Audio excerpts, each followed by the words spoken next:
The Rise of Manifesto the Great. Prequel 1 in the Planet Hymen series. Written by Kerrie Noor. AI narrated. Copyright 2020 Kerrie Noor. Part 1. The handing down of power was something that men did, and the admiring of such powers was what was expected of women, in between looking fulfilled. Chapter 1. Arthur's Seat. Earth time 1830s. Planet Hymen is a small planet, which, up to the arrival of Arthur of the North, was a haven for the four-legged creatures.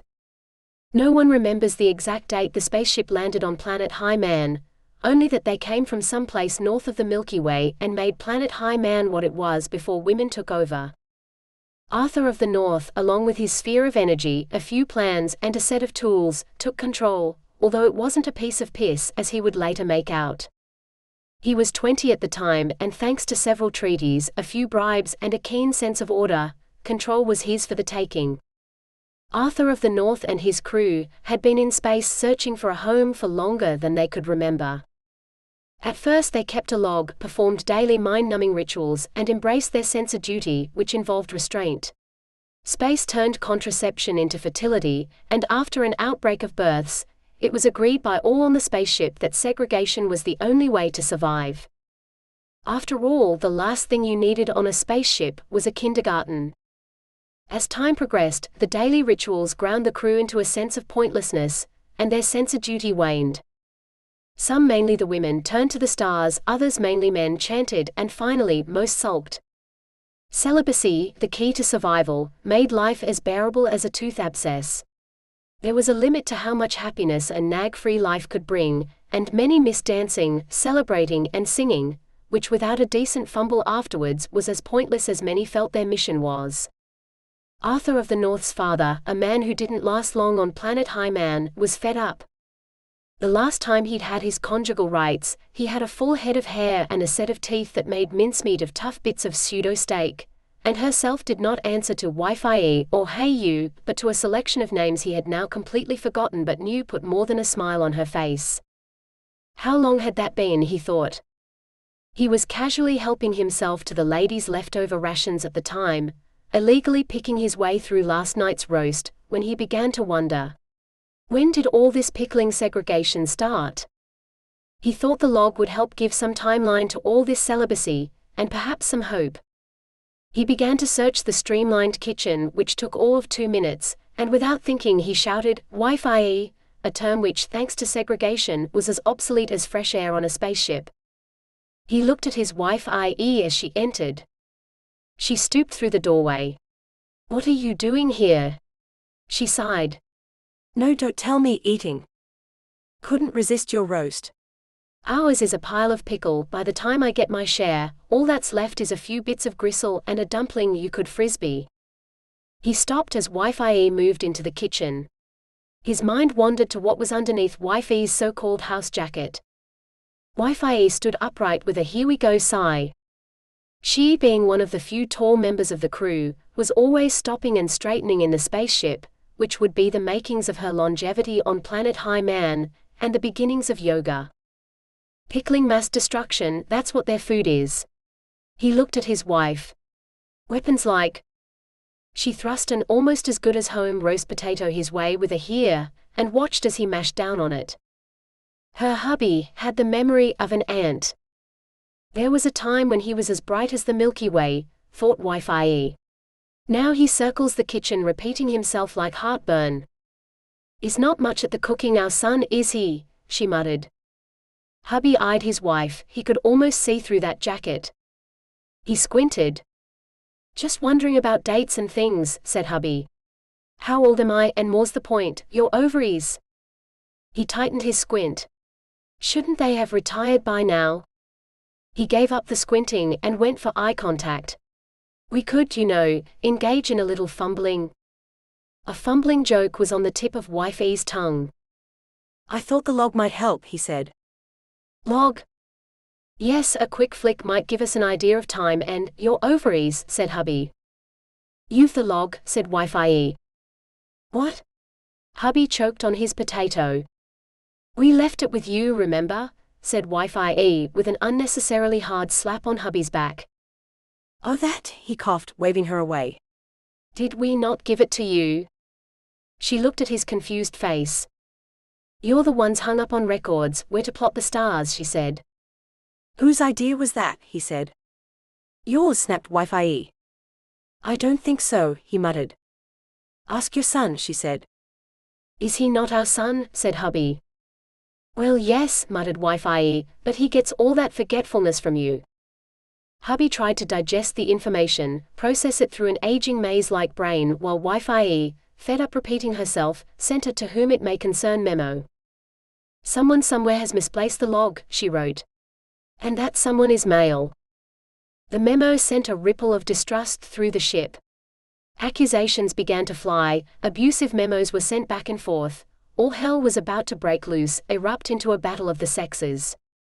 Arthur of the North saw his chance. Despite his short stature and teenage years, Arthur of the North had a persuasive power about him, and soon rallied the crew into searching rather than blaming. Finally, the log was found in an old toilet no one had used for years due to the sort of smell no amount of cleaning removed. It was the toilet of reading matter, where the crew went when Mother Nature was not playing ball, and the only cure was constipation water, which took a fair amount of sitting to take effect. Things had improved since the constipation water days, and the toilet had been forgotten, along with its reading matter. Late that day, segregation thrown to the imaginary wind of a spaceship, the crew sat about the table staring at the last pencil scribblings of a gran only some remembered. "That wasn't written yesterday," muttered one. "Shows the pointlessness of a log," muttered another. "As out of date as Wi-Fi," muttered hubby, which nobody chose to acknowledge. "We could work on updating it," said Arthur of the North. "Recall facts, things that happened." "What the pickle for? We're all going to die here, who's going to read it?" muttered one. "Yeah, who cares?" muttered another. Wi-Fi quietly flicked through the log, then slid it to her son with a "keep it to yourself" look. With a quick scan, he slid the log into his pocket and looked at his crew. "Maybe there is light at the end of the tunnel," he said. "Yeah, and maybe there's a torch up my ass," said a voice from the back. Arthur, making a mental note to keep that so-and-so occupied, ended the meeting. He, under his mother's guidance, took control of all reading matter, including the log, sliding it in his underwear box where no one would dare look. There was more to Gran's ramblings than first thought. In fact, they were anything but ramblings and could even be, as Wi-Fi pointed out, the saving of the spaceship. Gran had used the stars to plot and map the way to a planet she called High Man because, as she put it, men were too high and mighty to listen. "There are planets," she wrote, "just ripe for the picking. If only that asshole of a husband would listen to me." Wi-Fi and Arthur of the North stared at her detailed maps, as clear as their so-called insipid tea. "We've been going around in circles for years," muttered Wi-Fi, "and under our noses was a map, stupid pickling segregation." "That was Father's idea," muttered Arthur of the North. She glared at her son. He threw her a weak smile. "If only we worked together." She continued the glare. "Like, you suggested." "Exactly," muttered Wi-Fi. "We'd be there by now." Arthur of the North nodded. "Checking may be important," she said, "but listening is everything." Arthur of the North nodded again. "But then again, what child listens?" muttered Wi-Fi. "I do," said Arthur of the North. Wi-Fi, ignoring her son, stared out into the dark sky. "This must never get out," she said. Arthur looked up at the sky, wondering what Wi-Fi was staring at. "The crew would go mental," she said. "Have someone's guts for garters." Arthur laughed nervously. Wi-Fi turned to him. "Probably yours." Chapter 2. The Landing and Hemp. A good landing requires more than timing. Arthur of the North. 2 days later, the spaceship landed with a bump on the dry hills of planet High Man, waking all that were asleep. Arthur of the North rolled up the blinds and was the first to see. He stared out onto a field below full of four-legged creatures and smiled to himself. And now it begins. He told the others they were starting from scratch. They all laughed, apart from the voice from the back. Scratch, he said. Hardly call it scratch. You've got the tools, the maps, the templates, and that sphere thingy, which you seem to have hogged ever since this crazy mission started. They laughed again, almost hysterical. Who cared? Segregation was over. There was space, glorious space. Let the shagging begin. They knocked up a few huts, rounded up a few hens, and then went mental, producing offspring in a frenzy of maniac ecstasy. Wind rustling through your nether regions can do that to a cooped-up person. Fresh air will send you crazy. The crew ran in the wind, built bonfires, shagged by the bonfires, the beach, the waterfalls, even up a tree, until pine cones were discovered. They were as high as Woodstock hippies, at it like rabbits, barely stopping for breath, until Arthur of the North, shagged out and panting by a hut veranda, discovered the camp was on its last egg. The hens had escaped for what seemed the 100th time, and there was little left from the spaceship apart from, just like steak packets, which required opening while holding one's breath, slinging into the pan pronto and burning to a crisp. The planet's atmosphere had a way of making food from the spaceship smell like a rotten egg, until all the juices were cooked out. Arthur of the North stared out into the hills at the hens casually pecking at the grass, and realized several things. They had to build fences, perhaps kill an animal or two, which no one had ever done before, and find edible plants. As they trolled the flat lands watching what the four-legged creatures ate, it was clear that the peculiar-looking grass with the peculiar smell was as natural to swallow as a mouthful of sperm. Hemp grew everywhere and was probably the reason for the happy-looking four-legged creatures that didn't kill but spent all day chomping, and chomping, along with stomping, fertilized the hemp. As for droppings, it spread hemp like a rash in a very personal place, which was just as well, because it took quite a few whiffy weekends before a sewage plant was installed. One still night, Arthur of the North rose from a night of shagging, walked out into the midnight air, stared up at the Milky Way, and almost gagged. The smell of ammonia was particularly bad that night, and as his eyes began to water, he coughed. "We need a sewage system," he shouted. Not even the four-legged creatures stirred, they had moved away from the smell. Arthur of the North, clutching his box of readings, headed to the nearest mountain and sat in a cave, which was later to be christened Arthur's Seat until a statue was built. There was so much to plow through, and focusing on it around women was as easy as getting a word in with his mother mid-rant. He was not seen for days, reading until his eyes hurt and his skin returned to the pale as a potato spaceship skin. The crew hardly missed him, they were too busy hanging out, smoking hemp, cooking hemp, and eating the odd egg.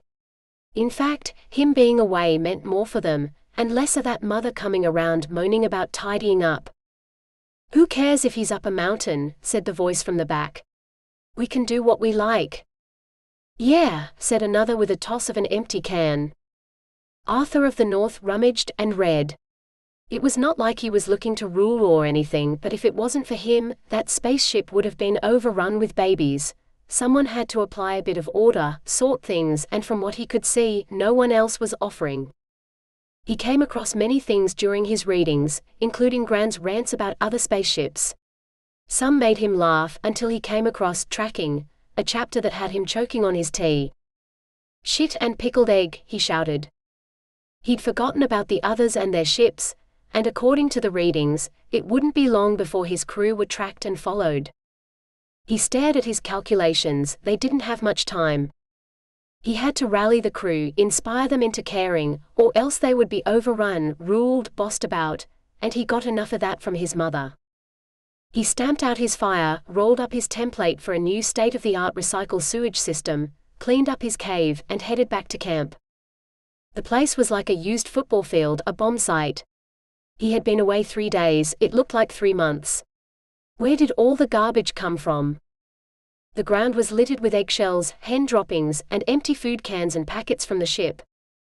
He picked up an empty, just like steak packet curled from the sun. Would it have killed them to pick it up? He peered into the glazed eyes of his fellow citizens, they didn't stir. It had been one hell of a night. "I am away 5 minutes and I come back to a skip," he said in his "I'm in charge" voice. Silence. "This place is a shambles." "Yeah, whatever," muttered one. Whatever, said Arthur of the North. There's a bin 3 steps away and you're tossing trash about like ping-pong balls. There'll be rats next.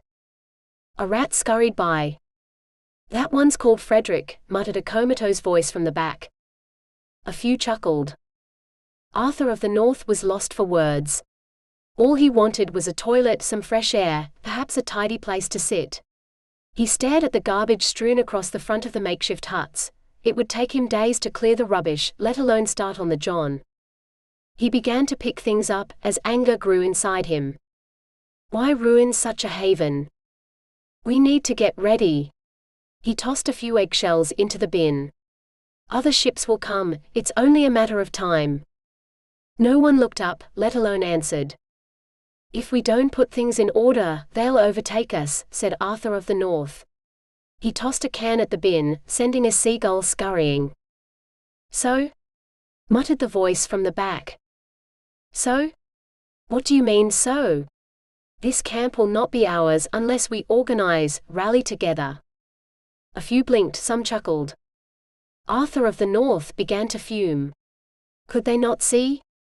We need to sort things. He looked about, exasperated. Look like we mean business. A few laughed, bursting into hysterics as he, frustrated, kicked a can, unaware that it was full of pee.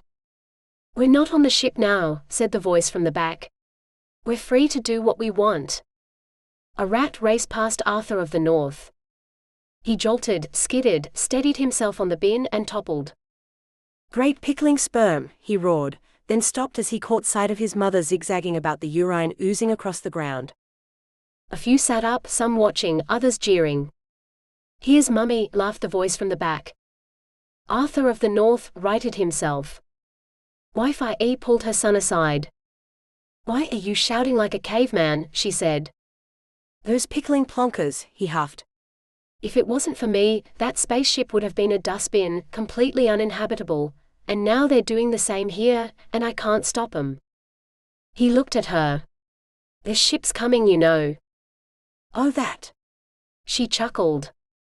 They'll take over, he said. There's no need to panic, she said. Panic? One look at this holiday camp. He stopped. The crew were rolling joints again. How high could they get? He looked at his mother. We're sitting ducks. She tutted. You have to manage, not shout. She patted him on the head. He brushed her hand away. How will they hear if I don't shout? She threw him a patronizing smile. I mean, look at them, said Arthur of the North. I may as well be one of those 4-legged pickling creatures, out in the pickling field for all the influence I have. Wi-Fi told him not to swear. Those rats have more say than I do. Wi-Fi told him not to exaggerate. You have to make them believe in you, she said. He looked at her. The only thing they believe in is the size of a joint, and who they're going to shag next. Give them what they want, she said. He looked at her. A blowjob? She smacked him across the ear. A promise of something better, idiot. Arthur of the North rubbed his ear with anger. Better than what? He snapped. Shagging. If you offer them something better, said his mother, they will do what you say to get it. Arthur of the North stared at a seagull flying by, and for a moment wished it was him. You have to grab control before it's taken, said Wi-Fi. Everyone knows that, mother. Establish fear and then promise protection, she said. Arthur looked at his mother's tanned features, her square jaw and lean greyhound body. She was as cryptic as a crossword, and he for one was fed up with it. He met her steely glare with his. Oh, for pickle's sake, snapped Wi-Fi. Tell them the ships will come and take all their hemp. Then promise you'll protect the hemp. He stopped with an icy sort of look. Wi-Fi grabbed her son's face in her hands, a gesture he always hated. Not only protect, she said, but promise to control the incomers. Arthur of the North nodded, wishing she'd let go of his face.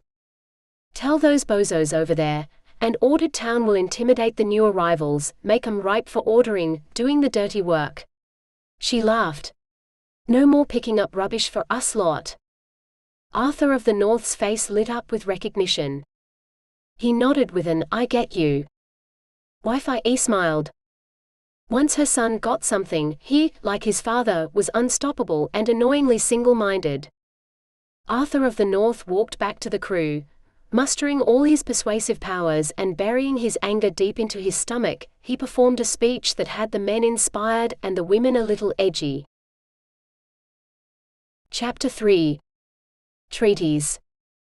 There is no such thing as democracy, only good leaders and good systems. Arthur of the North. Arthur of the North held daily meetings by the waterfall. He sorted his male crew into the jacks of all trades, the obedient or easily led, and those best kept occupied, and put the women into the procreation project. He, well versed in Grand's readings, talked of statics, future projections, and who does what best, which he followed up with his infamous, "What women are really good at" speech, winning over the men and pissing off the women. "Projections my ass," shouted Fanny, a girl who always stood at the front. Her mother clipped her over the ear. "We're more than a uterus," shouted another. "We are good at lots of things." "Yeah," shouted a chorus of women. The men jeered them.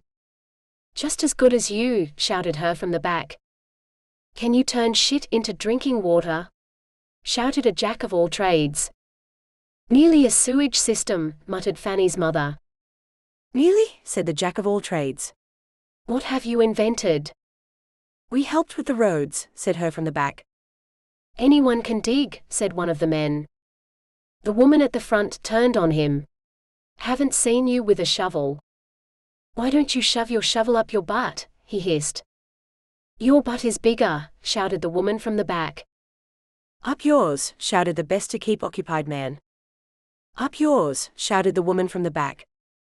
"Up yours," screeched a voice sex unknown. "We are at the beginnings of a civilization," shouted Arthur of the North over the crowd. He fixed his gaze from one to another. "All of us." The crowd hushed. A few shuffled uncomfortably. "And these are but temporary measures. Once our quota of babies has been reached," he looked down at the women in a fatherly manner, "you can go back to sex when you want it." He smiled. "If you want it, that is." The women looked unconvinced. "You'll have all the choices men have. We just need a few babies first." The women muttered and moaned, then agreed to go away to think. Wife I.E. suggested a treaty. "They always work," she said. "Folk love them and no one reads the small print." Arthur of the North wrote several treaties. The Sex for Procreation Treaty, which went down like a stink bomb, the Your Uterus Our Survival Treaty, which infuriated the women and had the men endlessly cracking jokes, and the One Shag One Night Treaty, which was laughed at by all. Then he told the women they would go down in history as those who gave their all to save the species.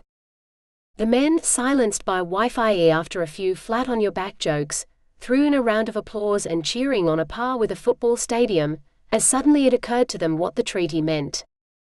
"So fatherhood is out the window," muttered one woman, the unofficial spokeswoman.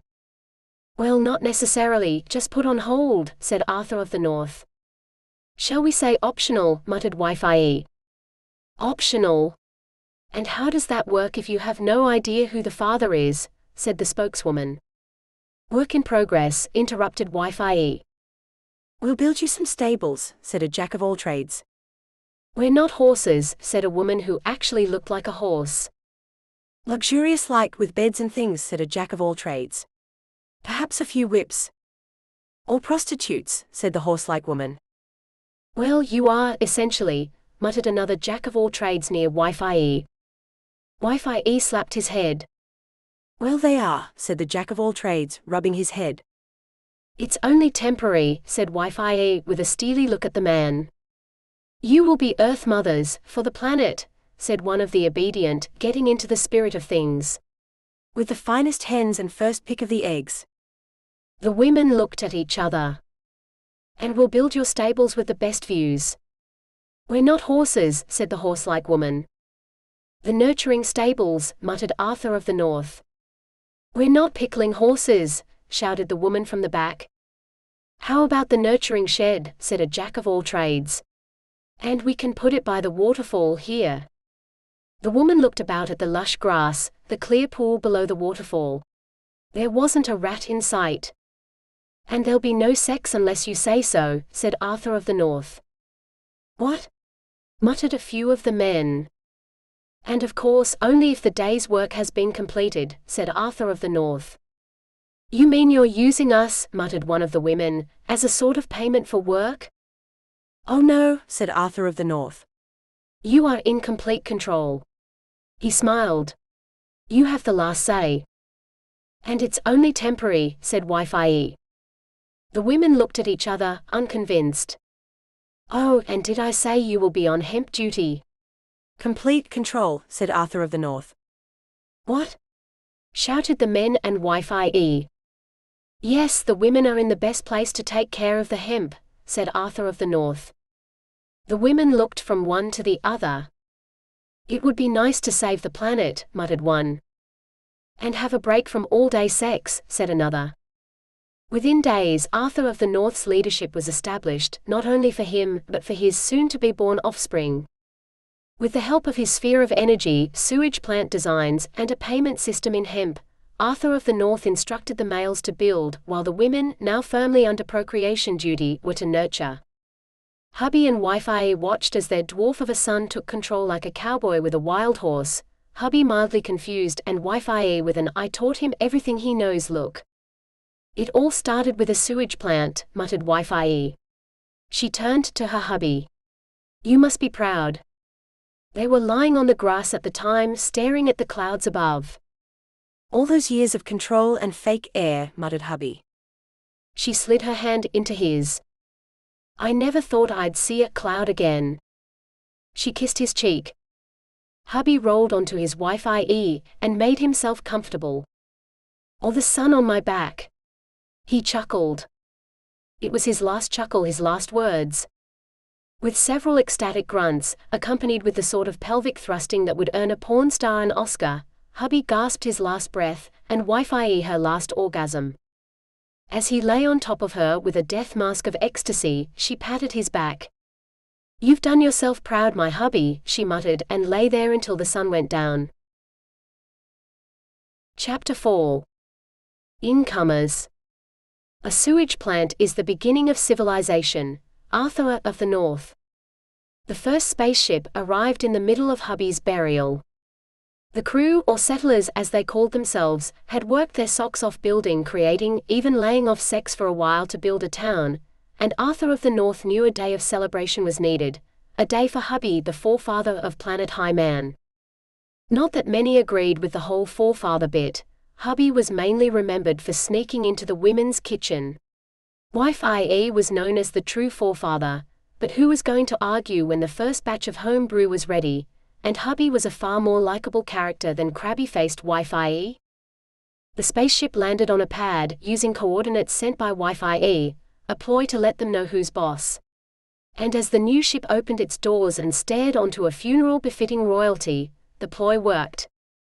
The incomers had heard of a sewage system of superior quality, but they had no idea that there would be so much more. Flowers, banquet tables, costumes, and buildings that required stairs, porches, gardens, and hens obediently caged, silenced by the drumming echoing through the main street, albeit the only street. The incomers realized they were too late, control was taken, a leader established, and the only thing they could do was grovel for decent positions.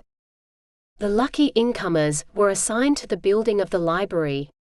The unlucky incomers plowed roads and constructed engines, while the female incomers were sent to the nurturing stables to live with the other women, along with the hens, which, once the drumming stopped, were as noisy as the engine room of a spaceship. It was the women who first named them incomers. They sent the women incomers to do their dirty work, cleaning the hens while they nurtured the garden, cultivating the hemp. Wife-I.E., who considered herself above most women, took up residence in the library building hut. Calling herself head supervisor, head annoyer, as the men called it, she facilitated the erecting of the library and, more importantly, the censoring of reading material and ever-growing treaties. In fact, there was so much to censoring that she needed a helper or two. Causing more than a stir, she chose 2 incomer women, which, as she explained to Arthur of the North, Stop those settler women from getting too big for their boots. By the time the third and last spaceship had arrived, the incomers had certain jobs and areas to live, with a bit of a view, and the second ship's crew, known as the foreigners, had been allocated the original huts to live in, which had moved to a site with no view. The huts, which despite being of an inferior thrown-together quality, were classed as a conservation area, which basically meant all adjustments, add-ons, or inner reconstruction were forbidden. The foreigners were led there the day they arrived. They looked about the damp space with a so much for a warm welcome look, and said little. "It's an honor to reside in such a historical landscape," muttered one incomer, shamefaced. "An honor?" muttered a small voice from the back. "Why, yes," said the other incomers.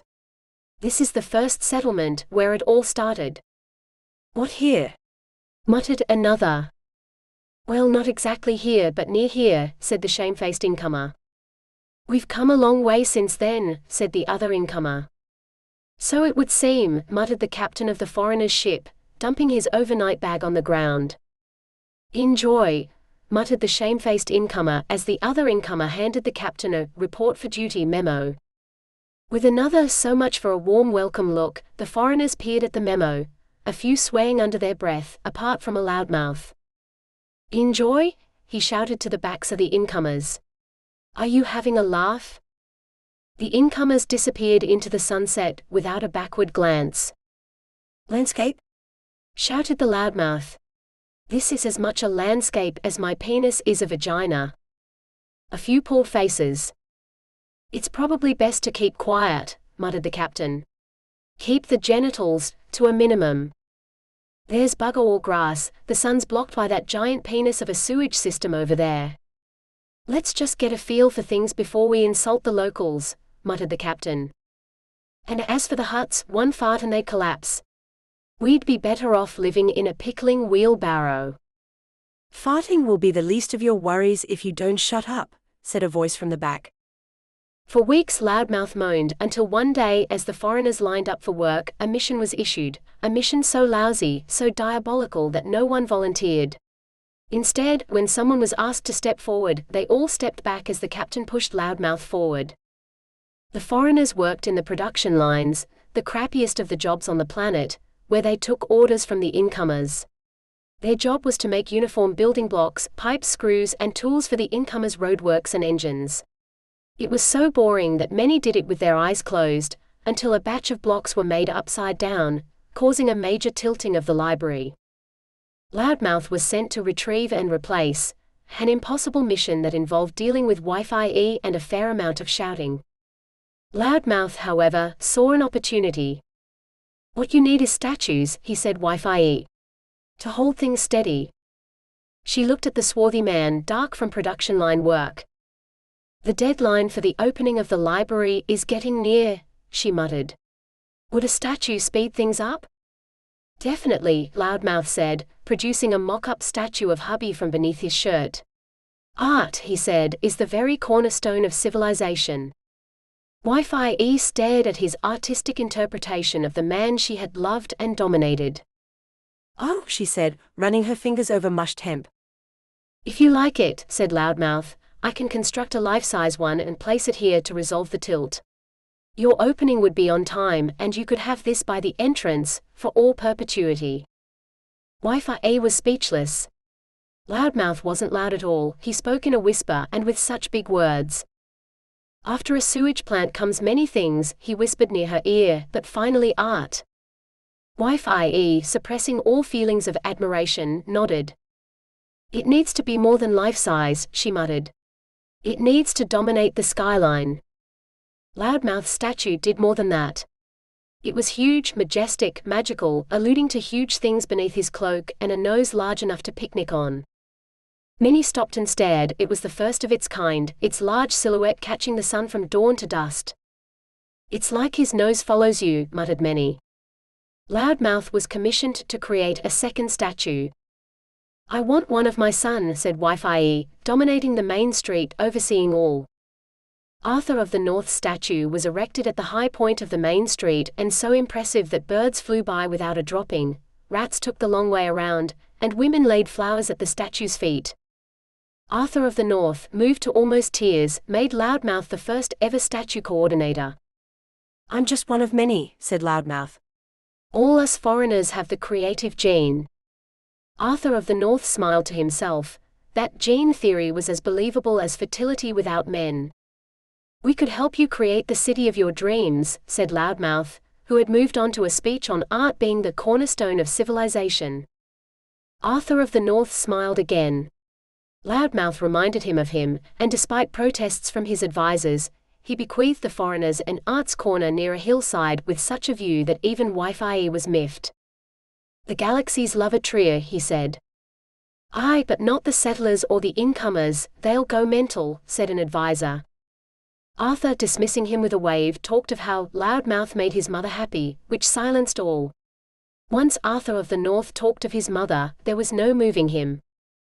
The settlers and incomers did go mental, sparking the Great Hemp Riot. Hemp was stolen, huts were burnt, and accusations flew, until Arthur of the North stepped in with a Freedom for the Male Artist Treaty, which was as much good as a hemp roof. The treaty was shoved onto a burning hut, and punches were threatened and about to be thrown when the third and last ship, with a loud crunching of gears, docked on the pad with a crew full of hope. The spaceship crew's hopes were soon dashed as they were greeted with a raging mob of settlers and incomers, now looking for anything to punch. "Aliens," they shouted. "Let's get 'em." The foreigners, with memories of their own arrival still fresh, almost pitied the aliens and then decided to seize the opportunity. As the settlers and the incomers chased both the men and women aliens to the outlands, the foreigners moved the 3 redundant spaceships to their arts corner and recycled, reinvented, and upcycled to their heart's content, creating furniture so amazingly comfortable that no one would ever argue about the arts corner for quite some time. Chapter 5. Aliens. Celibacy is preferable to procreation. Sex, woman unknown. It took 10 years to create a city. The male settlers controlled the education, the incomers the jobs, the foreigners recycling, statues, and production lines, while women developed prolapses and soon forgot how to use a screwdriver. The aliens were sent to the outer lands to experiment with cropping, which they took to like they were born to it. In fact, they felt so comfortable in the outer lands that they were hardly seen, just the odd sighting at the trading post, where plants and meat were exchanged for tools or the odd bit of comfy furniture. Soon they had developed superb farming techniques, the sort of techniques that could turn a dust bowl fertile, not that any from the city appreciated it. In fact, aliens were rarely acknowledged at all, let alone spoken of. Their shabby treatment was quietly erased from history, until talk of a discontent in the city was heard. The incomers felt they were as good as the settlers. "Why can't we educate as well as be educated?" said many, while the foreigners demanded education. Fights began to break out, foreigners were seen tripping up incomers, and incomers were seen hurling abuse at the settlers, until Wi-Fi stepped in. With her divide and conquer theory, Wi-Fi created alien myths, instantly uniting the city folk in fear. "Aliens drink blood for fun" and "aliens have the hearing of a bat" were her favorites, which she posted on lampposts and whispered into ears while dropping the price of recreational hemp tea. Arthur of the North was impressed. Hemp tea soothed even the most cynical until the Great Hemp Riot of 1841. Hemp nurturing was women's work, and it made things bearable for women, including childbirth, and the many things that led to childbirth. But as recreational hemp use increased, their prehistoric methods were not enough. Arthur of the North could see trouble brewing. The city was running out of hemp, and was at a loss of what to do. Until that is, the aliens got wind of the blood-drinking rumors. The aliens' ability to spy was as spectacular as their ability to riot, and being called blood-drinking morons gave them plenty to riot about. They unleashed their much-loved horned four-legged creatures to rampage the streets like a Spanish bull run. Arthur of the North watched the four-legged creatures knock over stalls and smash into windows. He watched as men valiantly trying to control the herd were thrust into the sky like failed matadors, and knew there was only one thing he could do: bribe in the form of a treaty. Quickly drawing up his famous hemp nurturing along with all the hemp you can drink agreement, he braved the four-legged creatures, waving the treaty like the white flag of surrender, and handed the hemp duties over to the aliens. It was a turning point for women. Without the inhalation of hemp ether while nurturing, women soon began to sober up, realizing how rubbish their lives were. They spent all day mothering and producing babies with no break, no change, dealing with toddler tantrums, childhood questions about the point of existence, and teenage dramas, while men swanned in and out spreading their seed to whomever, whenever. Soon, the women were stomping to the weekly meeting held by the waterfall waving, "A penis is only the beginning" placards. They campaigned for weeks. The men, mildly amused, said little. The women threatened to strike. The men laughed. The women locked the nurturing shed door. The men walked away. The women stuck "no more baby-making" notes on the door, and the men, with hardly a look, jeered. The men controlled the food and tools. They could starve the women into submission, and if that didn't work, they could simply cut off their hot water. How long could a woman go without a bath? It was the horse-like woman who came up with the manipulation idea. "We can coerce," she said. Talk of role models. Tell them how the aliens do it, mold their children. The men laughed. "Aliens," said one. "They dance around a fire for fun." "Yeah, with talking sticks," said another. "They did rampage our city," muttered the horse-like woman. Arthur of the North stopped, listened. These women have a point. Their sons go with the men all the time out there. The horse-like woman gestured to the outer lands. "Sons?" thought Arthur of the North. He looked at his men. "They even bond," said the spokeswoman. The men stopped. "Bond?" "Yes," yelled the horse-like woman. "Their motto is, 'Give me a boy at 7 and I will show you a man.'" Silence. "I can see where you're coming from," said Arthur of the North. He looked at his men. "Kind of like the idea." The men looked at each other. "Hemp molding," said one. "I can see how that would work," said another. It was all downhill after that. As the men took over the meeting talking of molding and shaping baby boys, building a force that could protect the city. The women didn't get a word in. Fed up and disgruntled, the women stomped home. "All we wanted was a bit of babysitting," the spokeswoman hissed. The horse-like woman shifted uncomfortably. "Now those bozos are going to mold our boys into them," said the spokeswoman. "While we still get up every night to feed," snapped a voice from the back. "And our girls will have as much chance as we frigging have," said the spokeswoman. "Exactly," snapped the voice from the back. Arthur of the North, pleased with himself, stretched out by his fire, sipping a hemp tea with Wife-IE. "That's that sorted," he said with a smirk. Wife-IE looked at him. "Isn't the latest baby in there, the image of you?" Arthur of the North choked on his hemp. "Me?" She looked at him. "The image." He checked his dates. "Bollocks," thought Arthur of the North, "guess I'll have to go and bond now." Chapter 6. Wife-IE. Dying well often goes unnoticed, scribbled in the john of a spaceship. Earth time 1870s. When Wife-IE died, Arthur of the North was 60 and inconsolable. His mother, painful as she was, always had the best ideas, the best solutions, and it was she who kept his son James the Strong in tow. James the Strong, aptly named, as he was the only man on planet High-Man to finish the yearly challenge of pulling a spaceship down the main street on arrival day, was a hard son to manage.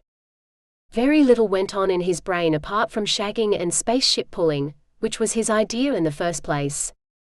"What's the point of a spaceship you can't pull?" he said, and after watching him pull robustly, no one argued.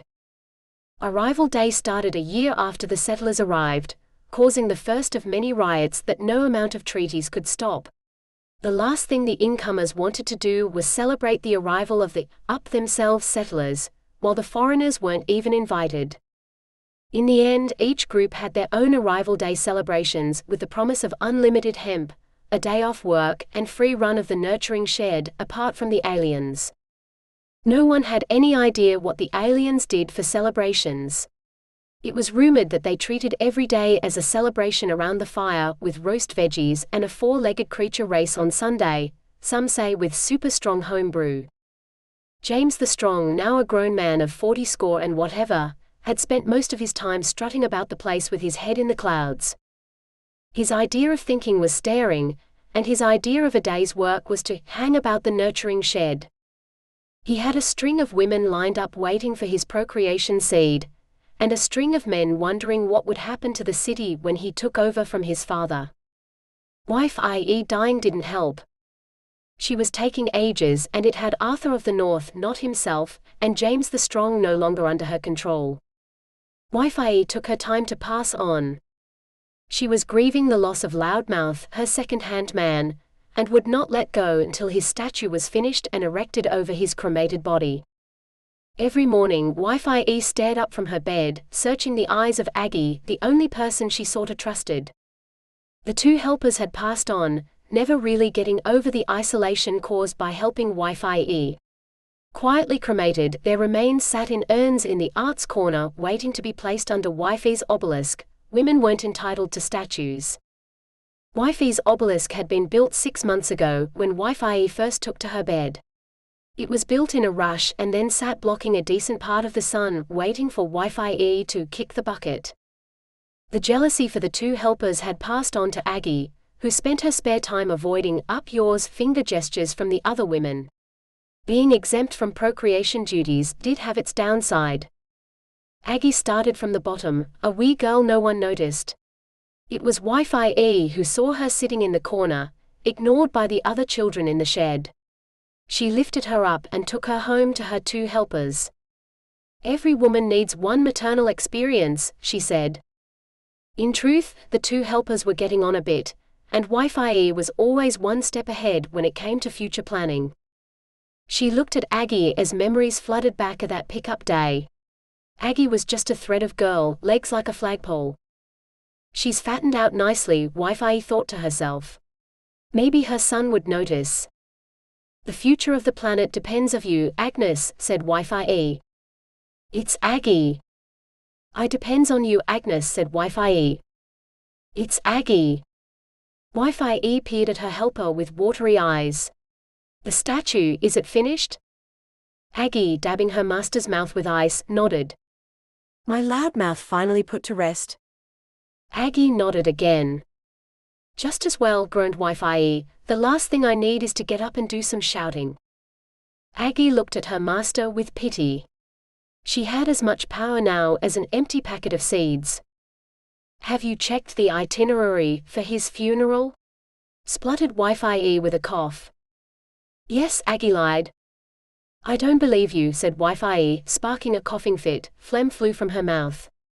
Aggie shoved a paper cup under her master's mouth, like she had done 1,000,000 times before. I want pictures. Wife, i.e. wiped her mouth. Yes, well, picture-taking requires equipment, which as we speak is in the hands of those recycling idiots, who have some stupid idea of making it sleeker. Aggie sighed. Like that's gonna make a difference. Wife, i.e. began to fidget. Shall I get your son? Said Aggie. No, he has been here every day. Aggie nodded. He'll just bring that pickling awful strong fellow. Shifting spaceships has ruined him. I told his father all that applause and shagging would go to his head, but would he listen? Aggie slid another ice cube between Wifey's lips. Here you go. I mean, celebrating the settlers' arrival was his stupid idea. Told him it would be a curse. She coughed, spat into her cup and missed. Better, said Aggie, reaching for a cloth. Now there's a festival for each pickling arrival, which always leads to a riot.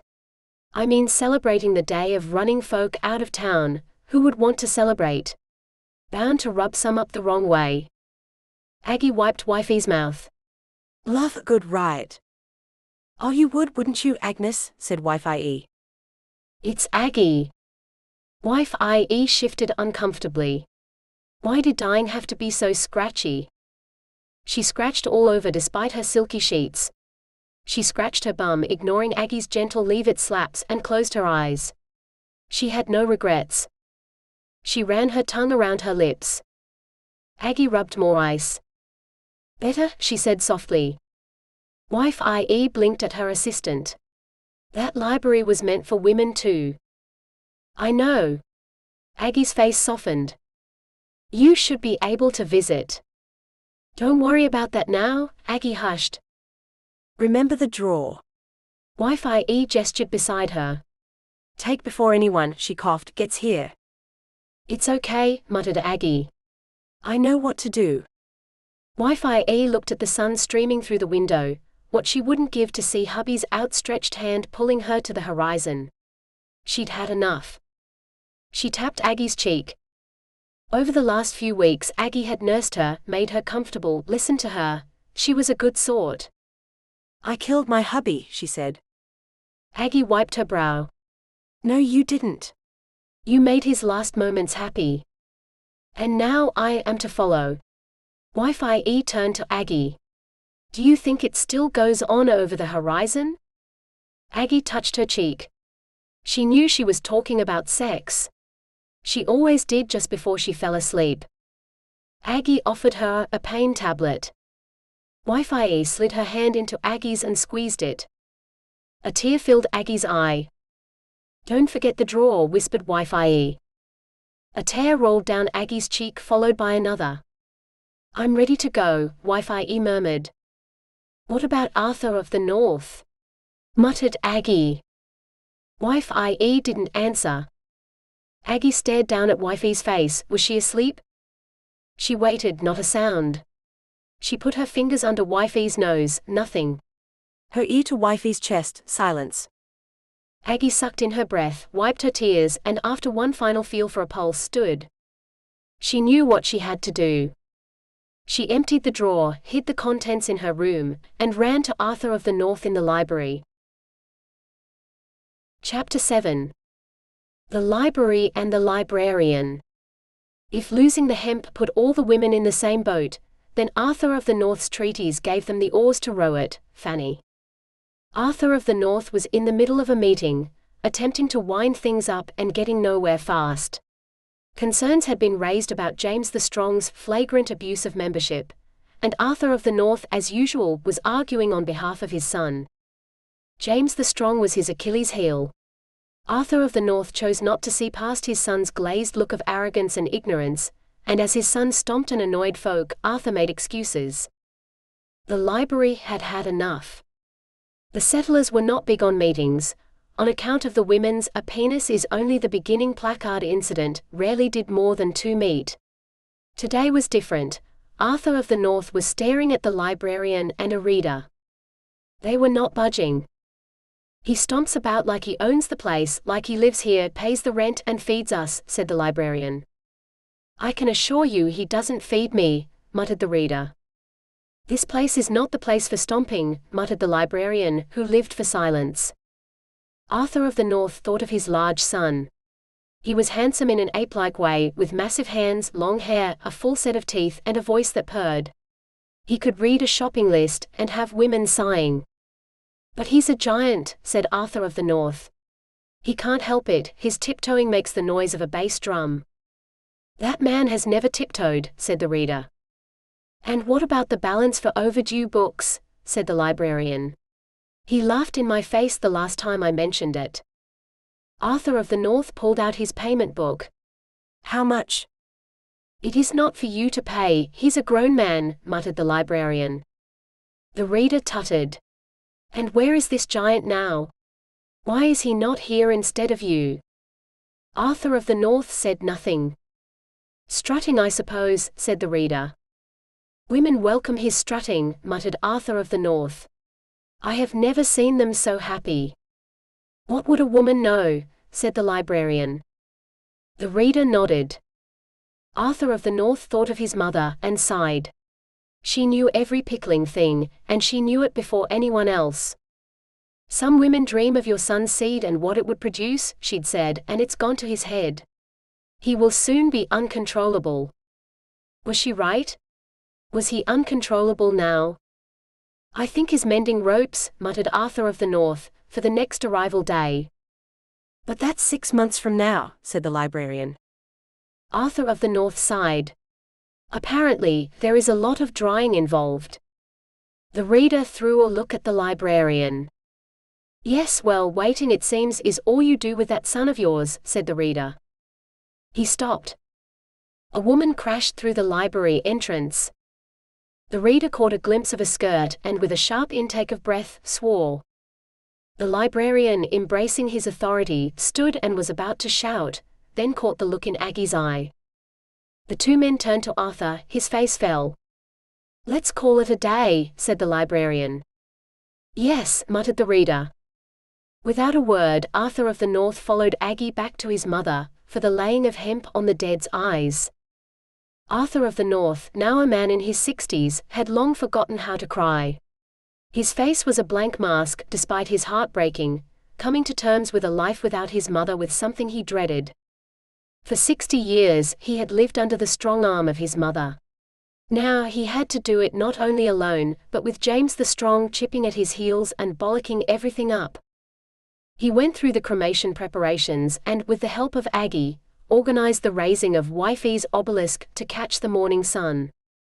Aggie had nowhere to go. The women viewed her as a two-faced suck-up, who couldn't be trusted with a hemp tea bag, let alone to help with the nurturing of things.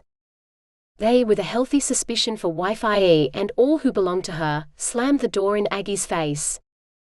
Go lick some other pickling ass, shouted one. Yeah, shouted another. It was the treaties that did it, and of course the hemp. Every time the baby quota was full, Wi-Fi created more treaties, calling them a mere box-ticking exercise. In the good old days, Wi-Fi approached at hemp-picking time when the women, high and happy, didn't even see the small print let alone read it. Several treaties later, the quotas had changed, expanded, and finally been rubbed out, along with most of the women's rights, until the day hemp nurturing was taken from the women. Wi-Fi approached with her usual smugness, asking a bunch of hempless and sober women to sign the latest treaty. The treaty was anything but a box-ticking exercise, it was an enslavement contract. We're buggered, said the woman who looked like a horse. The women demanded a viewing of all treaties. Burnt, said Wi-Fi. Security, you can never trust these aliens. What the aliens had to do with treaties, the women had no idea, but they knew Wi-Fi was lying. She was meticulous when it came to papers and reading. Her burning a treaty was as believable as her having a heart. You're a woman like us, they said. You should be on our side. Wi-Fi, as immovable as her soon-to-be erected obelisk, threw them a cold look. Think of your sons, she said. The less you have, the more for them. Aggie and Arthur of the North sat by Wifey's body, prepared and cleaned for the burning, as a fire was building outside. Never settle for one partner, that's what Mother said. Now look at me, alone. He turned to Aggie. How will I know a good decision from a bad one? What about your advisors, said Aggie. They want my son tossed to the aliens. He looked at Aggie. He has no offspring, his seed is as barren as the planet we left. In fact, some want to send him there. Aggie said nothing, she had yet to meet this James the Strong. James the Strong loved hanging out in the nurturing shed, to bathe and dance with the women before sex. In fact, he had turned baby-making back to the good old days when it was fun, however there was no offspring. Wi-Fi called it early menopause, something celebrated by women and never mentioned by men. James the Strong's long hair's a dead giveaway, said Wi-Fi, and no one argued. Fertile men were bald by the time they were 30 and wore wigs, which everyone knew but rarely mentioned. Wig was a dirty word in the city. No baby made James the Strong depressed and angry, leading to stomping in the library, which didn't have one book, let alone a leaflet about infertility. All the others have him, he said to his father, even those pickling foreigners. What do I have? A poxy four-legged creature to toss a stick at. His father told him to calm down. All that stomping will make you limp, he lied. He, like most men, had no idea about infertility. Maybe he just needs to try a more fertile woman, said Aggie with absolutely no faith in what she said. Arthur of the North patted her knee and thanked her for her kindness. Then Aggie did the only thing she knew how to do, stroke, and for the first time it led to more than a coughing fit. Chapter 8. Aggie. Not all mirrors show the same thing, the librarian. Aggie stared at her reflection in a pool. She rarely saw her face, she had been warned against it. Never look in a pool of water, said Wi-Fi. It's impossible to see yourself the same again. Aggie looked at her slim features, her smooth skin, nothing like Arthur of the North's wrinkles she had stared at in bed an hour ago. She sighed. Wrinkles after great sex were lines that hypnotized, that were traced with a lover's finger and kissed. She had kissed every wrinkle on Arthur of the North's forehead, neck, and lower bits, and her body was singing with the pleasure of it. She had never kissed before, let alone anything else. She wondered if this was what they did at the nurturing shed, just as she wondered if there would be a next time. Arthur of the North offered to take her back to the nurturing shed. He was a gentleman at heart, and when she told him the door was closed, he, perturbed, looked at the sweet face of Aggie. There were no plans for what would happen after Wifey's burial, apart from, perhaps, celebrating. He smiled at her. "Why don't you take over Mother's post?" he said. "Those library idiots have it in for my son, but you could keep them on their toes." His face lit up. "I could visit, better than that nurturing shed. Sometimes I feel like they're just going through the motions." He traced his finger on her smooth skin. "Not like you." Aggie moved into Wifey's room and became the new Wi-Fi, her many talents springing to life like a disturbed rattlesnake. Aggie had many talents. She could memorize a formula at a glance, design like there was no tomorrow, and have a redundant penis as pert as a pubescent bull. She had the vision of a genius, the hand of a prostitute, and the determination of a bull in heat. She, in her first of many "I'll think for myself" moments, took the library's archaic, out-of-date, long-winded, no-one-can-find-a-thing filing and developed two systems, a complex rabbit warren to hide Wifey's memoirs, treaties, and any other secrets from the public, and for the public shelves. Shelves filled with readings, leaflets, and pictures, lit up so anyone could see right away what they were looking for. Shelves full of promise, stories, and recipes that made even the toothless drool. Aggie understood other people's secrets like she was born to it, and people like she could read their minds. Whether it was the years spent with Wi-Fi, she had no idea, but her brain buzzed like the electric dashboard of the sewage system.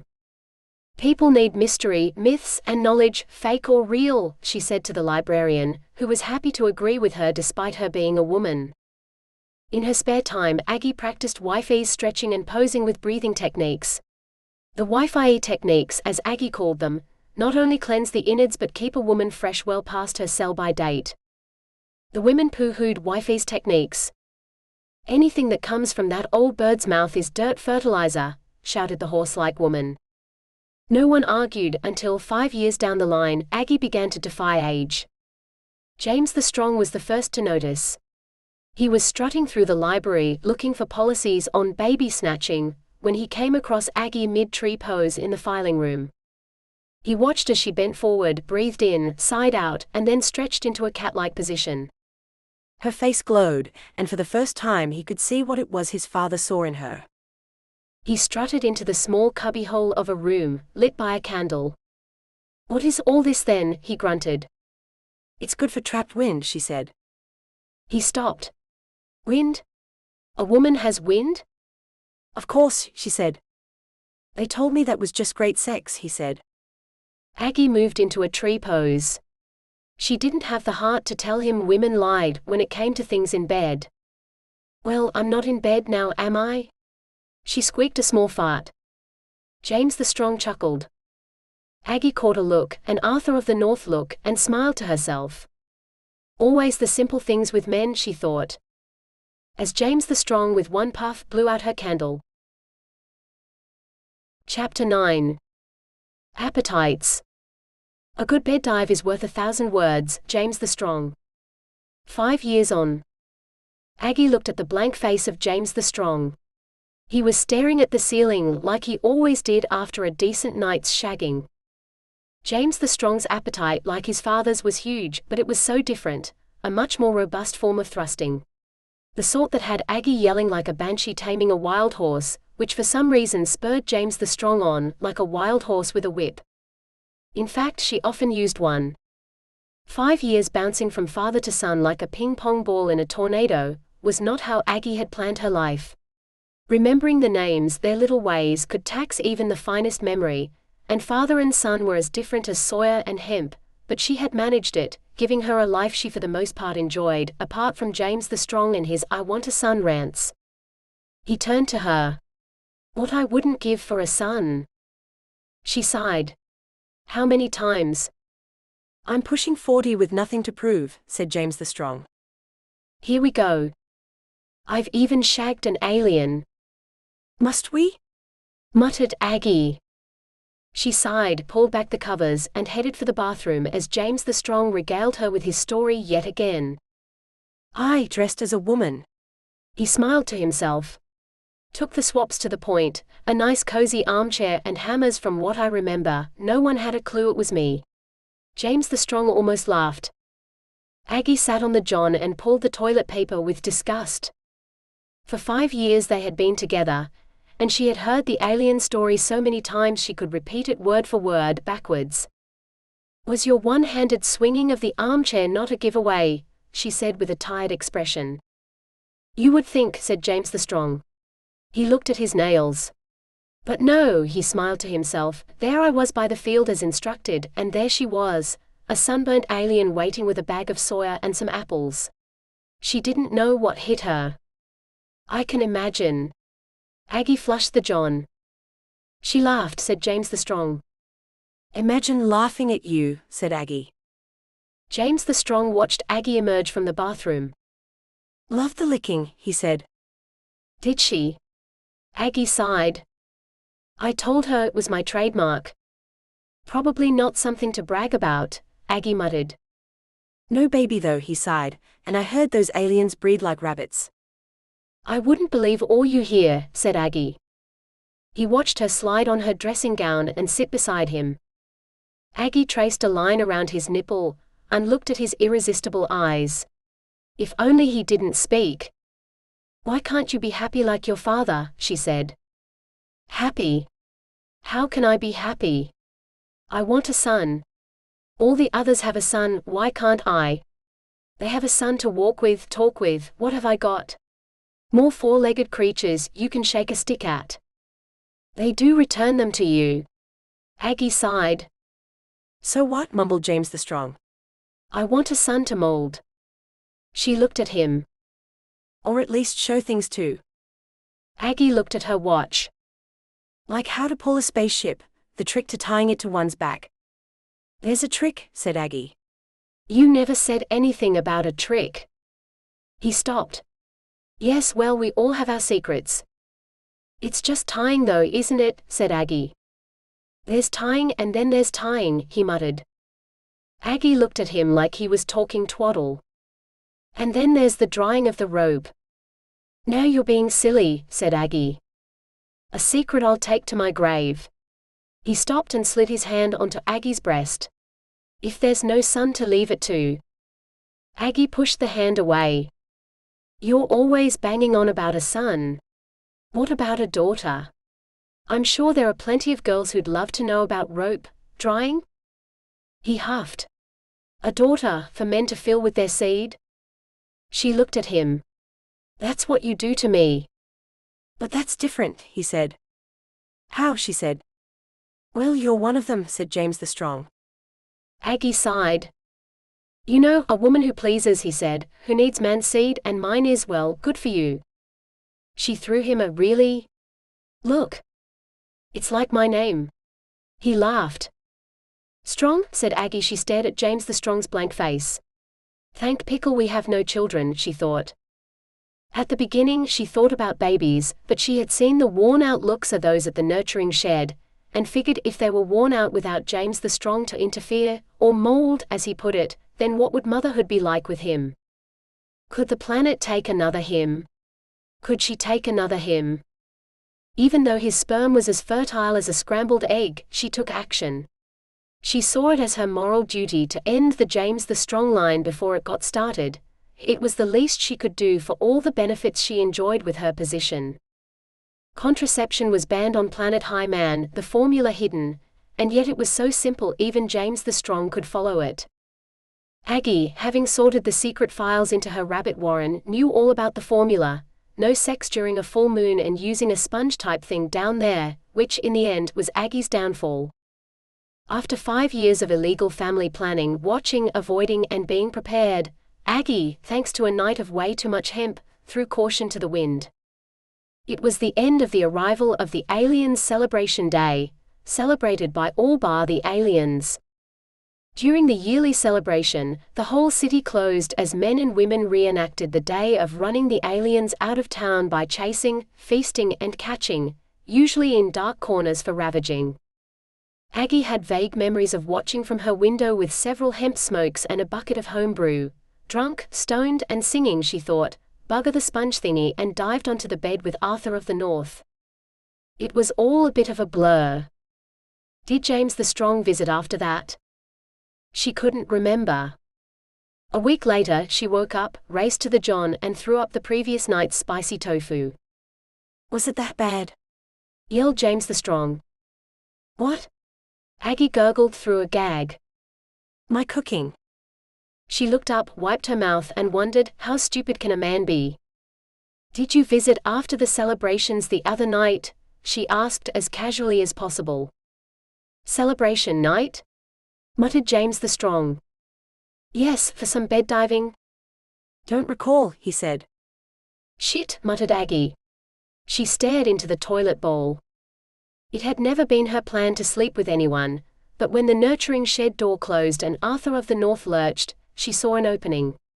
Now, all these years later, she had a baby inside her, and the father was probably not the right one. Shit, shit, shit. What was that, love? Said James the Strong. Shit and bollocks.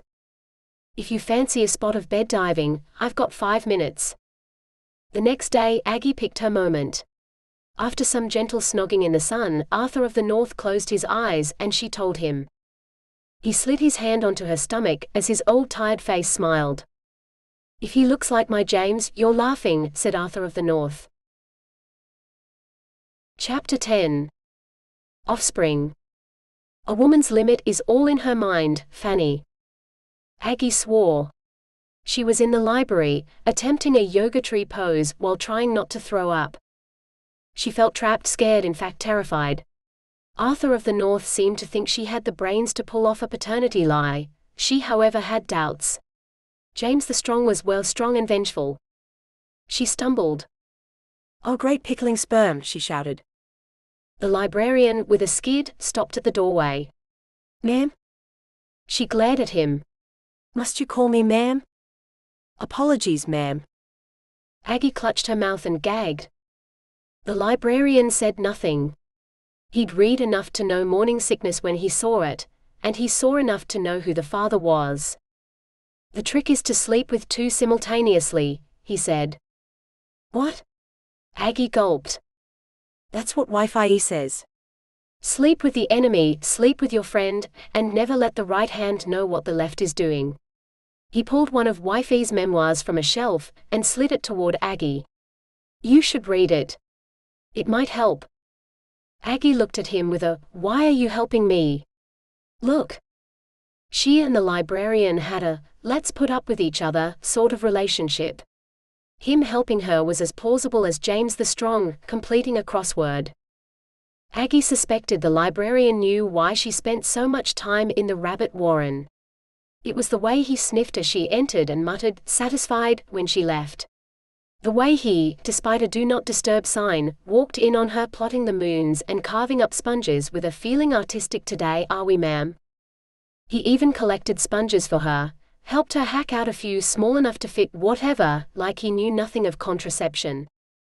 Arthur of the North told her not to worry, that the librarian was just a queer sort of fella, the sort who never ventured near the nurturing shed except to pick up wig tips.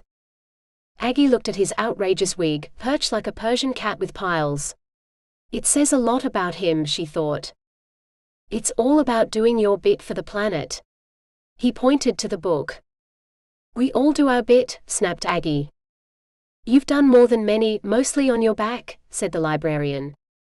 She threw him a glare. You've kept James the Strong out of the nurturing shed, and the men are truly grateful.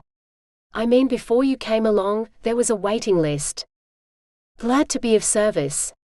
She straightened herself and with a decisive gulp, resumed her pose. The librarian eyed her belly. Without thinking, she touched it. The future of the planet is tentative, he said.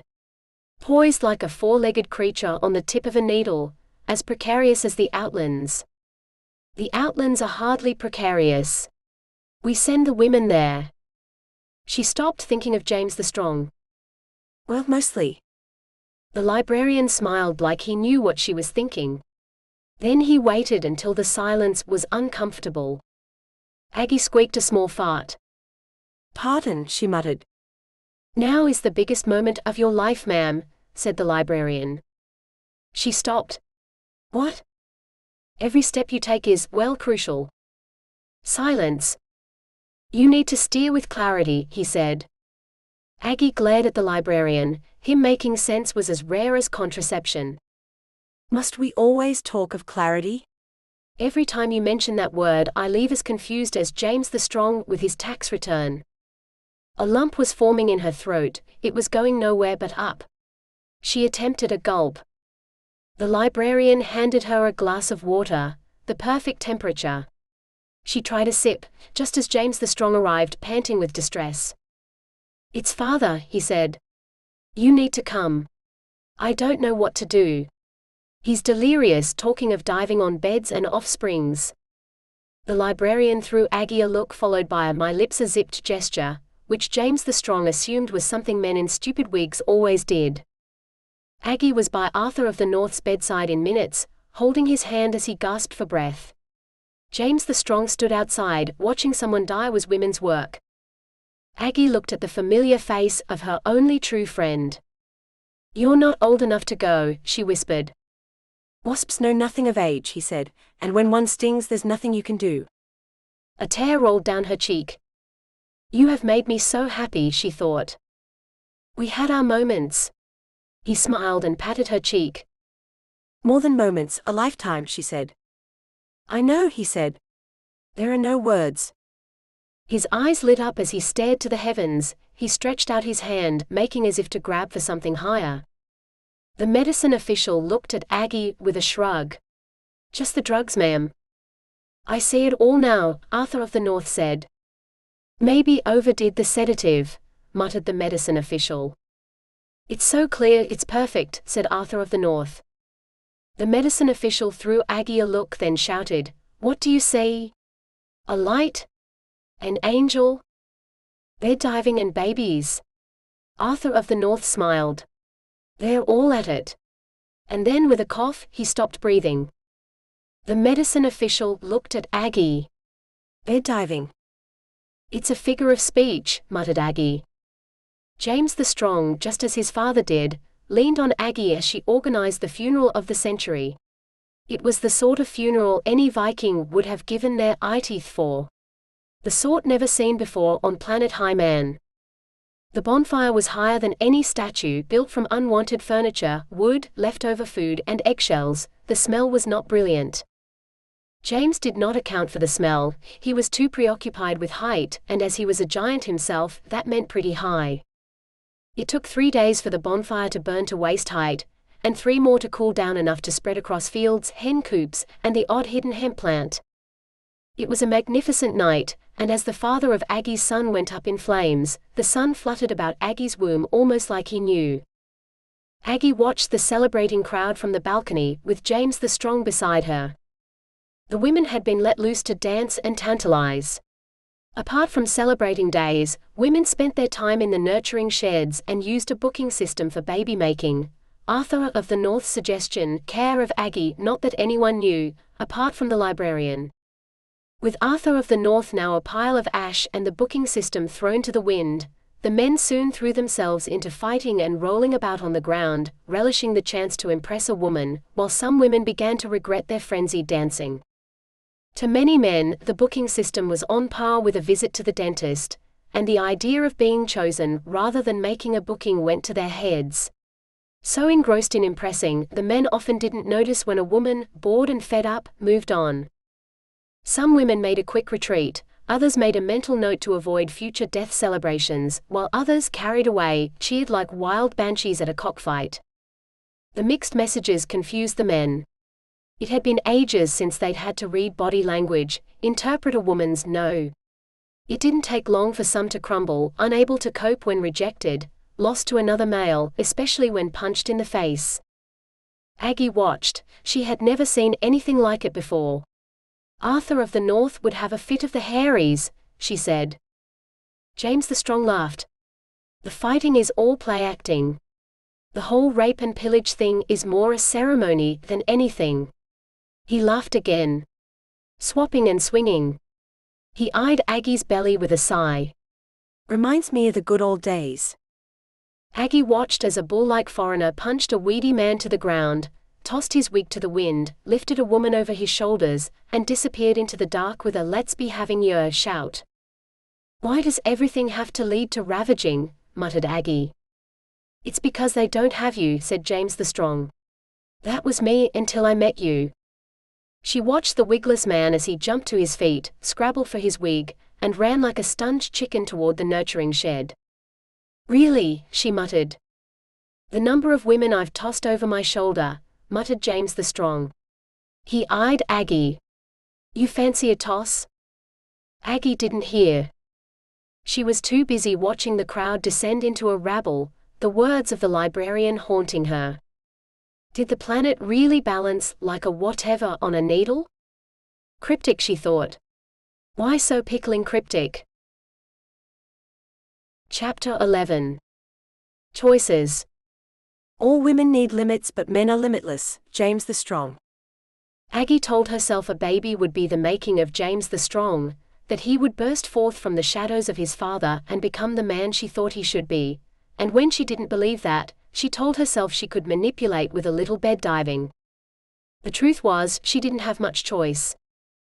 James the Strong followed her about like one of those four-legged creatures who followed him about. But unlike James the Strong, she didn't toss sticks for him to fetch, she silently put up with him, unsure of what to do, what Arthur of the North would have her do. Arthur of the North had embraced Aggie and James the Strong's relationship, forever telling her that she would be the making of his son. She was still waiting. She never did believe Arthur of the North, but she didn't argue because when James the Strong shut his mouth, he was delicious to be with. And at least she knew where she stood, she told herself, not like those in the shed. And if James the Strong knew about his father and Aggie, he never let on. He assumed a night with him was enough to keep a woman, that Aggie would never look at another again. Besides, his father had loved the idea of him and Aggie. You need a younger man, he said. Just like him. It was like he had thrown them together, like clay on a potter's wheel swirling around for molding. Into what, Aggie had no idea. After the funeral and several days of emptying the city of its homebrew and hemp supplies, James the Strong stared out into the mess of the courtyard. Sipping his hemp tea, he watched the dawn sun rise on a courtyard strewn with paper plates, crushed cups and piles of hemp dog ends. His father would have controlled the celebrations better, at least have the punters tidy up. Suddenly it hit him what a great leader his father was. He had never noticed, let alone told him. He was too busy fooling around, annoying the librarian, chasing skirt. He was so far up his own arse, he never saw the work his father did. All he'd done was take the love of his father's life from him, just because he could. Shame slapped him like a wet fish around the face, then doubt followed. How could he carry on? He watched as people began to trickle into the courtyard, looking for leadership. What do they want? He drained his tea, then retired to his room, pulled the curtains across the magnificent waterfall view, slumped on his bed and cried. The librarian, with a box of recycled tissues, didn't even knock. He burst in, shoved the box under James the Strong's nose, and told him to pull your royal ass together. James the Strong, a little confused about the ass pulling, blew his nose, the noise trumpeting through the corridors as loud as his tiptoeing. You're all that they have. The librarian gestured to the now chanting masses. James the Strong sniffed. It may not be much, said the librarian. What do you mean much? James the Strong glared. But it is what it is. The librarian sighed with camp drama. And what is that? Huffed James the Strong. He blew his nose again, the tissue buckled under the volume. A people ready to be led, a city ready to expand, make things, taxes to spend, said the librarian. Your father left you a lot. What am I to do with it? James the Strong looked at his soaked tissue. Me, a man that pulls spaceships and gets four-legged creatures to fetch? The librarian handed him a fresh tissue. It's a start. Start? My father made it look so easy, I'm shaking in my boots, said James the Strong. First thing you need to do is some addressing. Oh, said James the Strong. A speech about your father, said the librarian. Yes, that's what Aggie said. She made one, said I could use it. How sweet, muttered the librarian, who had also written one. The next is perhaps get rid of her. James the Strong jumped. Get rid of her? I can't get rid of her. She's the only thing I want, no need. I can't do anything. She is my rock, my waterfall, my pouch of hemp, my... Oh, the librarian interrupted. What? Said James the Strong. Change her status, he said with a look of distaste. She? A woman? There is no status, well, except to keep me happy, and perhaps a little filing in the library. Bit more than that, muttered the librarian. Well, yes, but a woman is but a uterus for seed. That sort of talk will get you thrown to the outlands, muttered the librarian. Won't mind, thought James the Strong, thinking of the sunburnt alien. And she is carrying your child, said the librarian. Oh yes, forgot about that. Need to hang around, I suppose. James the Strong stared at his tissue, wondering just how flimsy a piece of hemp could be. Suppose? Snapped the librarian. For years you have been banging on about a child. Have I? Said James the Strong. He tossed his tissue at the bin and watched it hit its mark. Yes, like that waterfall out your window. You've never stopped? Oh. James the Strong stopped. Should you be talking to me like this? Well, someone has to. That's what Aggie says, muttered James the Strong. James the Strong stood on the balcony overlooking the waterfall, and pulled out Aggie's speech. He had read it so many times he could recite it if it wasn't for his nerves. Aggie waited in the wings until James the Strong pulled her beside him, and slid his arm into hers. The crowd hushed. A woman so flagrantly branded like a prized four-legged creature was unheard of. She thought about pushing away, until James the Strong slid his other hand on her belly, and she caught the librarian's eye. She didn't move but forced a smile, thanking the gods of the galaxies that she had put a decent dress on. James the Strong talked of his father, and the crowd listened. James the Strong, under the guidance of Aggie, had organized drummers and food, and as the crowd, hungover and hungry, moved towards the food, he turned to Aggie. Over the few days following his father's death, he had thought of many things, some which made his head hurt, but thanks to the librarian he had come to one conclusion. If he didn't have Aggie on his side, someone else would, and that someone would take over what he had.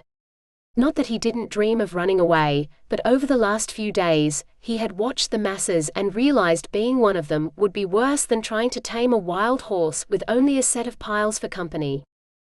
He turned to Aggie. I don't want to share you, he said. I want you all to myself. Aggie was silent.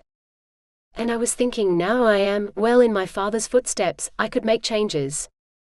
That wig-wearing knob of a librarian was right, she thought. You watch, James the Strong will change, he'd said. He'll want to leave his own stamp on things, and you'll need to use all your bed-diving powers to keep him in tow, not make a mess of things. Aggie looked into the hard and black eyes of the giant. I want you and my son beside me, he muttered. She thought of her son. His legacy. James the Strong gestured for the band to stop.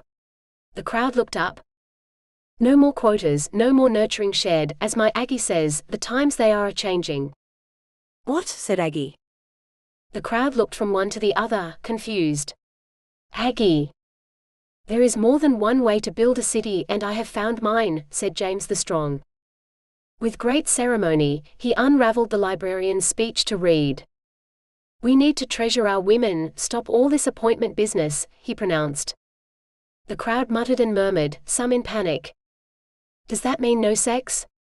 shouted a voice from the back. "Segregation?" shouted another. James the Strong looked about his flock, as he had taken to calling them, and tightened his grip on Aggie. "This is my Aggie who I own, take care of, feed, and make babies with. And I invite all you men to do the same, choose a woman to care for." The crowd hushed, the men and women looked at each other. Were they to cheer? Chapter 12. The Ownership Act. "Freedom without education is but a poisoned chalice, Fanny." The crowd were confused. No one had talked of caring so publicly before. In fact, most men had no idea what it meant. "Well, at least we'll know where we stand," muttered a woman from the back. "Stand, we'll hardly be standing, we'll be on our backs," said the horse-like woman. "So nothing has changed then," muttered another woman. "I don't know," said a jack-of-all-trades. "Let's become the civilization we were meant to be," yelled James the Strong. "And what's that?" yelled a voice from the back. "Education," Aggie whispered to James the Strong, "with order and the vulnerable protected." "Lots of ordering," yelled James the Strong. "Ordering?" yelled a voice from the back. The crowd, even more confused, began to murmur. "Ordering what?" "Yeah, from where?" "I said order," whispered Aggie. "Order, not ordering," yelled James the Strong. "And education," whispered Aggie. Soon a woman being owned by a man was all the rage, the in thing. Then it became law, and the nurturing shed was closed for reconstruction. Under Aggie's suggestion, the nurturing shed, having a fair amount of equipment for birthing and the like, seemed a good place to expand into an institute for scientific learning. Starting, as Aggie suggested, with a way of protecting people from wasps, perhaps something that involves needles? James the Strong loved the idea. Wasps plagued the city, and when he saw the crowd cheering, he felt a surge of pleasure he had never felt before. He wanted more cheering, he wanted to walk out on the balcony every day and face that applause, and he offered to fund the institute himself. "I will give up a few things," he shouted, though not quite sure what, and the crowd cheered. 6 months later, James the Strong sprawled out on his king-size bed, pondered his new life and the joy of being liked. His favorite bit was the speech reading. He loved it, all that standing on the balcony and yelling. And he was built for it, not like his father, who had to stand on a stool and have someone hold up a placard of what he was saying. James the Strong's voice purred, ricocheting around the courtyard like a moth in a lampshade. Even the aliens could hear the odd word, on a calm day.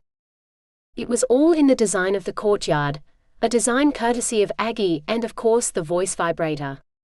In the past men hated him, but not now. He had given a whole woman to each, forever.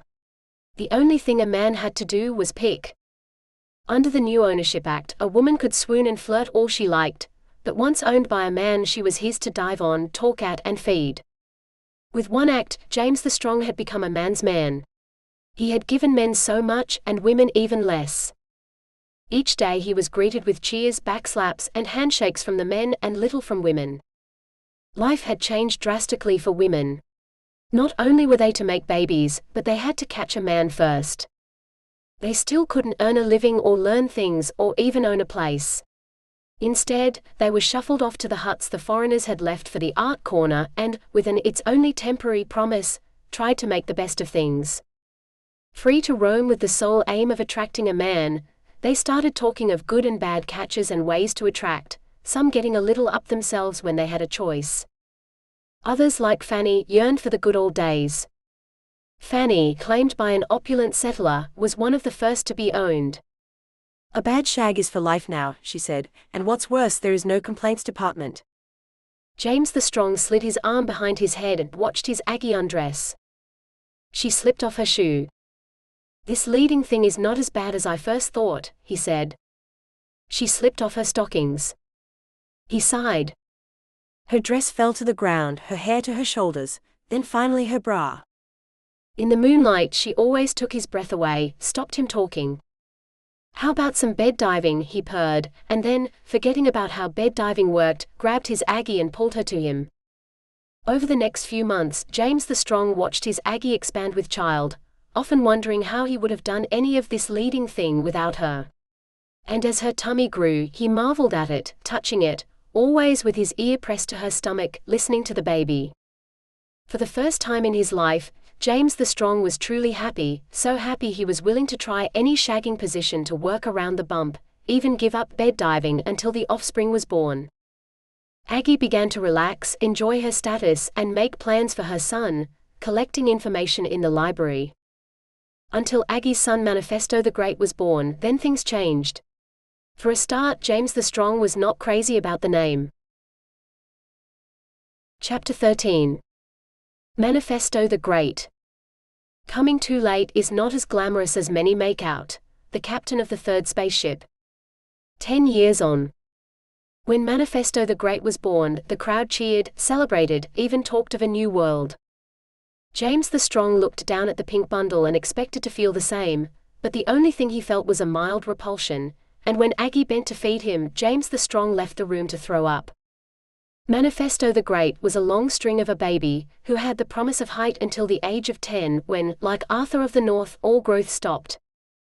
Aggie watched him mature with her heart in her mouth. Each day he looked more like his father, Arthur of the North, and she missed him so much. What she wouldn't give to sit under the sun, hold his hand, inhale the delicious scent of his hair, and talk.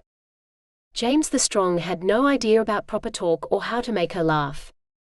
In the early days, it didn't matter. Making love was easy, it was all looks and size. James the Strong stopped talking at the mere flick of a shoe.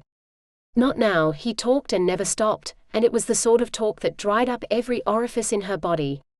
When he opened his mouth, she just wanted to shut it again, but nothing would shut him up. She could toss her bra out the window, swing from their bedroom chandelier naked, her family jewels pert and pristine like a sunflower, and he would still talk. If only he had the mouth of his father, a man that made her laugh and think. She sighed. What a waste, she thought, of a spectacular family member. When the missing overwhelmed her, Aggie went to her secret drawer in the old room, the room where she'd stayed while caring for Wi-Fi. No one went to that damp hole of a place. James the Strong even threatened to grow potatoes in it, and when Aggie protested way too much, he sent the librarian to find out why. The librarian caught her with his usual feigning an emergency act, bursting in for a surprise effect, an entrance he was famous for and probably why most disliked him. Aggie, with her back to him, was bent over an open drawer, clutching a pair of old underpants. She sniffed. A tear dropped to the floor. The door slammed shut. Aggie, mid-inhale, jolted and then turned, boxes swinging from her hand, nothing like the sort seen hanging out on the washing line. I recognize them, said the librarian. He moved closer. So old-fashioned. He spied the My Arthur embroidered on the crotch. Aggie covered it with her fingers. Don't tell, she whispered. The librarian stared at the ancient boxes that used to swing from the leader's laundry. Aggie looked at him. It's all I have of him. The librarian moved closer, made to touch the boxes, and stopped. For a moment he inhaled, lost in thought. Hemp, after so many years, still holds its shape, he whispered. Nothing but the best for Arthur. She sighed. Nothing but the best, muttered the librarian. She fingered the crotch, then folded it, and placed it tenderly back in the drawer. He never wears underwear, she said. The librarian jolted. Who? Who do you think? Him, everyone knows about the leader airing his family member, said the librarian. Real men swing according to him, said Aggie. There is merit in that theory, so I've heard, said the librarian. But not standing on a balcony in a leader's toga. Aggie caught his eye. Quite, said the librarian. The masses talk of an Eiffel and James the Strong in the same breath. He eyed Aggie. Not quite leadership material. He flashed a smile that stopped at the corners of his mouth. Your secret is safe with me. Aggie knew that look. Nothing was safe with it, especially secrets. The librarian knew which side his hemp was rolled on. They were living in exciting times, the city was expanding, they were building a better world, and Aggie, despite being a woman, made it all possible. She had a brain, solving problems and dealing with complaints was a breeze with her. All he had to do was bide his time and wait for her to slip up, and the library would be his pleasure dome and James the Strong his leader. The librarian reassured James the Strong with one of his cryptic looks. And James the Strong, preoccupied and run off his feet, happily accepted the librarian's word. The truth was, without Aggie, James the Strong couldn't rule. The meetings confounded him, had him flopping onto his bed flummoxed with a spinning head. It was all that talking, information and decision-making. He was expected to know everything and in an instant, decide what to do. It was Aggie who arranged all meetings to be held in the action room of the library, where she could spy and listen. It was her idea to hold the meetings at night when the readers were tired, and stuff them full of hemp biscuits and a nightcap, claiming that they would be less likely to argue on a full stomach. And it was her idea for James the Strong to use your height, remain standing and loom, as she put it. He needed Aggie, despite the fact that she was more interested in her son than bed diving, and must we was now her usual response, but her rebuffs were wearing him down. 10 years of watching your woman obsess over a son as foreign as, well, a foreigner had taken its toll on James the Strong. It was not that he hated his child, but did Aggie have to talk about him so much, and did he have to look so like Arthur of the North and so unlike him? Where were the big hands, the swagger? Desperate and confused, he was starting to question himself. He couldn't understand why his son was not like him, why he was so, well, moldable, and whenever he asked Aggie she'd clam up, pull a face. She wouldn't even listen, let alone answer, and the more he asked, the more she withdrew. As the years passed, his embarrassment smoldered, and when Aggie talked of separate bedrooms, his embarrassment turned to anger. He, the great leader, was turning into a figure of fun. Chapter 14. The Art Center. Laying flowers at a statue's feet is woman's work. A man's is building them, loudmouth. The art center kept itself separate from the city, allowing the four-legged creatures to roam, sniff and roll in the grass, exposing their stomachs for a good rub. The four-legged creatures were loved and sometimes worshipped, making the foreigners a joke to most in the city, including James the Strong.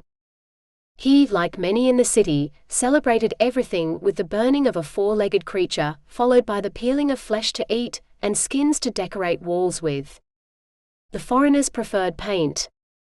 James the Strong loved the skins of the four-legged creatures so much, he even had a pouch with long fluffy hair for his family member. Not something Aggie liked to ponder on. It was all a bit meaty for her. She had tried to make the best of things over years, but no amount of cushions and color could camouflage the skins that hung in their bedroom. When James the Strong didn't take the hint about separate bedrooms, she rehung his animal skins in his sulking room, and when he still didn't take the hint, she moved in a bed and spent most evenings feigning a headache, a stomachache, or instigating an argument, sometimes all three. After a particularly long meeting about the cost of statues, James the Strong, knackered with a spinning head of figures he could not comprehend, entered his bedroom. He had heard rumors that in his heart he knew, and he was fed up. Aggie, mid-cushion fluffing, said nothing. Folk are talking, he said. I hear their sniggers, and quite frankly, it's embarrassing. Talking, said Aggie without looking up. Our son not being much like me. Don't be silly, said Aggie. He walks like he's tripping over something, said James the Strong. Aggie tossed a cushion into the corner, and picked up another. And his head's always in some sort of reading device, what's that about? I mean, I tried to teach him how to pull a spaceship, but all Manifesto the so-called great wanted to do was play in the pickling thing. He is only 10, said Aggie. But spaceship pulling is every boy's dream, it's our heritage, said James the Strong. Hardly heritage, muttered Aggie, with an aggressive punch at a pillow. She looked at him. Maybe you should give up the spaceship pulling. Give up my birthright? Snapped James the Strong. Has it not been done to death? Said Aggie. Done to what? Said James the Strong. Have we not moved on? Said Aggie. How can you move on without a spaceship? Said James the Strong. And they're still in good shape, bit like you. He eyed her, pondering a waist grab. Doesn't mean you have to drag them out every year, flog the whole arrival thing like a caveman. James the Strong slumped on the bed. Are you saying I'm a caveman? Well, if the spacesuit fits, said Aggie. You used to like all my caveman stuff, sulked James the Strong. He watched Aggie move about the bedroom. After 10 years of ownership, he still yearned for her. She had aged well, he even told her once, and did she appreciate it? Did she say thank you? Tell him he had. Bet you say that to all the girls, is what she said. He peered down at his out-of-action family member, limp as a used tea bag under his going-to-bed toga. It, like the rest of him, was a giant, and, like the rest of him, had been a master in the bedroom, spouting forth in seconds like the great waterfall itself. Women used to go crazy for it, especially Aggie. She even dressed it up when in the mood. He sighed. These days there was as much chance of Aggie dressing up his family member, as his so-called artistic son reaching for a rope to pull a ship. James the Strong stared at his woman. Even a cuddle would help.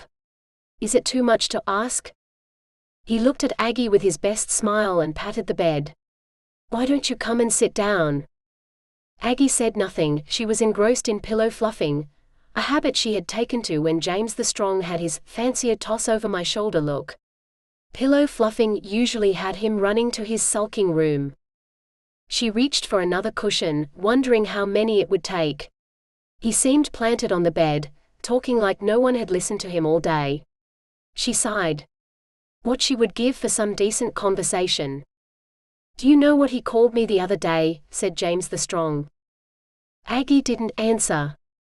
Daddy, Daddy. What's wrong with that? Said Aggie. Apparently it's all the rage. Rage, said James the Strong. We are royalty. We don't follow rages, we make 'em. He is only 10, muttered Aggie. 10? 10? Snapped James the Strong. Yes, 10, said Aggie. What were you doing at that age, picking your nose or just your bum?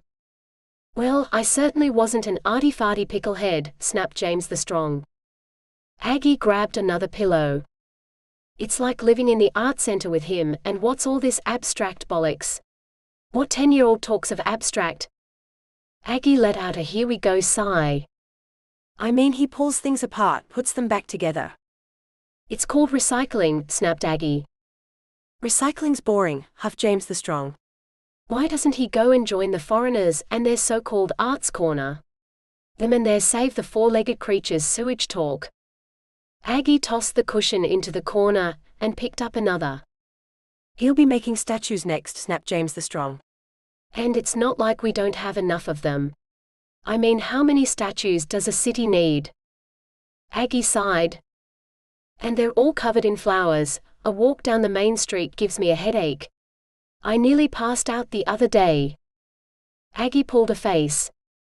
And there's not even one of me, not one. I wonder why, muttered Aggie. I mean, I am the leader. You'd think there would at least be a head somewhere. Well, there has always been the problem of your height and materials, said Aggie. I mean, your nose alone would take up half the road's budget. Well, excuse me for breathing, huffed James the Strong. He patted the bed again. Aggie fluffed with vigor. He looked at the walls. He missed his skins. You should be proud, said Aggie. Manifesto the Great has been assigned. Assigned? You sound like one of those leaflets the readers like to print, he muttered, for the masses. Our son's been assigned his own corner of creation. James the Strong scowled. Our son? Memories of the sniggers flooded back. He's more like you than me. Aggie stopped. That's just because he's 10, he's not a man. So you say, snapped James the Strong. He did give you that reflector, said Aggie. James the Strong flicked his hair, rolled onto his side and jumped out of bed. Beating Aggie verbally was as easy as trying to understand one of her formulas, especially when she mentioned that damnable reflector which, thanks to his son, had taken the city by storm. Yes, well, thanks to those reflectors, no one has time for anything anymore but looking at themselves, he snapped, and with a slam of the door he huffed to his sulking room, a place it seemed he was destined to spend most nights. Chapter 15. LM2. Scowling is like frowning but with more swear words, James the Strong. Over the years, the foreigners and their whole "let's take care of our planet" stance had begun to grate on those in the city. Who cared about the state of wild hemp or the stroke "don't eat a four-legged creature" campaign? Most in the city just wanted the foreigners to shut up and make things, like their statues. In fact, those from the city would have happily run the foreigners into the outlands if it wasn't for their statues and the discovery of the reflectors, a discovery stumbled onto by Loudmouth's granddaughter, LM2. LM2 was a quiet teenager with a brilliant brain, who had been assigned to babysit Manifesto the Great, a boy who loved to collect things. From the time he could walk, he rummaged, hoarded and recreated, and soon found his way to the Foreigners' Art Center. Manifesto the Great found comfort there. It was so much more fun than loitering around the library and its smelly books. There was a sense of fluidity about the place, a respect for life, although a child of 10 wouldn't use such words. He could not resist returning again and again. He liked the reading devices, the studios full of recycled materials, and the way men and women worked together, taking turns shouting, a place where women like the mother he loved seemed to lead a happier life. By the time he was 10, it was his place of refuge from a father who scowled at him. The foreigners all embraced the next leader. They doted on him, ruffled his hair, laughed at his funny ways, all apart from LM2. The last thing she wanted to do was babysit. She took him on long walks, and Manifesto the Great collected to his heart's content, plants, rocks and shells, including the pearl reflector shell. These would be great for adjusting one's own wig, he said to LM2. She looked down at Manifesto the Great's eager eyes and was on the verge of dismissing him when she caught sight of her distorted face reflected in the inside of the shell. She lifted it. A reflector, she said. I see what you mean. Manifesto the Great looked at her. You could upcycle. She laughed. Bit more than upcycle, maybe reinvent. He jumped. Can I watch? The foreigners laughed at LM2's ideas of reflection, apart from Manifesto the Great. Get back to your babysitting walks, they said. LM2 ignored them. She knew she had stumbled onto something, and it wasn't long before she and Manifesto the Great had bonded over the art of inventing. Their first mirror was pocket-sized. Manifesto the Great, desperate to impress his father, couldn't wait to show him. He slid the reflector into a box and presented it to his father, across the breakfast table. James the Strong opened the box with Aggie and the librarian watching. Manifesto the Great talked of how LM2 designed it, and how he was allowed to watch and help. Aggie listened, a pang of jealousy stabbed her heart. Who's this LM2? She snapped. Just a foreigner, he muttered. James the Strong stared at his reflection with disappointment. This is my face, he muttered. He turned to Aggie. You called me handsome. You are, she said. He looked again. Thank Pickle for my magnificent family member, he thought. You get used to it, said the librarian. James the Strong continued to stare. Looking like everyone else, said the librarian. Not sure I want to, muttered James the Strong. You'll be the first to have one, said his son. He waited for praise. You could practice your speeches with it. James the Strong turned to his son. And what's wrong with my speeches? The reflectors weren't exactly a hit with the foreigners either. Turned out no one liked what they saw, and they cursed LM2 for her stupid discovery. Here we are running out of materials to make their ridiculous statues, snapped her father, a man nothing like Loudmouth. And what are you doing? Stripping the shores of shells and making stupid reflectors to remind us of how ugly we really are. LM2 talked of a feeling in her bones that the reflectors would lead to something more. No one listened. Instead, she was ordered to accompany the rebels on their next storming the meeting mission, which LM2 claimed was a waste of time. Every man in the city wanted a statue. Having a statue gave a man hero status, made women more malleable. Being owned by a hero was better than being owned by a mere man, and soon led to the laying of flowers at the feet of statues. There were even competitions, which led to flower stripping, and another thing for the foreigners to complain about. The foreigners could not recycle fast enough to keep up with the city's demands, and many saw a future of bleak landscapes and bugger-all plants. If they keep on with this flower stripping, then what will the wasp killers live off, and where will we be? Shouted LM2's father. Overrun, dying like flies from their stings. We need to storm the meetings, he said, be heard. No one else had a better idea, so the foreigners regularly stormed the readers' meetings, demanding to be heard and having rights. Not much happened, they never made it past the door. The librarian, with a noted sniff, shooed them away like flies, slamming the door in their faces. LM's father turned to LM2. You have spent time with the son, he said. Perhaps you can influence the father. Me? Thought LM2. What the freak can I do? And she was about to say just that, when she caught her father's steely glare. He was on the verge of swearing, bursting into one of his rants about the excessive use of trees without replacing. There's more to you than reflections, he said. You have a persuasive power about you, you just need to harness it. And before she could argue or ask him to explain, he left the room. Chapter 16. The Storming. Four-legged creatures come in many sizes. Readers attempted to catalogue them, but making up names was not their strong point until Earth was discovered, the librarian's diary.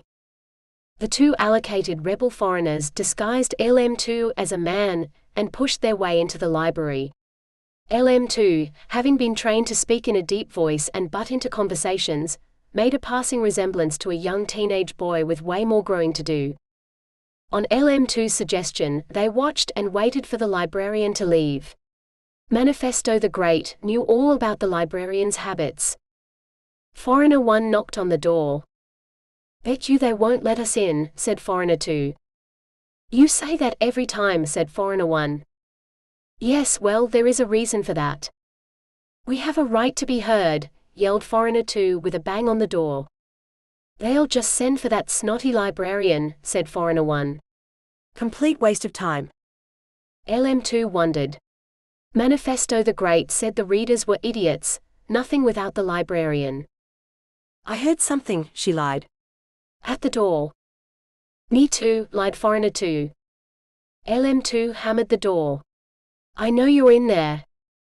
Go away, hissed a voice from behind the door. We have something of interest, she said. Interest, said Reader 1. The reflectors, lied LM2, and I'm working on a bigger size. Reflectors, said Reader 1. He creaked the door open to a crack. Foreigner 1 shoved his foot in. Don't mention that word near the boss, said Reader 1. Boss, said LM2. James the Strong. We just call him the boss, said Reader 1. To keep his spirits up. Reader 2 appeared from behind with a shush, he hears through walls. We've arranged to meet with the librarian. LM2 lied as Foreigner 1 edged the door open. The librarian is busy seeing to the boss, hissed Reader 1 with a sideways glance. He's not himself. The librarian, said Foreigner 1. The boss, said Reader 1. More a grumpy old man than a man's man, said Reader 1. Reader 2 threw him a too much information look. Well, he is, snapped Reader 1. A right pain in the proverbial. Rarely laughs, let alone listens to a joke, and that new voice of his goes right through me like a dose of constipation water. The men pulled a face. Used to love listening to him, now it's like the screech of a hen mid-shag, said Reader 1. The men chuckled. Shush, hissed LM2. Was that footsteps? Let us in. The foreigners pushed at the door. The readers pushed back. Why don't we talk somewhere else, said Reader 2. Meetings aren't what they used to be. The foreigners looked at each other. Somewhere else? Then it won't be a meeting, and you won't be bound to do anything. We'll write things down, said Reader 1. And then what? Muttered Foreigner 2. Look, just go away, said Reader 2, and we'll talk of this later. He'll be here any minute. The foreigner didn't budge. Is it true? Does the boss sleep alone, said foreigner 2, getting into the swing of things. Reader 1 stopped. How did you know? Reader 2 nudged us shut it. If only we had the old appointment system, muttered Reader 1. And a few willing females. He stopped as James the Strong appeared from the shadows, looming over the foreigners. There is no such thing as a willing female, he said. The foreigners jumped. A mere myth, stuttered Foreigner 1 with a nervous smile. James the Strong eyed the foreigner. Why are you here? Democracy, snapped Foreigner 2. Reader 1 almost chuckled. James the Strong threw him a look and with a small fart pushed open the door. Foreigner 2, a brave man, marched in behind him, followed by LM2 and Foreigner 1. James the Strong eased himself into a chair and slid his feet onto the table, and before the readers had time to usher the foreigners out, Foreigner 2 jumped in. We're here to defend the planet, protect things. Boss doesn't need to hear this, muttered Reader 2. We're running out of materials, said Foreigner 2. Just chop down more trees, said Reader 2. And when we run out of trees, said Foreigner 2. Who cares, sighed James the Strong. The thing is, we can't replace a tree, said LM2. As if, said the two readers in unison. James the Strong eyed the teenager's sweet face. We told them to go away, said Reader 1. James the Strong sniffed. How about we shut these windows? Can't move for the smell of flowers these days. It's bad enough having all these statues everywhere, but covered in flowers, that's air pollution, that is. Makes me feel quite heady. Quite, sir, boss, muttered Reader 2, quickly moving to a window. James the Strong turned to the foreigners. Did you know there is not one of me? One, said Foreigner 2. Statue, said James the Strong. There is not one statue of me. And even if there was, can't see Aggie leaving flowers, let alone that son of hers. He looked at LM2. Are you that loudmouth son? Grandson. Grandson? James eyed LM2's feminine stance. Heard of a granddaughter, not a son. LM2 here is but a mere student, said Foreigner 2. Still learning, said Foreigner 1. That idiot grandfather of yours nearly had Wi-Fi believing in stupid recycling, muttered James the Strong. Recycling is not exactly stupid, said Foreigner 1. It keeps things tidy, said LM2. My father was always tidying up, said James the Strong. There wasn't a sock drawer in his room not color-coded, and quite frankly I found it boring. Yes, but we are not talking of drawers, we are talking of recycling and statues, said Foreigner 2. I hate recycling, muttered James the Strong. You can't hate recycling, it saves things, said Foreigner 2. Shall I just push them out, boss, said Reader 2. And it's amazing what you can make with a few rubber bands and an old, tastes like steak packet, said LM2. Some would say artistic. The readers gasped. The word artistic enflamed James the Strong. Artistic? Artistic? James the Strong looked from one foreigner to another. He stopped at LM2. You sure you're Loudmouth's grandson? LM2 nodded. You're as much like him as Manifesto. James the Strong stopped, looked away, then pulled himself together. Personally, I'd ban statues, but these bozos here reckon it could damage things. A bit of worship keeps the masses happy, said Reader 1. What harm does it do, said Reader 2. Well, breathing for a start, said James the Strong. When the sun's up, the city smells like a good old-fashioned nurturing shed on a busy day. He chuckled at his wit. What about if we were to create something new, said LM2. There was a sharp intake of breath. Manifesto the Great was not keen on anything new, unless it was a shagging position. LM2 looked around. Artistic? All glared at LM2. Innovative, jumped in Foreigner 1. James the Strong looked confused. You could go down in history, said LM2. History, I like that, muttered James the Strong. He stopped. History? For what? LM2, lost for words, began to stutter about spaceships and recycling until James the Strong, confused, put up his hand. No one touches my spaceships. Now shall I push them out, said Reader 1 with a smug look. Sir, said Foreigner 1, the touching of spaceships is merely for the benefit of your arrival day celebrations. Oh, said James the Strong. Why yes, we like to keep things as authentic as possible for, he paused, you're pulling. Tell me more, said James the Strong. Foreigner 1, with more technical talk than an engineer, jumped in, using gestures and reenactments that had James the Strong listening with his "I understand" look, until the librarian appeared and, with his usual damper on things, put an end to the meeting. Chapter 17. Mirrors. Large is a mere 5-letter word, LM2. The foreigners headed out of the city, with no idea what to do next. Foreigner 1-eyed LM2. She had nearly landed them in it. What the hell was all that innovation stuff about? Said Foreigner 2. I was thinking on my feet, she said. Thinking on your feet? If it weren't for himself talking about the spaceships, we'd have been strung up on a wall like those god-awful skins. I don't think so, she muttered. If you don't come up with something innovative, we'll be excommunicated, sent to the aliens. Hardly, said LM2. We foreigners do all the work, the city would shut down without us. She has a point, said Foreigner 2. And I have an idea, said LM2. You? An idea? Said Foreigner 1. I was thinking about miniatures and reflectors, and a way to use fewer materials for even bigger-looking statues. The two men looked at her and for the first time saw a bit of loud mouth, except with way better hair. We could try reflecting something onto something else, bigger, she said. The two male foreigners were speechless. They had never heard of a woman making sense before, let alone a teenager.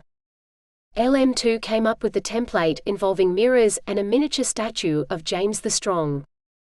She, along with Manifesto the Great and the two foreigners, had worked hard on the project, keeping it quiet from everyone until Manifesto the Great blurted it out across his morning toast. James the Strong choked on his tea. The idea of a miniature was as offensive to him as being owned was to Aggie. Miniature? There is nothing miniature about me, shouted James the Strong. And there's mirrors as well, said Manifesto the Great. I'm scrapping the project, said James the Strong. But Dad. Aggie nodded. Assign that teenager to babysitting. Aggie stopped. Ever since her son fell under the spell of LM2, Aggie had a feeling in her bones, a shifting of things not in her favor. Aggie knew he was a she straight away. LM2's bum fluff was as convincing as the sock stuffed down her trousers, and as for phallic jokes, they were as funny as the librarians, and he had no sense of humor. He didn't even flinch at a fart, which had most men in hysterics. Aggie had tried to take charge, make some distance between her son and that so-called teenage boy, but there was a bond between them. LM2 was all her son talked of, and everything Aggie did made things worse. She stared at her son. Did she really want him spending even more time with her? Let's not be too hasty, she said. I thought babysitting was all the rage, said James the Strong. Manifesto the Great looked from one parent to the other. Yes, but what if this miniature was more than, well, a miniature? It could be a coup, said Aggie. Coup, said James the Strong. It's possible, Dad. Don't forget, there's mirrors too. You could go down in history, said Aggie. That's what that teenager said, muttered James the Strong. Aggie huffed. What about a show then, said Manifesto the Great. James the Strong looked at Aggie confused. Just us and the foreigners? James the Strong said nothing. And the mirrors, said Manifesto the Great. The foreigners, describing their new take on an old statue idea as jaw-dropping, arranged a demonstration by the waterfall at sunset. You will never look at a statue again in the same way, said LM2. James the Strong, suppressing weird feelings he now felt for this teenager, nodded. Aggie, her son, the librarian, and James the Strong stood by the waterfall as LM2, in man garb, slid a pocket-sized object covered in a hemp handkerchief onto a rock by the waterfall. The two foreigners waited, poised for light switching. James the Strong and his entourage stared in silence. "Is this a joke?" snapped the librarian. LM2 had worked tirelessly with the reflectors, up all night, convincing herself it would work. Now, in the sharp light of the sunset, she wondered. She tugged at the hemp handkerchief, it fluttered from the figure. The group stared at the doll-like statue. LM2 gulped. "Are you taking the piss?" said the librarian. "Just wait," muttered LM2. "My family member's larger than that," shouted James the Strong. "A baby's family member's larger than that?" said the librarian with a look of distaste. LM2 nodded to her comrades. Foreigner 2 positioned the reflector to catch the sunset, and it reflected the light onto the miniature statue. James the Strong's majestic silhouette flashed behind the waterfall, filling the backdrop larger than a spaceship. The effect was breathtaking. "Immortalization," muttered James the Strong. "Unbelievable," muttered the librarian. Manifesto the Great, jumping with joy, grabbed LM2's hand. Aggie's heart sank. The foreigners basked in their glory, slapping each other on the back.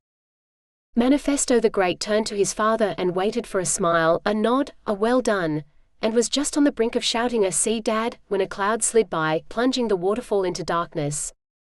The cheering hushed. The backslapping stopped. The cloud moved on. The sunset appeared, lighting up the waterfall. They waited for the silhouette to appear. The light flickered, finally flashing the image of a Victorian earth bedroom. They stared into the cluttered room with no idea what a potted plant was. "What the pickle?" muttered James the Strong. An aging face appeared, her hair piled high, her face covered in makeup. "Is that a woman?" muttered someone. She began to apply more makeup. "What's she doing?" muttered Manifesto the Great. They shook their heads as a boy in a nightdress appeared from behind her. "Mirror, mirror on the wall." He laughed, bursting into tears as she clipped him over the ear. Chapter 18. Earth. No one realized they had aged until they saw their reflections. They just thought it happened to other people. The librarian's diary. James the Strong's magnificent silhouette was overlooked by the discovery of Earth, and yet again he sulked. Soon reflectors, now called mirrors, were all the rage, and any settler worth a jot owned not only a mirror but several, large and positioned to catch the sunset at every angle going. And once a language adapter was developed, a whole new world opened up to the planet. Within a year, the settlers were peering into the mirrors, reflecting parts of lives Victorians called private. They stared into living rooms, bedrooms, restaurants, and conference halls, quickly picking up the difference between a bribe and a tip, interfering and advising, and a fumble with staff and conjugal rights with one's wife. Anywhere there was a mirror, those in the city watched like a soap opera. The incomers couldn't afford large mirrors.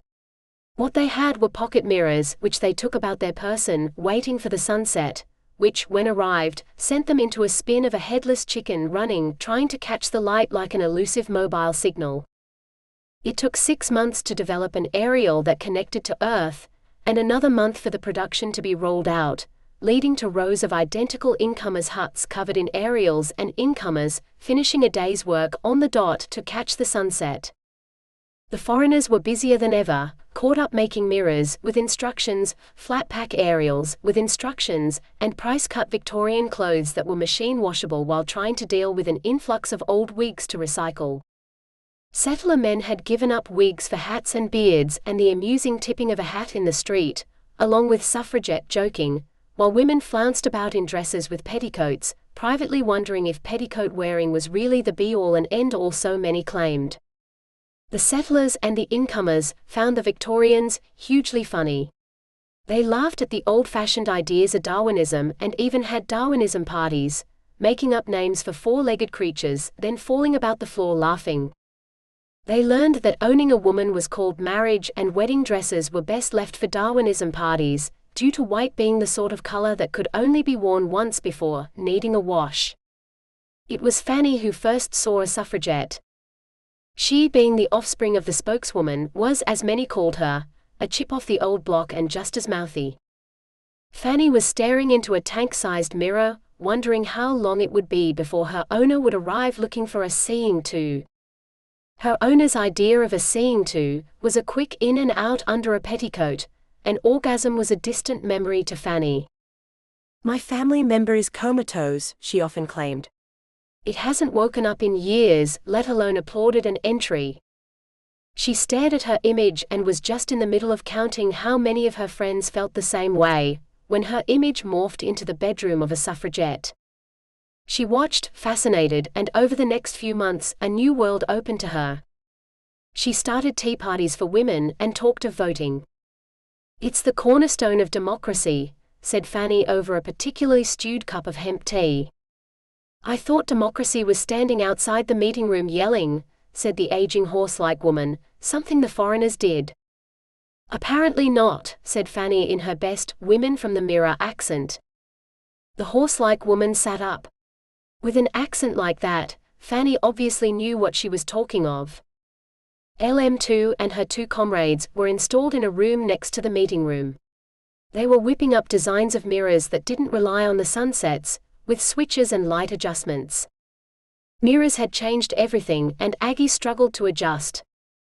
In a flash, LM2 was in her library, and James the Strong was quoting her like she had the answer to everything, claiming LM2 was the son he'd always dreamed of. Gone was the man who depended on her.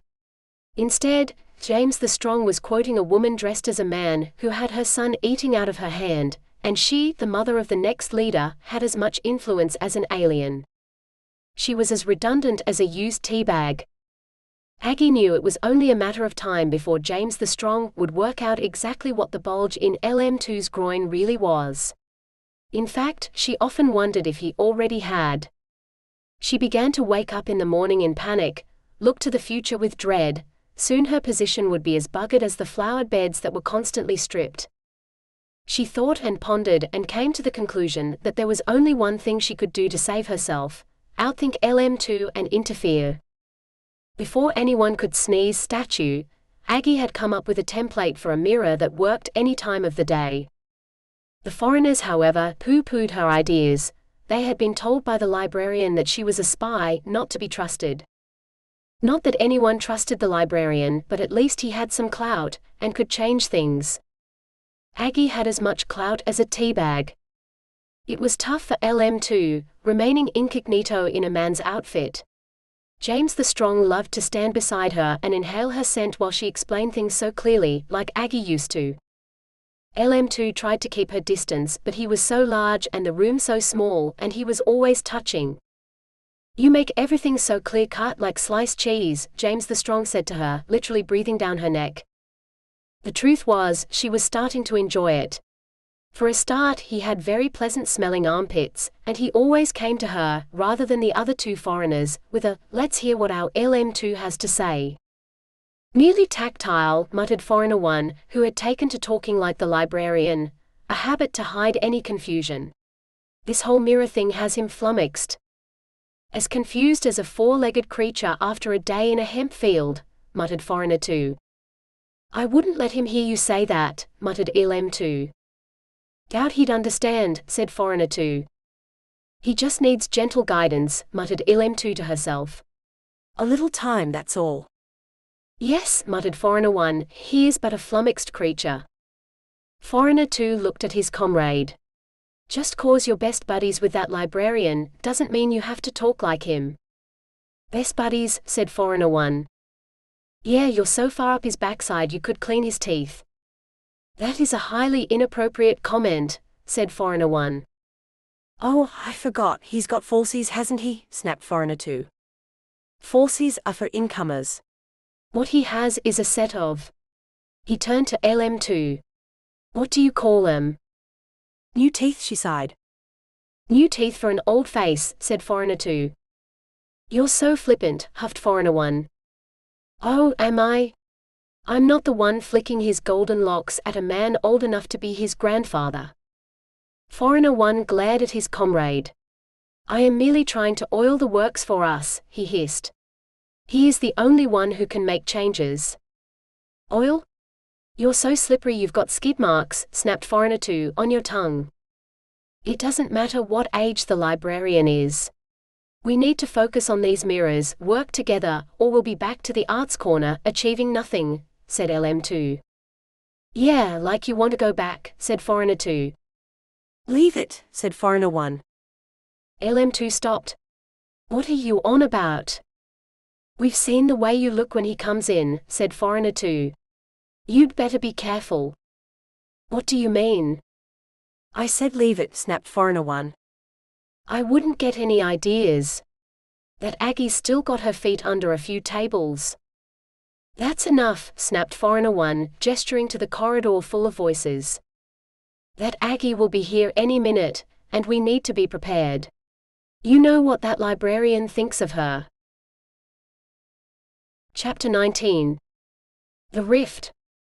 Emotions ran deep in the librarian, despite his pinched face. Aggie. Aggie had already left a template with the foreigners, and they had no idea what to do. They were in the hub of the city, helping to make decisions. One whiff of Aggie loyalty could screw it all up, cheese the librarian right off. What shall we do? Hissed Foreigner 1. Lie. Pretend a four-legged creature has eaten them. The librarian was in the meeting room, listening. He spent hours spying, nearly as many as watching Earthlings. He watched the arresting of Emmeline Pankhurst, gasped at Sweeney Todd, laughed at Harold Lloyd, and shed a tear for Charlie Chaplin's tramp. The Earthlings fascinated him. He loved intrigue, spying and melodrama as much as he loved his library, and if he could get all three at once, he was a man in heaven. He tried to educate his esteemed leader of such things, but James the Strong preferred watching trams. Planet High Man had sleek transporters that zipped about the street. All the incomers had one, and all the settlers had a driver along with one, usually an incomer who didn't talk too much. No one used four-legged creatures to pull things, which confused James the Strong, and a confused James the Strong turned to women. Which had the librarian wondering. He knew there was something funny about that LM2. Why did she wear a cap inside? A smile spread across his thin lips. He saw an opening. Maybe his luck had turned.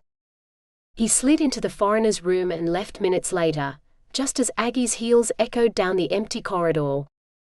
Foreigner 2, with a flustered rummage, pulled out Aggie's template. It's going to be brutal, he said. The footsteps stopped at the door. Brutal, said Foreigner 1. You heard what the librarian said. Aggie tapped a knock on the door. Aggie's no spy, said LM2. Just follow my lead, hissed Foreigner 2. Aggie knocked again. You're led. I think you'll find it's my lead, snapped Foreigner 1. She may be a know-it-all pain in the butt, but she's no spy, said LM2. I should know. The two foreigners stopped. Babysitting her son hardly gives you inside information, snapped Foreigner 2. He turned to his comrade. Let me do the talking, you're too sensitive. Foreigner 1 shrugged as Foreigner 2 nodded at LM2 to open the door. I wouldn't trust that librarian as far as I can sneeze, she mumbled. Spy my foot. Just open the door, hissed Foreigner 2 as Aggie burst in. I was thinking about that last idea. No one looked at her. Aggie cleared the table of mugs and unrolled her latest template. I think I have a way of bypassing the sunset, she said.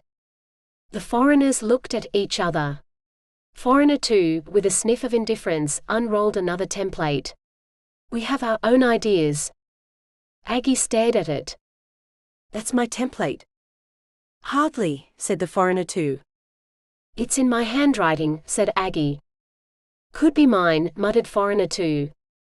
Or mine, said Foreigner 1. Foreigner 2 threw him a leave it to me glare. Aggie eyed LM2. Or perhaps yours. LM2 glanced at Foreigner 2. Hardly, he said. She would not have done that or that. He thrust a pointed finger at the template. It's hardly groundbreaking, muttered Foreigner 1, ignoring his comrades' leave it glare. Aggie fumed. Her face hot, she made to argue but stopped as Foreigner 2 pushed the template back to Aggie. We don't need this. Yeah, said Foreigner 1. Aggie fumbled with her template. Perhaps marching into the room wasn't the best thing. The librarian, listening in the next room, rubbed his hands with glee, and when he heard Aggie leave with a slam, he headed to his esteemed leader. He had a few more seeds to plant. James the Strong had no idea what was going on. All this earth stuff had his brain buzzing like a bumblebee in a jar. He stared at the waterfall from the window in his man cave, and sighed. He was tired of stomping and looking like he understood. He had spent hours in front of the mirror, and his head was bursting with all the effort, and he still couldn't see what all the fuss was about. Thank God for that wonderful LM2, he thought. My only port in the storm. We are watching progress in the making, said the librarian, marching in with 2 hemp teas. He handed a mug to James the Strong, caught a glimpse of his acting like he understood look, and regretted his statement. The concept of progress made as much sense to James the Strong as marriage, which, as he pointed out, was just a stupid way of spelling owning. There is the ceremony, said the librarian, and rings. Peef that old chestnut, said James the Strong, who had no idea what the librarian was talking about. He looked out the window again, as the librarian began to adjust James the Strong's mirror. Why use 4-legged creatures for pulling? The librarian stopped. What? I can pull a spaceship quicker than those wheeled thingies, he muttered. Why are we watching such idiots? The librarian grunted. I'm fed up with these mirrors. I was thinking we could try another position, muttered the librarian. James the Strong started. Position? The mirror, said the librarian. Oh, I see, yes of course, muttered James the Strong. The librarian, with a quizzical look at his leader, continued. I was thinking if we move these mirrors about, we may find something different for you to view. James the Strong nodded. Perhaps something more appealing. Appealing, said James the Strong. I like that idea. Have you heard of the melodrama? Said the librarian, moving into action. James the Strong said nothing. The librarian had gone for the largest mirror in the room with his pinwheel arms. Bit heavier than I thought, puffed the librarian. You did pick the biggest mirror, said James the Strong. The librarian grunted. Just thinking about the view, sir. He wobbled, attempted a step, failed, and with a muffled going down, toppled to the floor. Manifesto watched as the mirror settled on top of his colleague, covering all but a well-polished sole of a high-heeled shoe. He stared at the foot. Suppose you want me to help, said James the Strong. Perhaps if you could, your graciousness, groaned the librarian. James the Strong eased the mirror up like it was an earring, and waited for the librarian to adjust himself. Would you like me to put it back, said James the Strong. No, no, said the librarian, dusting himself off. Now that it's down, we must but continue. He paused, looking around the room. James the Strong waited. Silence. You sure you don't want me to put it back? Said James the Strong, waving the mirror about like it was a hanky. The librarian, lost in thought, gestured and I'm thinking.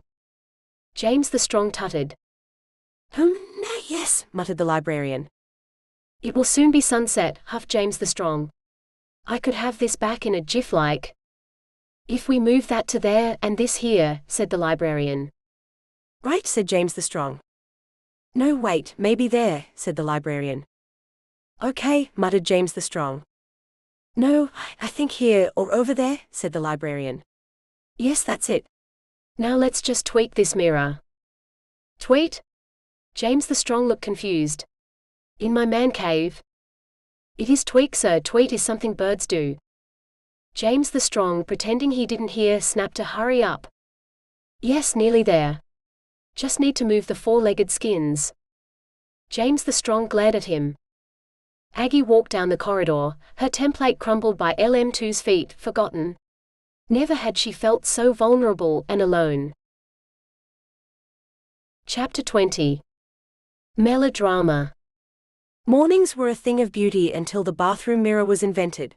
James the Strong. 2 hours later, James the Strong's mood was at the teeth-clenching stage as the librarian tweaked at a level that had him sweating like a wrestler in a heat wave. His bed was now covered in shoes and cushions, with his breakable as an eggshell hand-painted with love's skull lamp, precariously balanced on top. And on the floor, piled in a heap like garbage bags, having been ripped from the walls like used waxing strips, was his much-loved, took forever to collect, four-legged creature skin collections. He stared down at his tea, now colder than Aggie's not tonight look, and wondered just who was the boss. "We're nearly there," muttered the librarian with smugness. James the Strong wanted to slap him. "Nearly there? Look what you have done to my room. I may as well lock the door and run away." The librarian, with a dismissive wave, muttered an easily fixed, then pulled out his mock Victorian fob watch. "It's sunset any moment now, sir." James the Strong plonked himself onto the pile of four-legged creatures' skins as the librarian handed him his iced tea. A Victorian stage appeared on the mirror.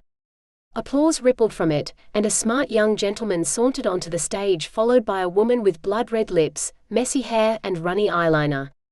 Within minutes, James the Strong was engrossed as the gentleman talked to the woman like she had a pea for a brain. He was on the edge of his seat. The gentleman was so masterful, so commanding.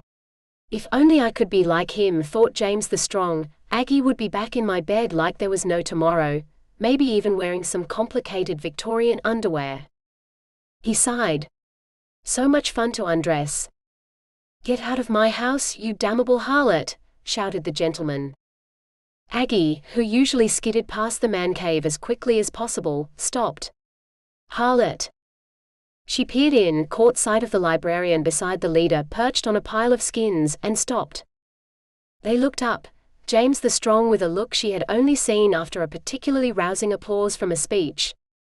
"Did you just call me a harlot?" she said. "Ma'am, it is but the mirror."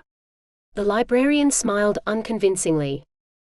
Aggie ventured into the man cave, eyeing the pile of four-legged creatures' skins with a confused what-the-pickle look. "Now that is what I call a man," muttered James the Strong.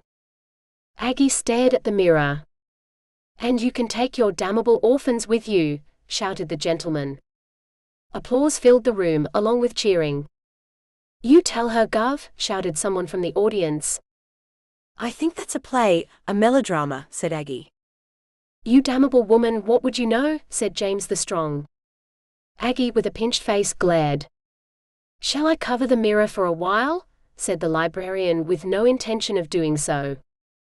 James the Strong rose from his pile of skins. Aggie's reaction had spurred him on. He'd shut her up with one command. "Now get out," he yelled, then faltered. "Take in some morning air." "Morning air." "It's sunset," she said. "It won't be for long, you harlot," snapped James the Strong. "Sir," said the librarian. "Harlots are not spoken of here." "I'll do what I damn well please," snapped James the Strong. "Now toddle off, you trophy of mine." "Well, really," flustered Aggie. "Yes, really," said James the Strong. The librarian threw a twisted smile at Aggie. "And clean your wedding dress," said James the Strong.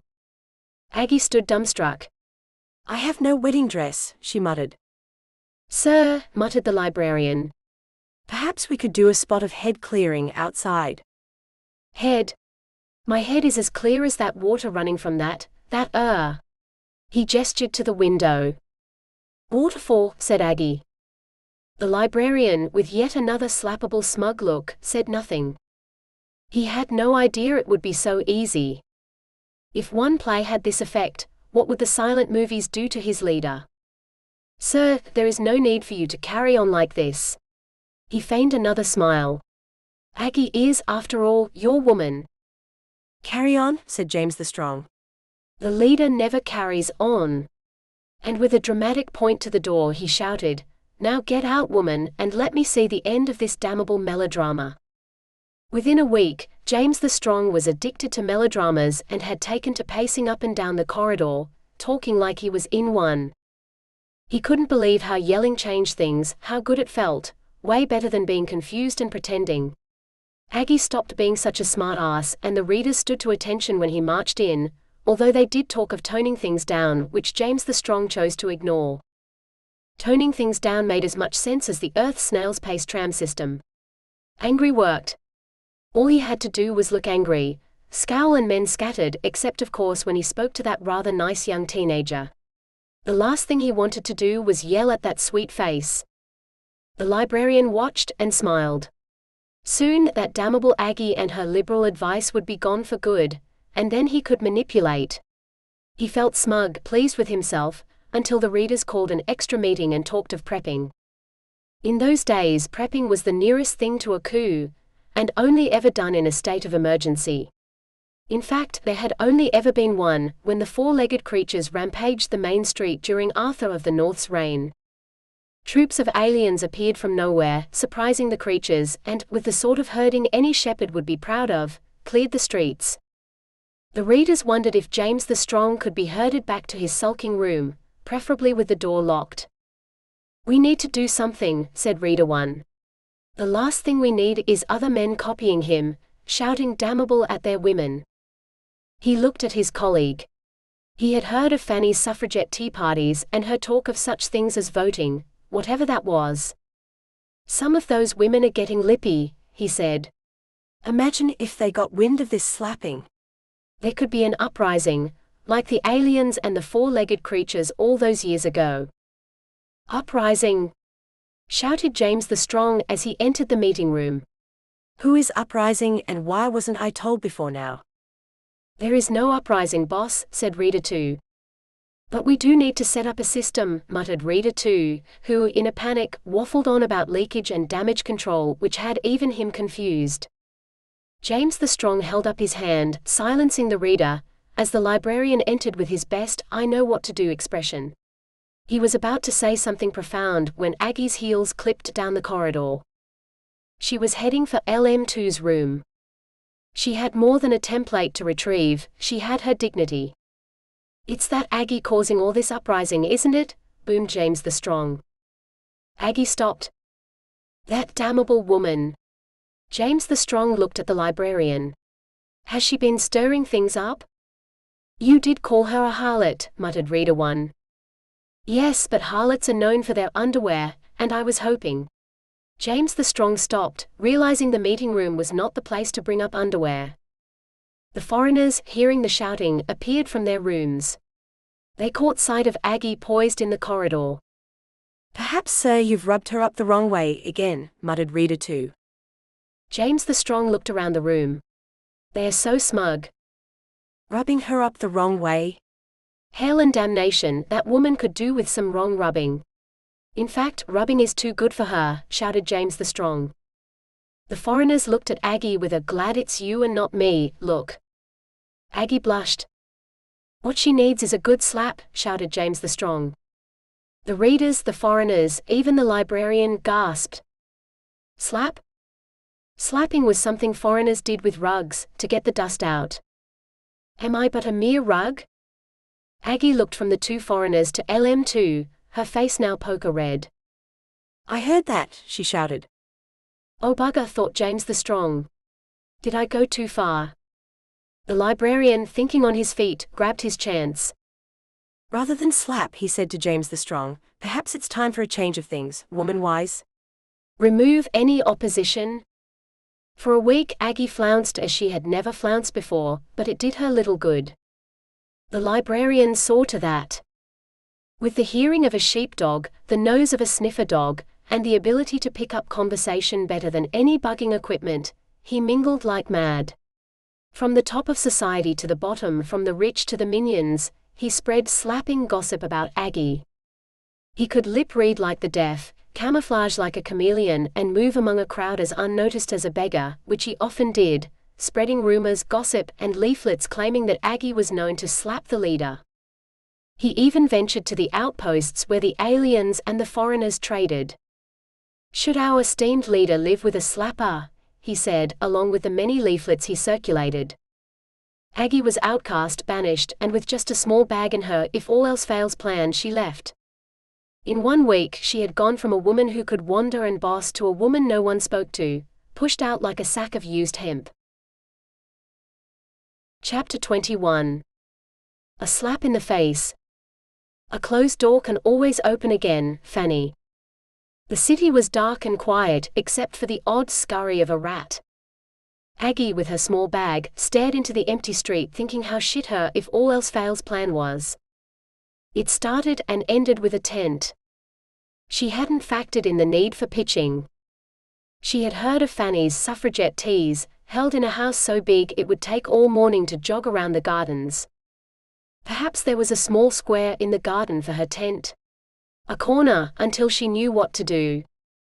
Fanny opened the door with a startled look. She had heard the rumors. "Who's that?" shouted a male voice. "Oh, no one," Fanny said with a go-away look. "If it's that slapper, you know what to do," he shouted. "I didn't slap," muttered Aggie. She looked at Fanny's "not here" face and realized pitching a tent in her garden was as probable as the librarian telling the truth. Fanny slid a card into her hand. "You're not alone," she whispered. "I see," muttered Aggie. "Try the women's quarters," she whispered and slammed the door shut with a "she's gone." Aggie, confused, looked at the card. "The underground is strong." The women's quarters were a good hour's walk.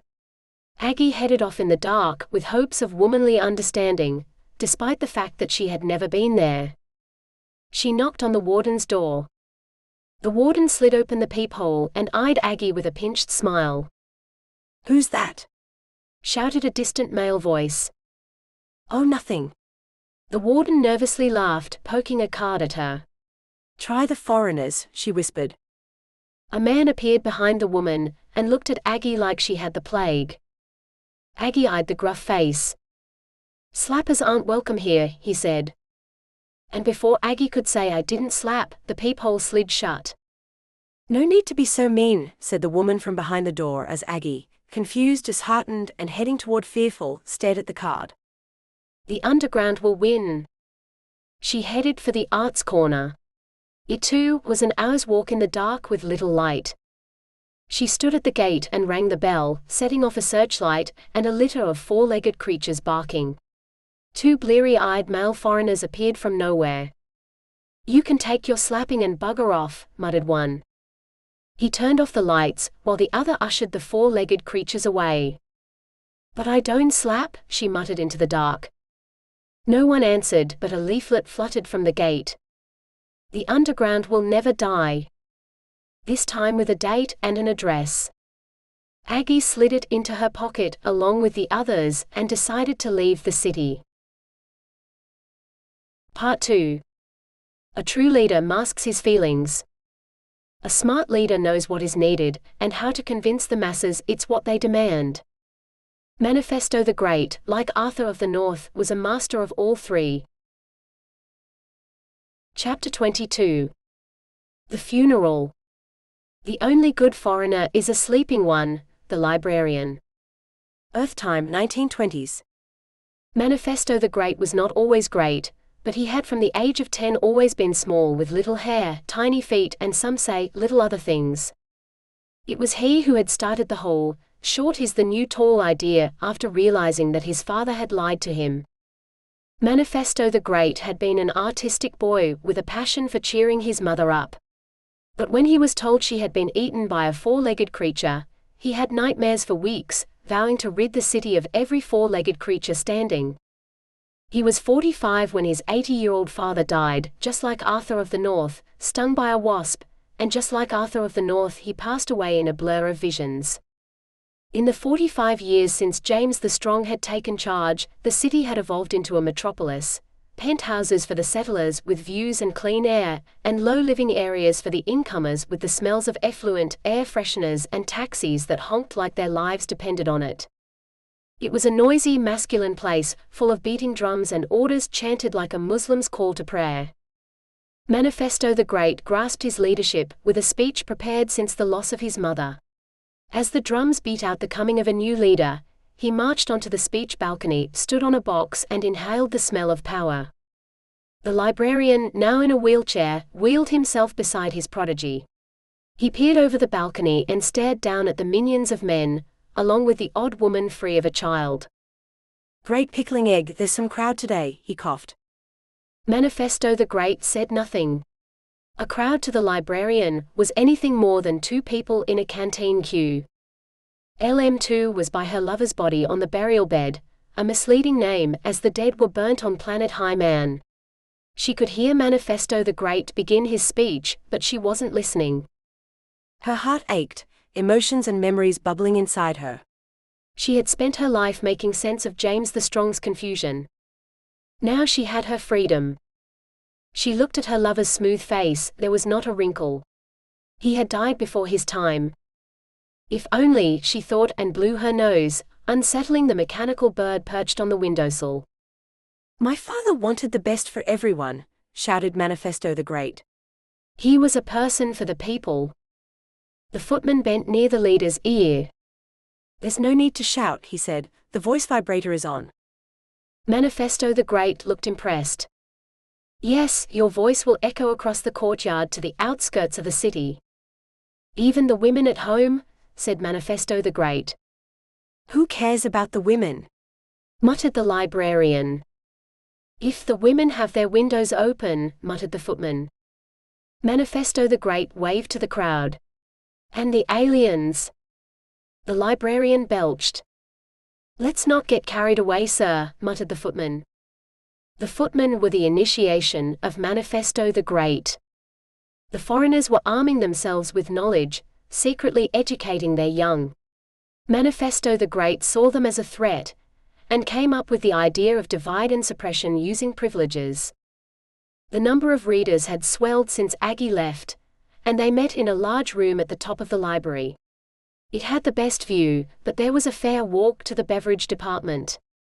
Imagine, said Manifesto the Great to his father once, if you had footmen. Footmen, said James the Strong, confused. Bit like a servant, said the librarian, but better dressed. They could run up and down with drinks, said Manifesto the Great, giving your readers more time to think. It is a long walk to the beverage machine, muttered his father. James the Strong soon loved the idea and, inspired by Queen Victoria's footmen, suggested a uniform as out of place in the city as a crochet bikini. Soon anyone who was anyone had a footman, and a der was not a do, without a footman standing to attention in the background. A footman gave a sense of affluence and power, especially when barked at with orders. The foreigners' united front cracked as they lost many good men to the promise of luxury, and the odd frustrated rich woman looking for a bit of bed diving. In fact, it was the ambition of many young foreigners, way better than the production line of a factory. Manifesto the Great looked down at his speech. Then, imitating his father's purring voice, he began his tribute to his father. My father grasped innovation with both hands. LM2 could hear the crowd rumble. She closed his eyes and placed a hemp-covered button on each, then walked out onto the speech balcony. The librarian tried to intercept her, with a curt wheelie at her heels. She sidestepped him like she had done 1,000,000 times before. She tugged at Manifesto the Great, who was waving to a cheering crowd. I am going now, she shouted, to the Outlands. What did you say? Said Manifesto the Great mid-wave. She said she's going to the Outlands, shouted the librarian, sparking a coughing fit. The footman handed the librarian a tissue. I said I'm leaving. She stopped. In the distance was a cloaked woman, with a familiar walk. The librarian, still coughing, began to choke. Manifesto the Great slapped the librarian on the back. The librarian pushed him away. Keep waving, boy. He stopped, catching sight of the cloaked figure astride a giant turtle. The noise of the crowd faded as a woman in the cloak of an alien weaved her way through the men. Manifesto the Great stared. Her stance was familiar. Shit, said the librarian. Mother, said Manifesto the Great. Chapter 23. The tent. There had to be a better place to live for a woman than a place where you could lose everything, just because the father of your child called you a harlot, Aggie. 45 years ago. Aggie woke up with a dry throat. She peered at the inside of her tent and stretched. I'm definitely doing the right thing, she told herself despite the sore neck, back and hip and the ant crawling across her forehead. She brushed it off, sweating under the hot, limp canvas. She, like all from the city, had heard myths of the outlands and told herself she wanted to find out the real story. The truth was, she had nowhere else to go. She had tried to find a place to stay, knocking on many doors, but all she got were cryptic comments and doors slammed in her face. She stared at the sun beaming in through the tent and began to sweat. She had her template and 3 dubious cards. A big help when you're looking for a safe place to raise your son. She heard a rustle of grass and away with you now, a series of warm animal grunts and a "what's this I wonder, Dixie?" Aggie peered through the opening of the tent, and straight into the soft brown eyes of a large 4-legged creature. It peered back, its lips moist from hemp munching. Aggie rubbed her eyes, she had never seen a 4-legged creature before, let alone got a whiff of its breath. "Come away with you, Dixie," said a soft female voice. Aggie looked up and stared into the brown face of an alien. The alien looked at Aggie, as she rubbed the top of Dixie's head. "You can't camp here," she said. "This is a soya field, you'll flatten it before it's ready." "I didn't know," stuttered Aggie. The alien peered inside the tent. There wasn't much there, just a few blankets, and what looked like a pathetic attempt at a cooking implement. She picked up a pot. "The only thing you could boil in that is an egg, which you won't find here." "I just fancied tea at dawn," said Aggie. "You'll have Dixie's family sniffing around if you do that." She ruffled Dixie's head. "Nosy buggers." Dixie nuzzled the alien with a warm grunt. The alien gestured a "come this way." "What about my tent?" said Aggie. "Peef that, the wind will have that by nightfall." "Oh," said Aggie. "I spent a week's wages on that." "You were robbed," she said. Aggie tried to keep up with the alien called Talk. She staggered behind, clutching her bag, as Talk's young muscular body weaved through the fields, her flared trousers flapping in the grass. Beside the path were fields of hemp, waving in the wind. Aggie, heady from the scent, began to fixate on Talk's magnificent rolling butt and the tool belt slung across it. Dixie, ambling beside her, stuck her wet nose into Aggie's face. "Come on, Slapper," shouted Talk. Aggie stopped. "What did you call me?" "Slapper. Didn't you slap the leader?"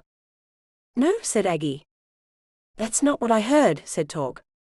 "It was he who talked of slapping me," said Aggie.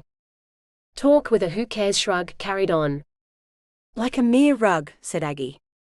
"As if," shouted Talk over her shoulder. Talk lived on her own in the village and was what they called just starting out. The aliens lived in huts similar to those the women lived in the city, but with way better shelving. She tossed Aggie's blankets in the corner of her hut and the pot into the communal kitchen, setting off a series of laughter and head patting for Aggie. The village welcomed her for breakfast, with a seat next to Talk. They sat outside by a long wooden table on bench seats, which rumbled with the odd breaking of wind, like a dodgy hot water pipe. Aggie looked about for cutlery, and they started to laugh. "We use our hands here," said one. "Yeah," said another, "or is that too good for a slapper?" "I didn't slap," said Aggie, looking at her chunk of bread. Talk told her to dunk. "Can you imagine what would happen if I actually slapped that giant of a man?" said Aggie. She dipped her bread, it absorbed nothing. The group stared at her. "He does pull spaceships, you know," said Aggie. A few chuckled, some returning to their bread dipping. "Down the main street," added Aggie. "Ooh, how brave," muttered one. Aggie eyed her bread. "You need to do it longer," whispered Talk. Aggie looked at her. "The bread, dip it in longer," said Talk. "Some say he is a pussy," said an ancient-looking woman known as Cat on account of her cat-like eyes. She held Aggie's gaze, slid the bread into her mouth and sucked it. "You shouldn't believe all you hear," snapped Aggie. "It was a reliable source," Cat mumbled with a mouthful. No one said anything. "And my sources are indisputable," said Cat. "Let's not go there," muttered a voice from the back. "As reliable as the building they come from," said Cat. "How about we start clearing up?" said another. A few jumped to their feet, piling plates. Building, said Aggie. Talk hissed, don't go there. The library, said Kat. The women groaned. Library, said Aggie. Just because it comes out of the library doesn't mean it's, well, worth anything. The women stopped, staring at Aggie. The library is the fountain of all things, snapped Kat. It's just a building, chuckled Aggie, run by an idiot. Kat spat out her bread, eyeballing Aggie.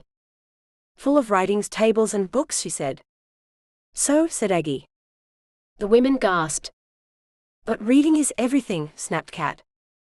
That depends on the book and the reader, said Aggie.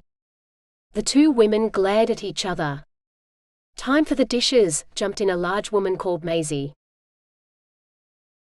Chapter 24. Breakfast. There is more to drying dishes than a tea towel, the washerwoman. Aggie hadn't even left the city, and James the Strong was already regretting the loss. The morning she left, he walked into the meeting room, aimless and confused, and caught LM2 on her own. She stopped and turned, and as sunlight caught her profile, he realized why he felt so aroused by her side. Why had he not seen her before? She's gone, he said. LM2 nodded. I have set her free, he lied. So I heard, she lied. He caught her eye. She said nothing. He gazed at her body, taking in every inch, stopping at her cap. Why the cap inside, he whispered. I hate wigs, she murmured. He smiled. Me too. Aggie was thrown into the kitchen for clean-up duty. She, mid-bread sucking, was slung over the shoulder of Maisie, and deposited like a sack of soya beans by the sink. In fact, that was what she was called, a woozy sack of soya.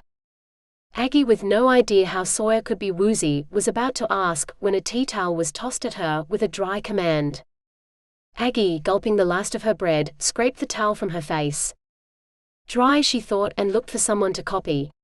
There was no one in the shed-like kitchen. It was empty except for equipment as foreign to Aggie as a Victorian corset. James the Strong tugged at LM2's cap. It fell to the ground, revealing a glistening blonde bun at the top of her head.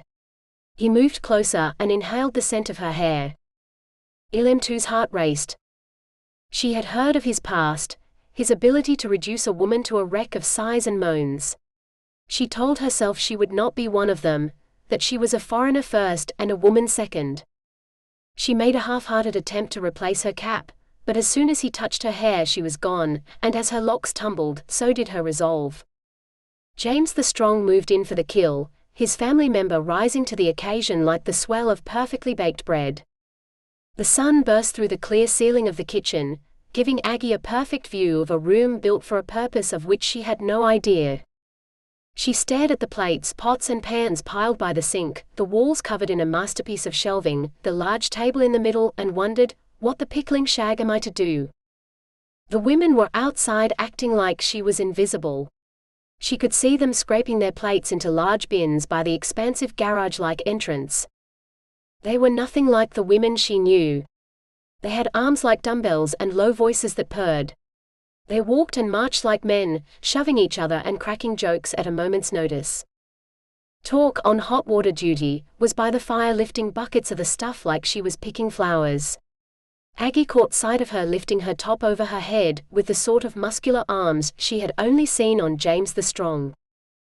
Talk's brown skin glistened under the sun, her whisper of a vest exposing a taut torso with a hint of a nipple. Aggie stared. For a moment she felt something she hadn't felt in years, a yearning to touch. Talk caught her eye, flashed a white smile, then waltzed into the kitchen with a bucket, and emptied it into the sink like it was a teacup. Steam filled the kitchen.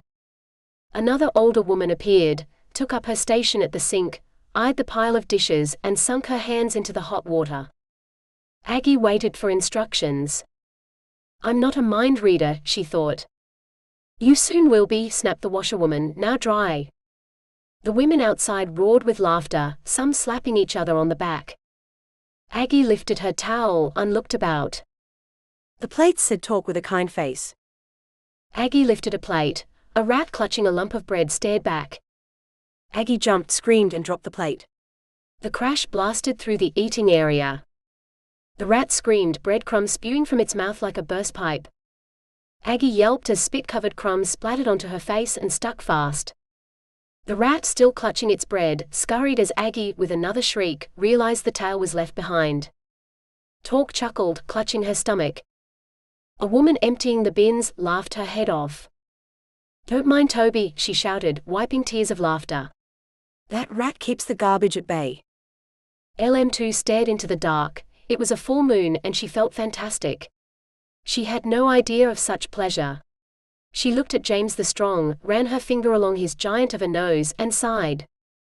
All her life, LM2 had lived under the shadow of her grandfather. She never knew a man who'd managed to needle his way into the favor of Wi-Fi. Her father wanted a boy to follow in Loudmouth's footsteps. He even dressed LM2 as one, until her mother put her foot down and stopped all bed diving. "Well, look at me now, Dad," she thought. Then she blushed. Perhaps it was better he didn't. Chapter 25. Cat.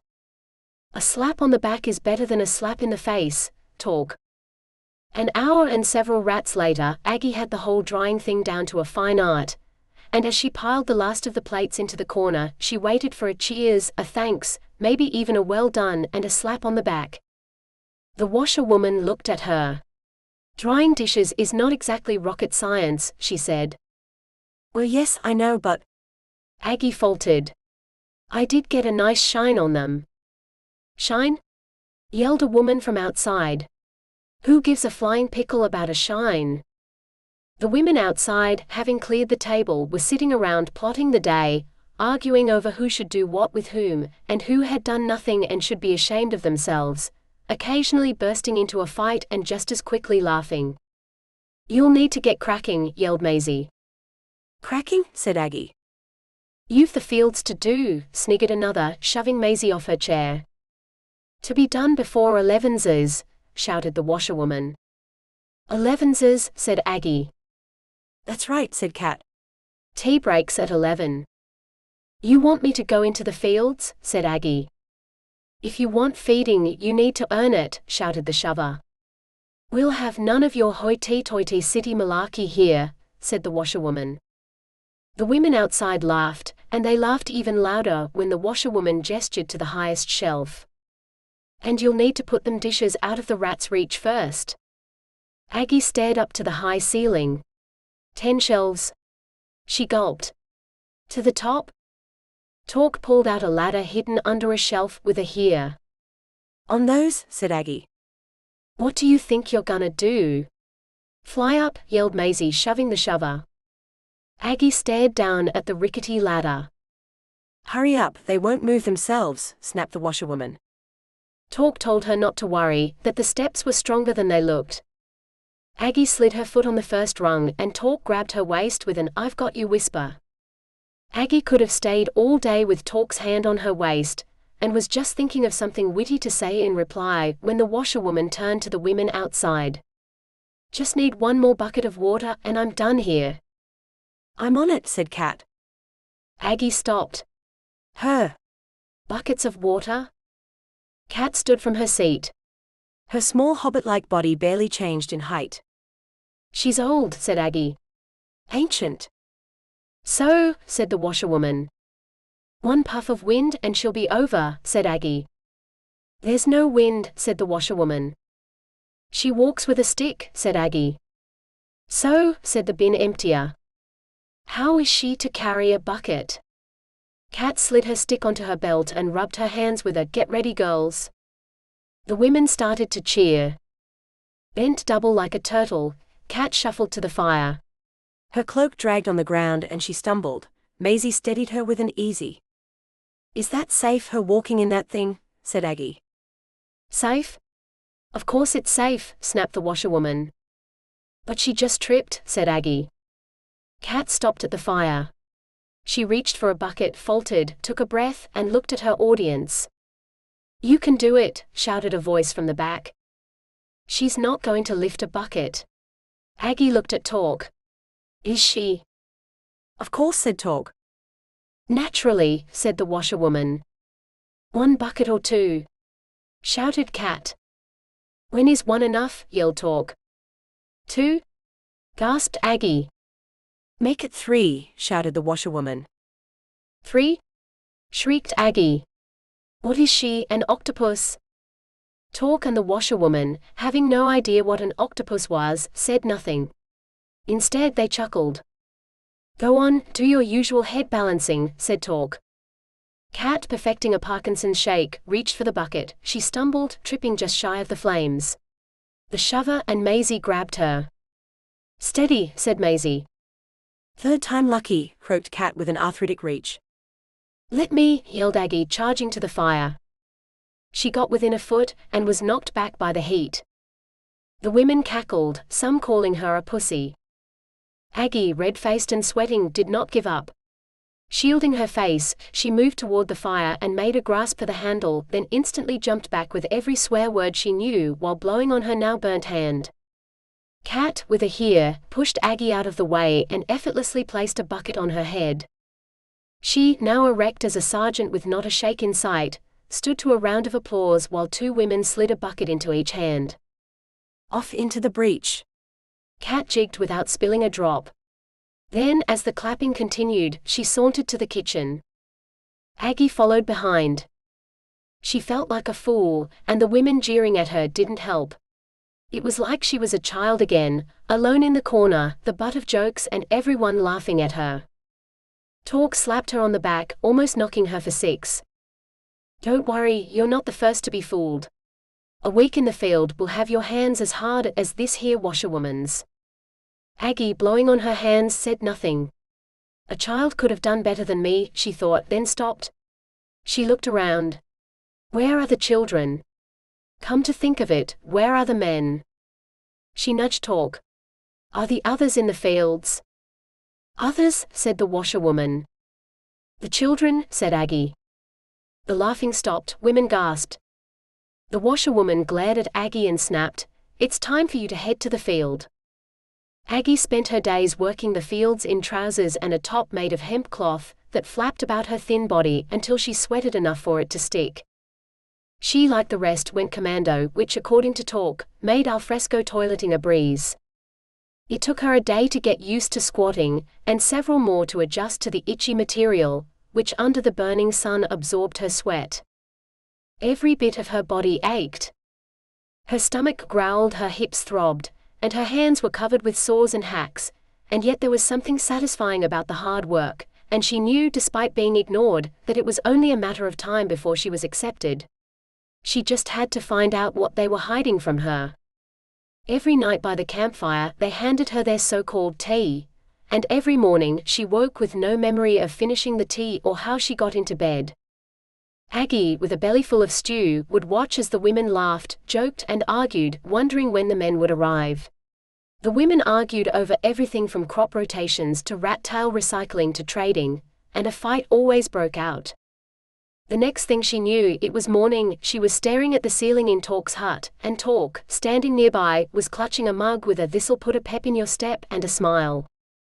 Talk always told her not to tell the others, they'd call her soft. And before Aggie had managed a delicious, the warm liquid had reached down to her toes and she was bouncing out of bed. Chapter 26. Suffragettes. Harlot, a 6-letter word that raises more than eyebrows, James the Strong. A week later. While Aggie was learning about living with no underpants, LM2 was learning about bed diving and how big a family member could grow. Within a week, she had mastered many things that would make her mother blush, and learned to manipulate like a real pro. Convincing James the Strong that calling women harlots was a bad idea took a mere flick of a hand, a look, and of course timing. "Are you sure?" said James the Strong. "Did your father ever use such a term?" said LM2. James the Strong stared at the ceiling with a screwed-up face, then turned to LM2. "Even for those so-called suffragettes who have tea parties?" LM2 looked at her lover. "Suffragettes?" "Yes," said James the Strong. "They toast their tea to the brave women on earth. The librarian says if any women should be called a harlot, it's them." LM2 stopped. "The librarian? He is but a mere bookkeeper with silly wigs," she muttered. Shouldn't he be sorting books, stamping dates? Especially this Fanny, said James the Strong. He fingered LM2's collarbone, working his way down. The librarian has even set up talks with Fanny's owner. Talks? Snapped LM2. What is he, the Prime Minister? James the Strong laughed at his delicious little LM2. Told the owner it was his civic duty to lock her up. He stopped, gazed at her pink nipples. Or was it lock her down? Lock down a woman? Said LM2. She covered herself up. James the Strong kissed her neck with a hum. She stroked his hair, letting her fingers linger. Darling, she whispered, isn't it you who does the talking? James the Strong chuckled. The librarian said you'd say that. Did he? He said, beware a woman of ideas, especially one pretending to be a man. She uncovered her breast. Well, I'm not pretending now, am I? James the Strong moaned, pulling her under him.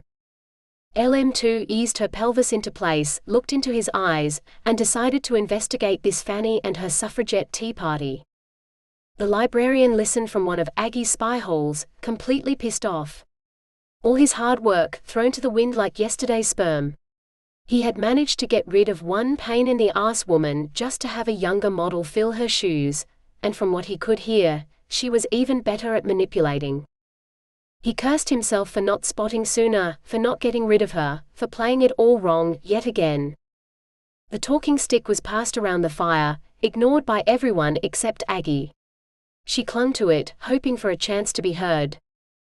They hadn't eaten since 11's and were tucking into a soya drink, waiting for the washerwoman and her stew to arrive. The hemp tea was kept for later, when stomachs were full. Drinking hemp on an empty stomach could knock a woman senseless. Aggie was suspicious. Every night it was the same, lots of this so-called soya drink by the campfire, and the more she drank, the thirstier she felt. The soya drink was as good for quenching a thirst as the talking stick for talking. In fact, she was sure it was spiked. What else would have her like a zombie after one mug, waking up with no idea how she'd gotten to her bed? Well, not tonight, she told herself. Things are going to be different. She discreetly emptied her mug. Thanks to years of sharing a bed with James the Strong, she was a pro at pretending to sleep, and tonight she was going to pretend her socks off. It seemed like a year since Aggie had flounced about the library, a decade since she'd hammered on Fanny's door. In fact, it was only a week. 7 days, one the same as the next. The same breakfast, 11's, jokes, fighting, fieldwork, even the evenings were the same. The only things different were the spectacular sunsets and sunrises and the names of the four-legged creatures, and of course the fighting. At some point in the night, a fight would break out, usually when the egg shed was mentioned, which always led to a couple of women rolling around in the dust, trying a variety of moves. Every night Aggie watched and waited, wondering when the men would arrive, forgetting as soon as a top was ripped, a muscle flexed, then she, like the rest, egged the wrestlers on. In those moments of glistening skin and firelight, Aggie felt alive, like she had years ago when she first bed-dived, until that is, the so-called soya drink sent her to sleep. Aggie wondered what James the Strong would have made of it all. She suspected he'd fit right in like the rats in the kitchen. She tried to tell Talk about her past life, but Talk seemed to know before she said anything. In fact, most of them did. How they knew anything was a mystery to her. They didn't read, hardly listened, and yet it was like they knew what she was going to say before she spoke. Until she talked of men. Men? Snapped Maisie. Men? Muttered a few in the back. We're as good as men, said the shover. The women nodded. But you're not men, you're women, said Aggie. The women gasped. Some looked away, others glared at her. Aren't you? Said Aggie. All in good time, dear, muttered the bin emptier, ruffling Aggie's hair like she was another Dixie. Aggie huffed, fed up. She had a right to ask, to be told things. She had brains and could help, but all she got was dear this and dear that, airy-fairy comments about initiation and the egg shed, and her head rubbed like she was a two-legged Dixie. She watched as the washerwoman plunked her pot of stew in the middle of the circle. The truth is, we don't need 'em anymore, said the washerwoman. Need men? Everyone needs men. I mean, they can be pretty annoying and stupid, said Aggie. Stupid? Who you calling stupid? Snapped a voice from the back. Aggie laughed. But they can be manipulated. That's why you're here then, 'cause you're so good at manipulating, said the shover. Well, Aggie stopped. What about babies, offsprings? You don't want to know much, do you? Snapped Cat. It's not much to want to know where babies come from, muttered Aggie. Let's just leave it, shall we? Said the washerwoman, thrusting a plate of vegetables under Aggie's nose as Maisie, with a side glance at her comrades, filled Aggie's mug with a drink up. Aggie glanced around at the faces waiting for her to drink. What she needed was a diversion.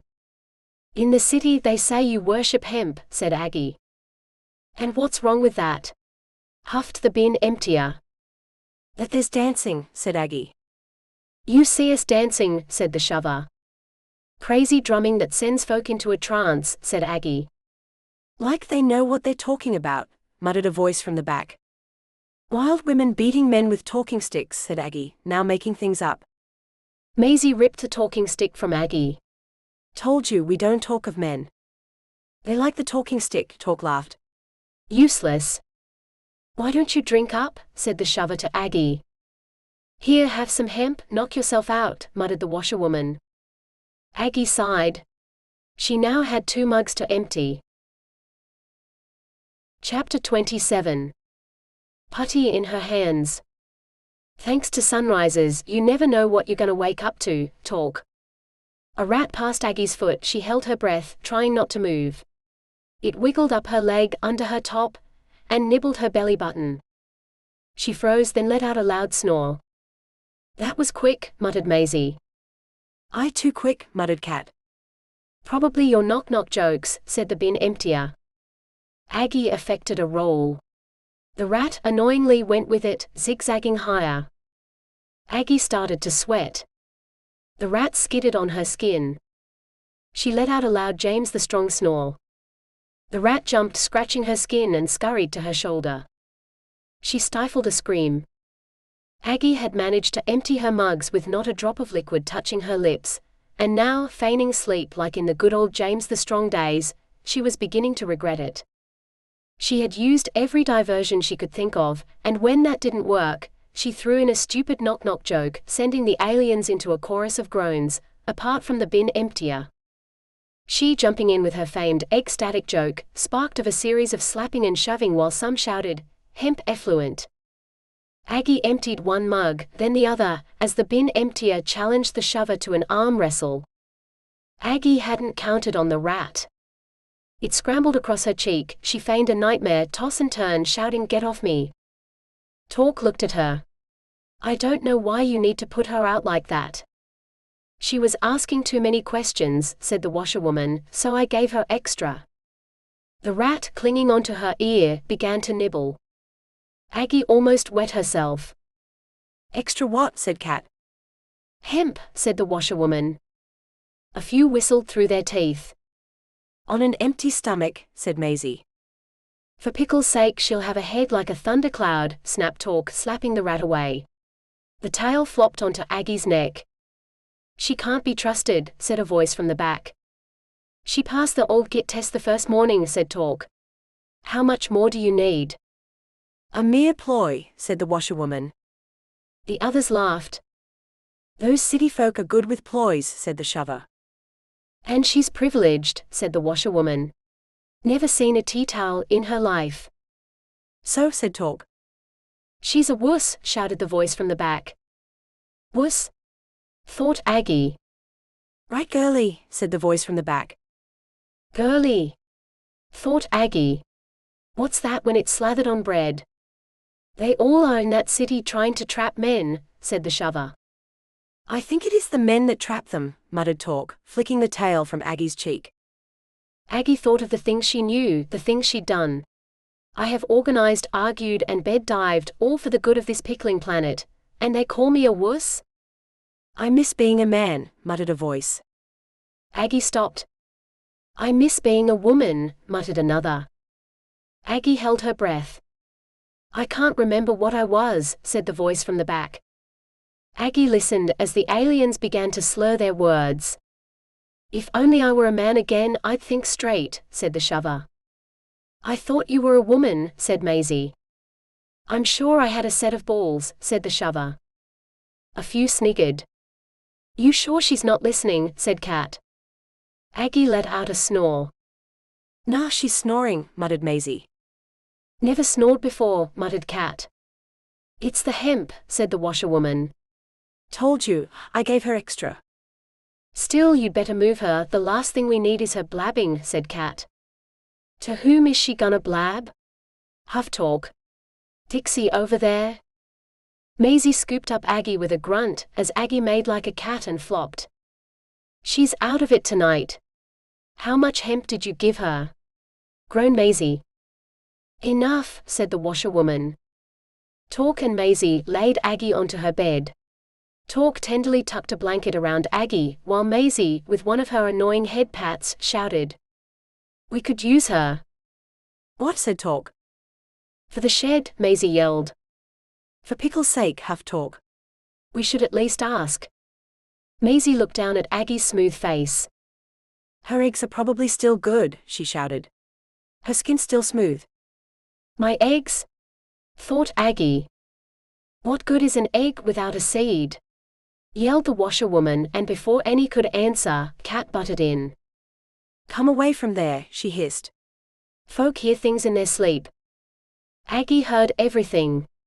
She listened as the hemp tea slurred their tongues, and when they finally staggered off to bed, she was more confused than ever. Some talked of a future and having a lot to decide, others shouted that they had none, and that they were just going to die out. While the bin emptier talked of the great hemp god. Will you stop it with the hemp? It's just a seed, some grass, said the washerwoman. But look what the hemp has given us, said the bin emptier. Life, happiness, laughter, and four-legged friends. Yes, but it hasn't given us back our balls, has it? Said Maisie. It gave us the egg shed, said the bin emptier. I think you'll find we built that, said the washerwoman. The next morning, Aggie sat outside the hut and watched the sun rise with a head as clear as the waterfall water. She pulled the underground cards from her pocket and shuffled them between her fingers. Everyone knew about Fanny's tea parties, but an underground? She had no idea what an underground was, but she had heard of the women's discontentment, rumblings of wanting more. When she heard Talk's I'm awake cough, she headed inside, made 2 caffeines, sat on Talk's bed and looked into her face. Who was she at one time, a man or a woman? Talk opened her eyes and looked straight into Aggie's. I was a woman, she said. How do you do that? Said Aggie. What? Said Talk. Read my mind? Talk touched her face. You talk in your sleep. LM2 decided to investigate this, Fanny. The easiest way to do this was to dress as a boy and head into the streets. She found out many things. That most men had no idea of Fanny and her suffragette tea parties, and that those who did didn't care. That, despite some women claiming the tea undrinkable and the dress code insufferable, the number of women was growing, and suffragette leaflets could be found in the only place men never ventured, kindergartens. LM2, braving the noise, headed in, and before she could shoo a child from her knee, a leaflet was thrust in her face. Chapter 28. The Shed.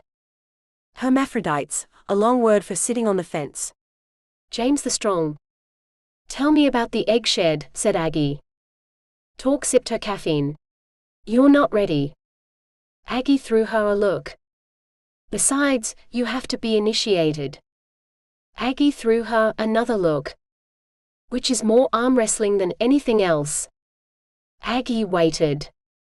Maisie came up with the idea. Aggie sipped her caffeine. The scent of Talk lingered. It was the sort of scent that made Aggie smile, her pinched face a distant memory. She wanted to help, she knew she could. She just hadn't worked out how. I think she was bored, said Talk. She stopped, looked at Aggie. Did you drink any of that tea last night? Aggie shook her head. Not a drop, I heard everything. I thought the snoring was over the top, muttered Talk. She sighed. I suppose I could take you there. Aggie smiled at her. But you must promise not to say anything, said Talk. Absolutely, Aggie said, nodding like a first-class politician. She followed Talk through a lush green field where the four-legged creatures were fattened up for those in the city. She fingered the underground cards in her pocket, toying with the idea of asking Talk, who seemed to know everything. Talk, she said, what's an underground?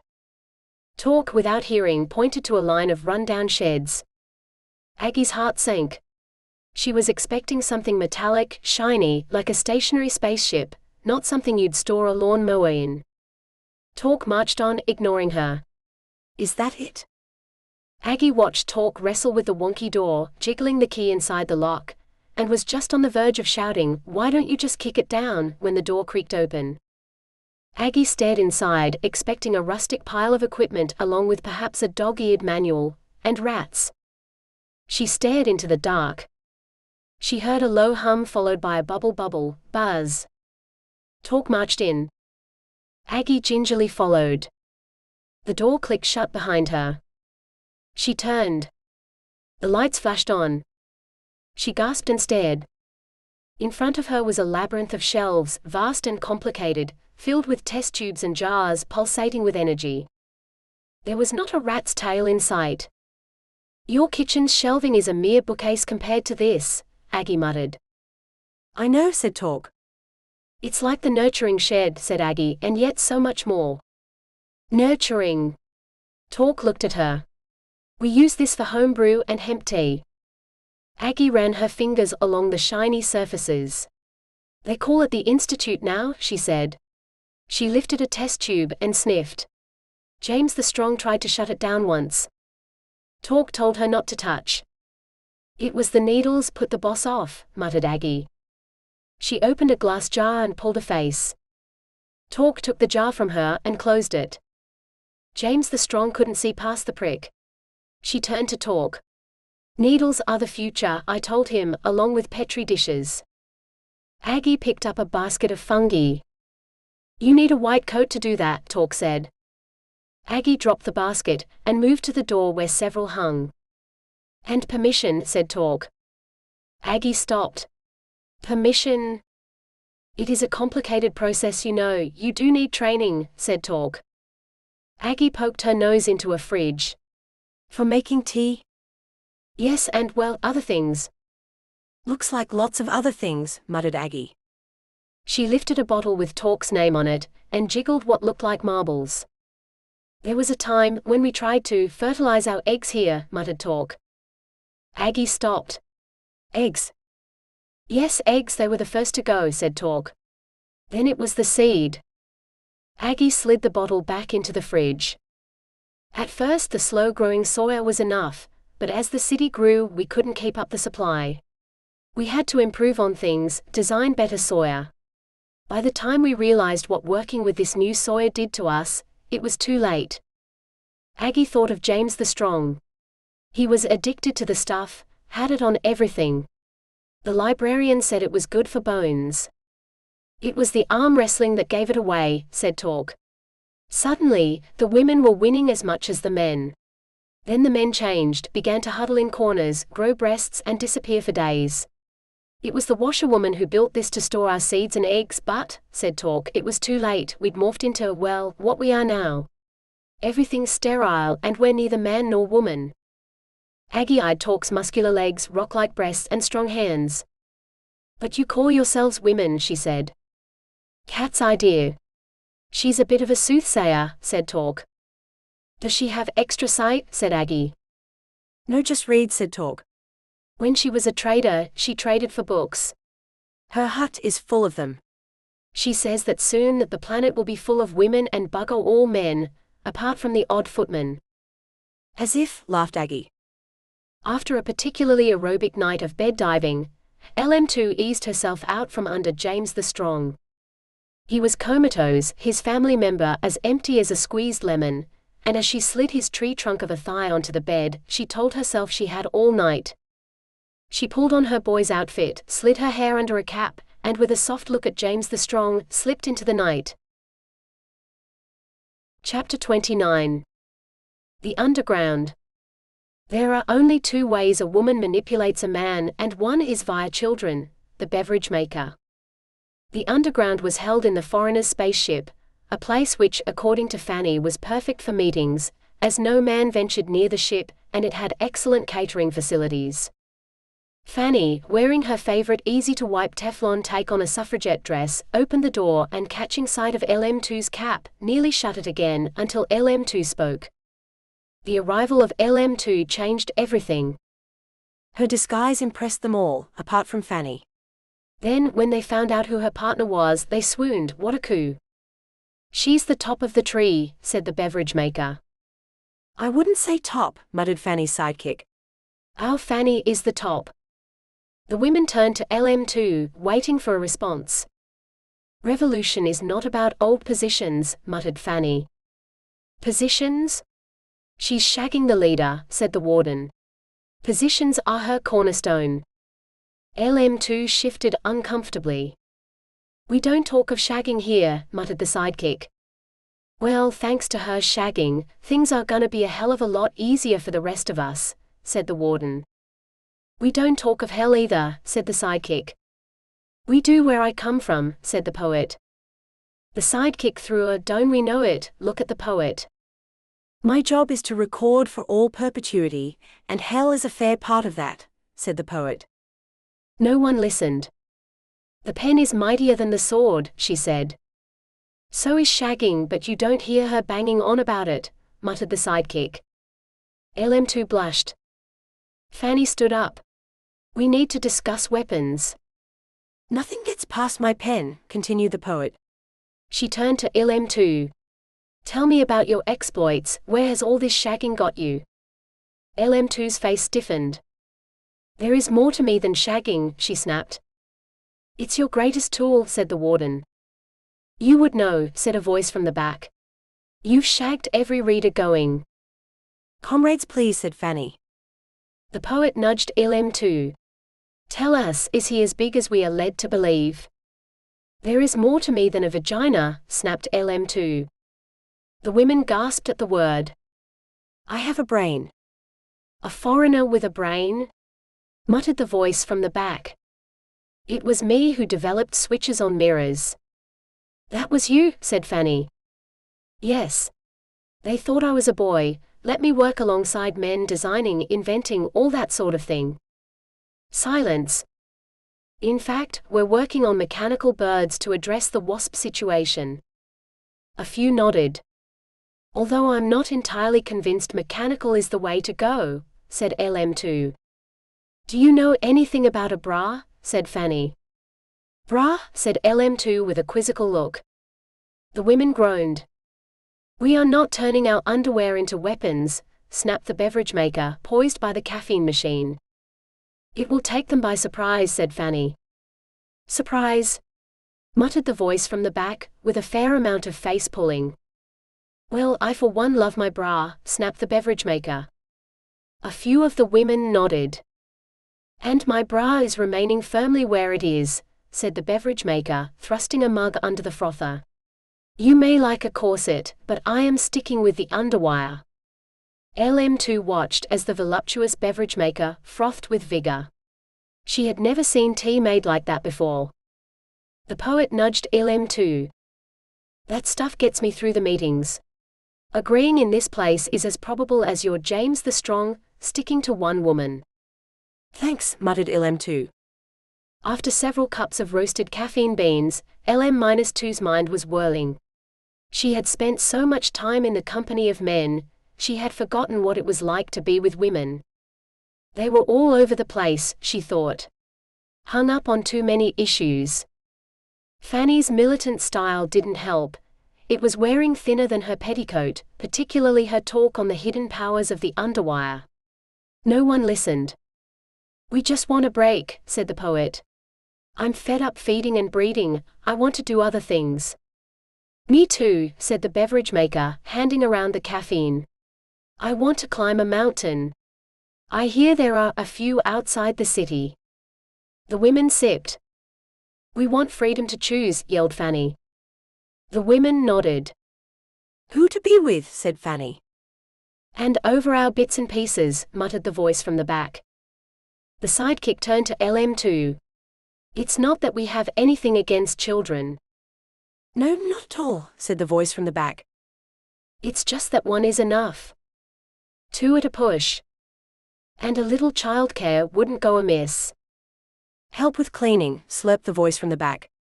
And don't get me started on the toilet seat. The women nodded. Oh, absolutely. I mean what that's about, muttered the beverage maker. Is a lid not for putting down? Quoted the poet. A brush not for brushing? The times I have asked, muttered the beverage maker. Like pissing in the wind. The women chuckled. And freedom requires weapons, said Fanny. Please don't start that again, sighed the warden. Weapons of mass destruction, said Fanny. She's obsessed with weapons, muttered the warden. In fact, if it wasn't for this here caffeine, I'd bugger off, start my own underground. There are a couple of other spaceships to choose from. The suffragettes talked of such things, yelled Fanny. The suffragettes talked of voting, muttered the warden. Voting, said LM2. It's all those suffragettes talk of. Do you not watch the mirror, said the beverage maker, handing LM2 a cup. I am a tad busy, said LM2. The women looked unimpressed. It's not easy, manipulating a leader. Manipulating, is that what you call it? Laughed a voice from the back. A few chuckled. I did address the harlot calling, snapped LM2. The women looked at her. LM2's face flushed with anger. You try designing switches on a mirror for all budgets while dressed like a male, not to mention talking like one. Only asked, muttered the beverage maker. There's all that bollock scratching, belching, getting stupid jokes about anything remotely phallic, and don't get me started on the what I did last night brag. We get the picture, muttered Fanny. LM2 huffed. A man's life is not a woman's life. The women eyed LM2 like she was from another planet. It's important that we are equal, said Fanny. Equal, that's a laugh, muttered LM2. And, yelled Fanny, equality requires weapons of mass destruction. Not the underwire again, snapped the critic. Who cares about equality? I just want a day to myself, muttered the voice from the back. And to sleep all night, muttered the sidekick. Just asking for things doesn't help, said Fanny. Those who lead can give and take at a whim. We need representation, to speak for ourselves. LM2 looked at Fanny in a new light. She has a point, she muttered. No one heard. It was early morning by the time LM2 snuck back to her bedroom with a tray of tea for himself. LM2 entered the bedroom, acting like she had been beside her lover all night. James the Strong rubbed his eyes and looked at his sweetheart. Things began to stir beneath the bed. You fancy a bit of bed diving, he said. She sighed and slid in beside him. Chapter 30. Breakfast Rebel. They invited us in, only to herd us to the outlands like four-legged creatures, cat. The story of the aliens' arrival and escape had been handed down by the bonfire, late at night, when the hemp took hold. Cat saw it as her duty to keep the story alive, how the aliens expected a welcome and got anything but. We didn't even know what an alien was until they started calling us one, Cat often said. There we were, looking out of the spaceship expecting a cup of tea, and we were charged at like a flock of winged beasts. It was they who gave us directions, invited us, then pushed us out. Pickling bastards. The women had heard the stories many times. Once Cat reverted to bastards, they knew it was time to pack up the hemp. Picking bastards led to a whole night of storytelling, which the women knew word for word. Cat can be a real downer when stoned, muttered Talk to Aggie. Aggie didn't hear. She had spent an hour in the shed surveying the shelves. Now she was marching back for breakfast in her annoyingly determined way that had Talk panicking. Aggie was quietly making plans, which led Talk to assume the worse. Don't go thinking you can change things, said Talk. But they want my eggs, said Aggie.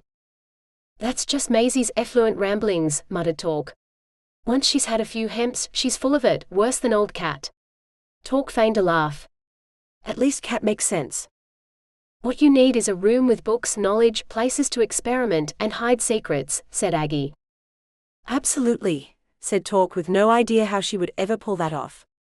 Seriously, a library would be the making of this place.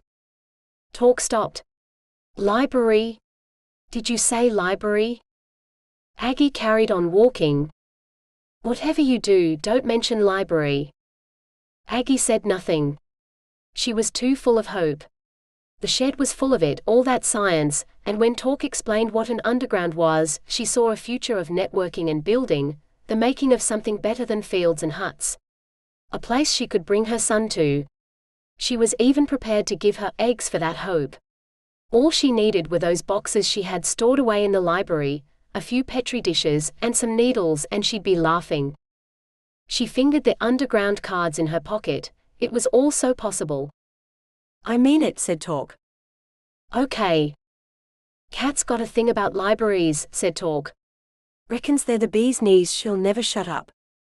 Fine. She'll drive the women crazy, said Talk. She stopped.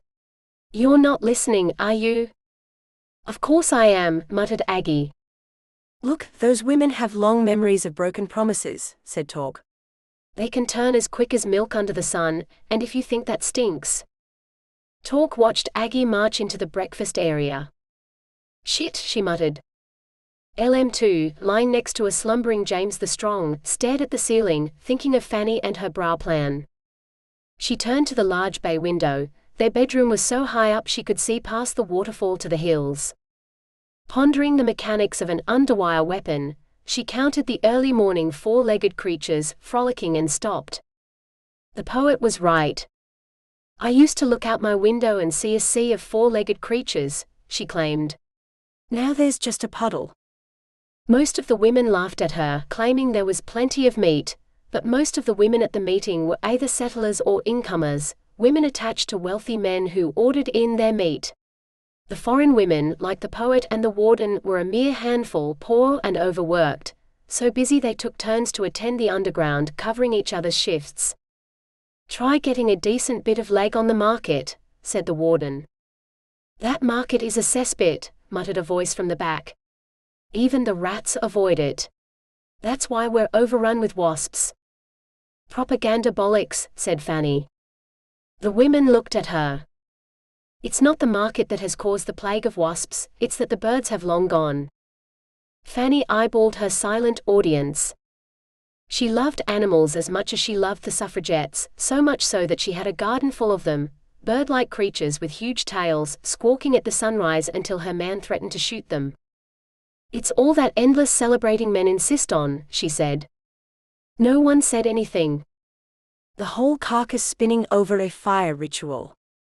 You're talking of barbecues, said a voice from the back. They have burnt more birds than foreigners make wigs, said Fanny.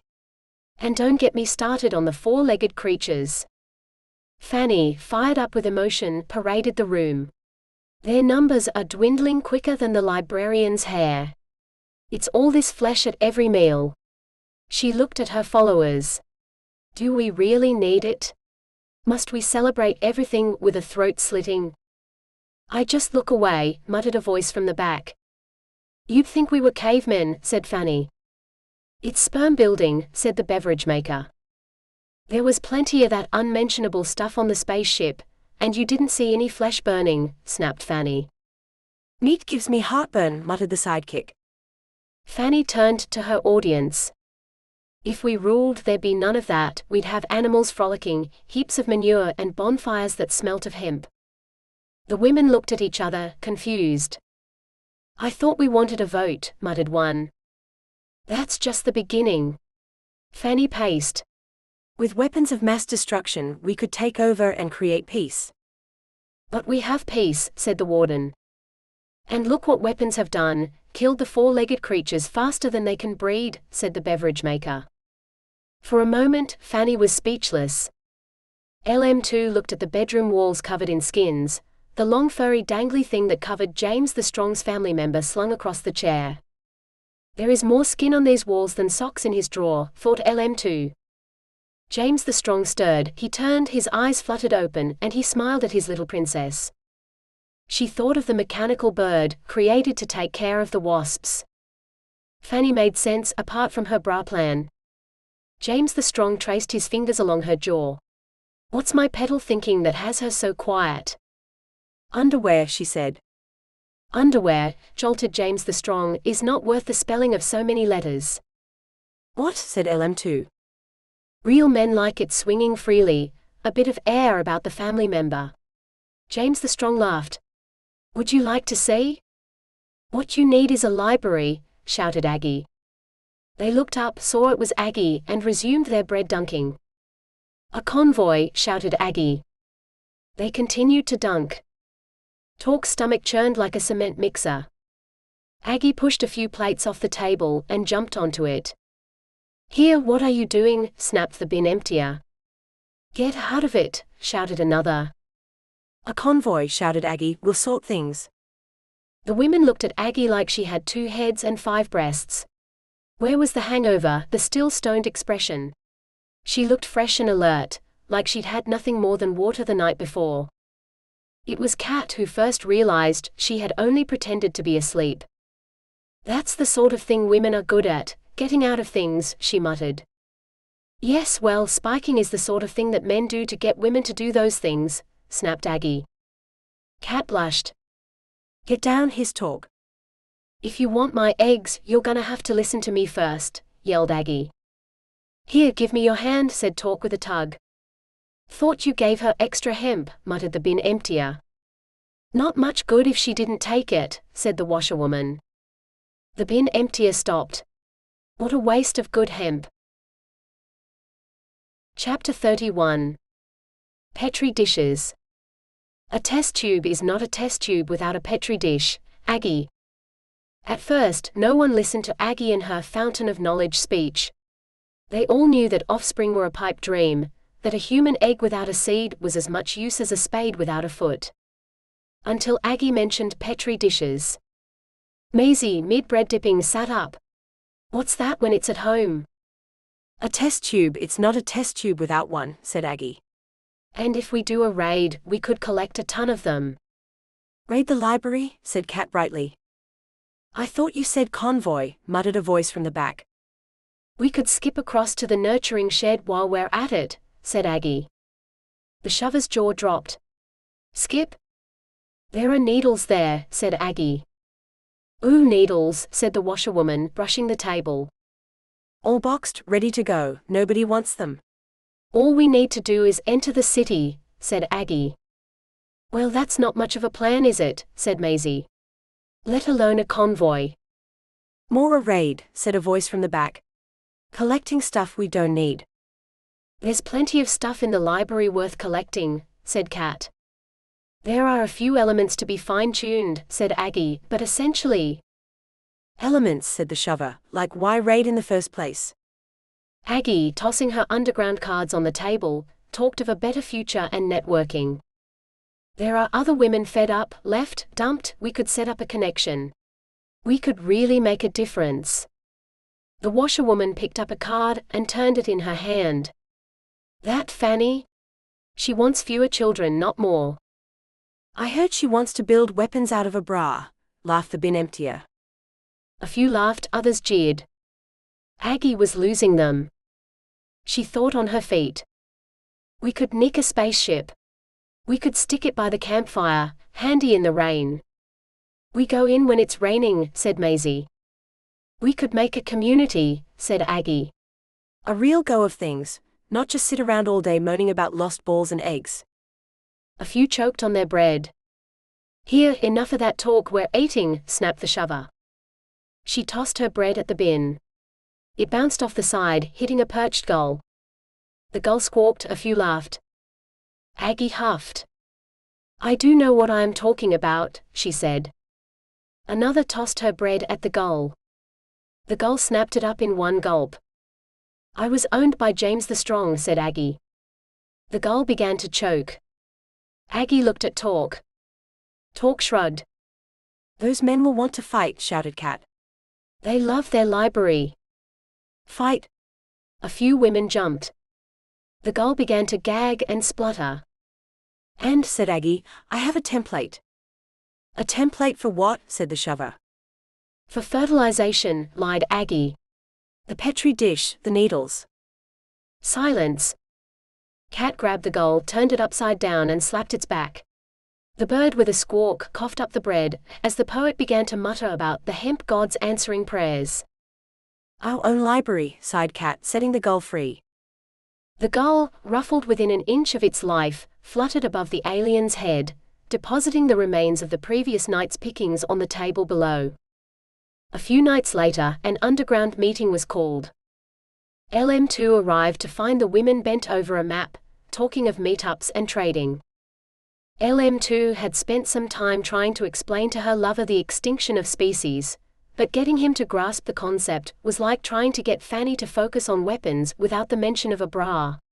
James the Strong had as much interest in the environment as he had in why Aggie had gone off bed diving. As for mechanical birds, he thought it was a wonderful idea. No more flying shits. She stared at the women bent over a table of diagrams, like mechanics under the hood of a transporter. I'm telling you, it's her, muttered the voice from the back. Her. No. Seriously? Get out of here. Fanny turned to LM2. A new woman has joined the pack. Pack, said LM2. The aliens have a new member. She made it, said the warden. Who would want to join them, said LM2. I heard they eat with their hands. Who do you think, said the critic. Aggie, said the beverage maker, handing a mug to LM2. And she's driving them insane with her questions, said the voice from the back. Typical, muttered LM2. She has this stupid idea of a needles raid. Ridiculous, muttered the sidekick. Needles, said LM2. The foreigner met with the aliens for trading, and the aliens, despite having sworn not to tell, often did just that. Trading was something forced onto women in the lowest of work, leading to a bonding of traders and sharing, sometimes a competing of woes. When they heard of a new woman who asked more questions than an insurance claim, the foreigner knew exactly who they were talking of, and when word got out of a trip to the library and needle raiding, they knew exactly who was behind it. You'll need to stop her, said LM2. Stop her? Gasped a few. They glared at her. LM2 didn't falter. She can't be trusted. A few nights later, with tools silenced in Sawyer bags swinging from their belts, the aliens met at the kitchen table for a debriefing of sneaking in tactics. Maisie appeared clutching a spear, which even Talk thought was a little showy. Only a moron would raid with a spear, said the shover. Talk, for a moment, thought they were going to break into a fight, until Cat appeared, lugging extra rope and talking of swinging. Aggie tried to tell them tools weren't totally necessary, but as Talk pointed out several times, an alien is not dressed without her tools. But you don't even use them in the field, said Aggie. A comment Talk chose to ignore. Aggie had a plan, a vision. She wanted to build a community far away from the Sawyer, a place where she could bring up her son. Talk called it a pipe dream. It wouldn't take much, she said. A few buildings, a veranda or two, some water and plants. We'll need a lot of plants. And the fertilization, said Talk. Oh, that. You promised them seeds, hissed Talk. Aggie nodded. They'll be expecting babies. Aggie eyed her pal. She had gotten carried away. There is no template, is there, said Talk. Aggie said nothing. How could you, said Talk. Aggie looked away. We just get used to the way of things, adapted like, and you come along, stir things up again, said Talk. Don't worry, said Aggie. We're a dying breed, snapped Talk. I know. And you come along and give them false hope. You never know, with the shed and the petri dishes, muttered Aggie. Talk threw her a look. The washerwoman will have you strung up like a G-string if she knew. She'd give anything for a child. Aggie looked at her pal with her best reassuring face. It will all fall into place, just you wait and see. Nothing can go wrong in that shed of yours. Chapter 32. The Librarian's Last Stand. The hemp tea on an empty stomach had women babbling like a baby or laughing like one, the washerwoman. LM2 was never quite sure what her brains were for, until she stared out of her window at the dwindling four-legged creatures. She saw the need to save things, create a haven for the four-legged creatures, and she had ideas about the sun, wind, and water, cleaner ways to run a city. But would anyone listen? Only James the Strong listened, but he didn't have a clue. He, hypnotized by LM2's mouth, quietly stared as she talked. She was so like Aggie it astounded him. In fact, he often told LM2 how much like Aggie she was, which really pissed her off, especially when mid-bed diving he moaned, "Aggie used to do this, but for much longer." LM2 stared into the night. Aggie was back. This so-called master in the bedroom who made her life hell, had left her own son, a mere 11-year-old boy. Well, thought LM2, she'll not last for long. Not if I have anything to do with things. The librarian was an excellent spy. He loitered about the market, the institute, and the traders in his demented old git disguise, picking up many scams. He was so good at incognito listening that he, catching tax dodgers, saved enough money to waste on the building of a statue for his leader. A statue that had him not only in the leader's favor but right up his royal arse, as Reader 2 so eloquently put it. And he was prepared to do more. He just needed to know what that more was, and when he, dressed as a deaf old woman and aimlessly passing a trading post, heard talks of a needle raid, the more jumped out at him like a snake in the grass. He pulled out his favorite melodrama villain cloak from the closet, and wrapped it around himself. I'll rid this city of that damnable Aggie, he thought, and the books, the extra-large mirrors, and the esteemed leader will be mine, forever. He let out a villainous laugh, then, catching sight of his reflection, realized that he looked quite mad and stopped. Chapter 33. The Posse. There is more to a four-legged creature than a name, cat. The aliens crept into the silent city, winding their way around parked transporters. They stopped at the main street and stared up at the sky-high buildings silhouetted by the bright light of the Milky Way. In the distance were the makings of a courtyard. Arthur of the North's statue stood in the middle, floodlit in yellow light, with a sea of flowers at the feet. Beside it were the makings of James the Strong's statue, a pair of enormous feet, and leaning against the feet waiting for erecting were two gates with the Courtyard of Greatness engraved across the top. The aliens stared at the large toenail curled towards the sky. Statues were as necessary as a hairnet to an alien, and the flower laying as ridiculous as one. You could park a spaceship on that toe, muttered Maisie. Quiet, hush talk. I mean, how big can a man be, said Maisie. Pretty big, muttered Aggie. Ridiculous, muttered Cat. Days of work for what? A toe uglier than a nose picking. 3 men it took, she turned to Aggie, for one toe. What? Said Aggie with a how do you know?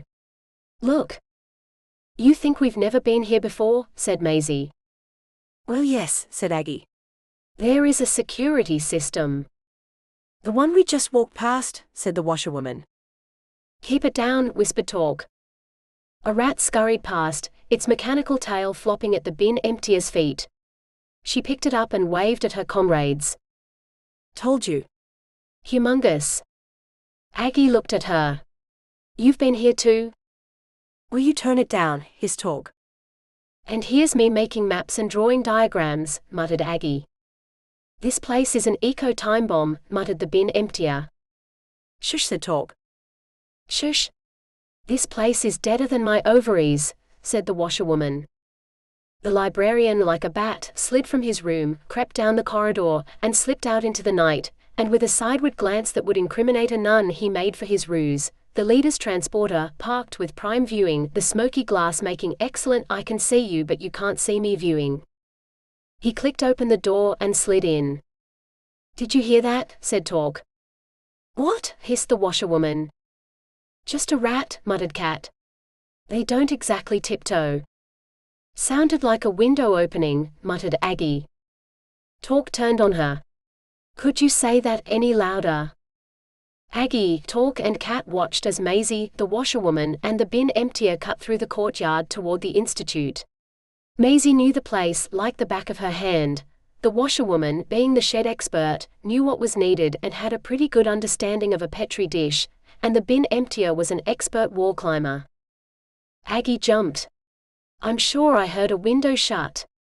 She looked about. Or was it a transporter? Shout louder, snapped Talk. I don't think they heard you at the art center. Fanny, from her husband's penthouse office, gazed down at the aliens. She, wondering what on earth they were doing, cursed herself for allowing this LM2 upstart to take over. She believed all women were not only equal but essentially good, and found it hard to swallow LM2's rage against a fellow sister. The others swallowed LM2's rage whole, and were prepared to do anything to stop that slapper from whatever she had planned. Some even claimed that she was in cahoots with the leader. If only we had weapons, thought Fanny, we could storm like real troopers and take over. I know that Aggie would follow. She sighed. Her posse was due any minute, and they had as much idea of storming as she did Aggie's plans, and as much idea of espionage as she did knocking up a soufflé. They knocked at the door. She jumped and without shifting her gaze yelled, "It's open!" The poet and the warden barged in, stopping as soon as they entered. The foyer was larger than their street. Great pickling sperm, you could hide a spaceship in here, snapped the warden. Fanny, with a keep-it-down look at the warden, silently shut her window. They're heading for the library, said the poet. And the institute, said the beverage maker. Fanny stopped. The institute? The women nodded. Probably after needles, muttered the poet. A petri dish is not worth a soya bean without one. Fanny, with a never thought of that look, turned to the beverage maker. We need to split up. We've already split up. LM2 and the others are heading for the library. We're to head across the courtyard. I knew that, lied Fanny. Aggie, Talk and Cat made their way to the library. The entrance was a grand affair. The foreigners, mimicking a Victorian department store, had erected a fancy canopy over the facade of windows to hide the statue of Wifey's hubby. Behind the windows were scenes of stuffed four-legged creatures clutching books in an animated fashion. The city dwellers found it funny. The aliens and foreigners, however, averted their eyes with respect, apart from Cat, who, with a dramatic shake of her fist, hissed a venomous bastards. None saw the librarian peering from his transporter. They were too busy arguing over which entrance to use. Cat wanted to swing through a window like a tree-dwelling creature, using that pickling waste of statue as her starting point. Talk suggested the back door. I brought extra rope, said Cat as they headed around the back, and swinging is way more spy-like. It's an in-and-out job, hissed Talk. The stairs are quicker. Stairs, muttered Cat. Old ladies use stairs. Aggie, like she had done a million times before, pressed the combination on the lock. When that didn't work, Talk with a C pulled out a tool and eased the door ajar. Aggie, with a pinched face, made to push her way in. Talk stopped her. We need to disengage the alarm first, she said. I knew that, lied Aggie. Maisie, the bin emptier, and the washerwoman raced like army cadets across the courtyard, unaware that Fanny and her posse were approaching.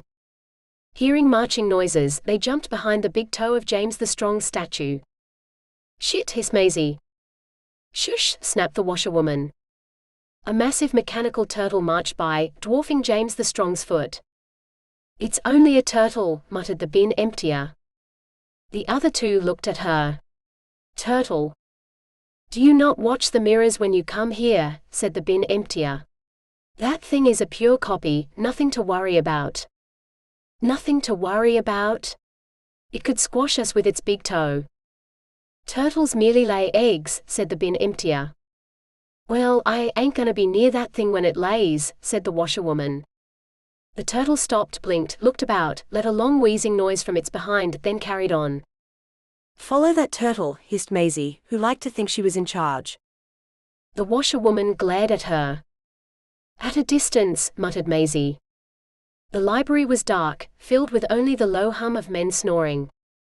The librarian watched Aggie, Talk and Cat slip into the library. He grinned. Predictable, he thought, so perfectly predictable. He was about to move, when he saw LM2 flash like a ninja across the street. Holy sperm! The sidekick followed inches from her. Holy mother of sperm! The beverage maker, lagging behind, skidded past the transporter and tripped. The librarian jolted, triggering the transporter alarm. The beverage maker stopped like she had been electrocuted. The librarian froze. Kick it, hissed the sidekick. What? Said the beverage maker.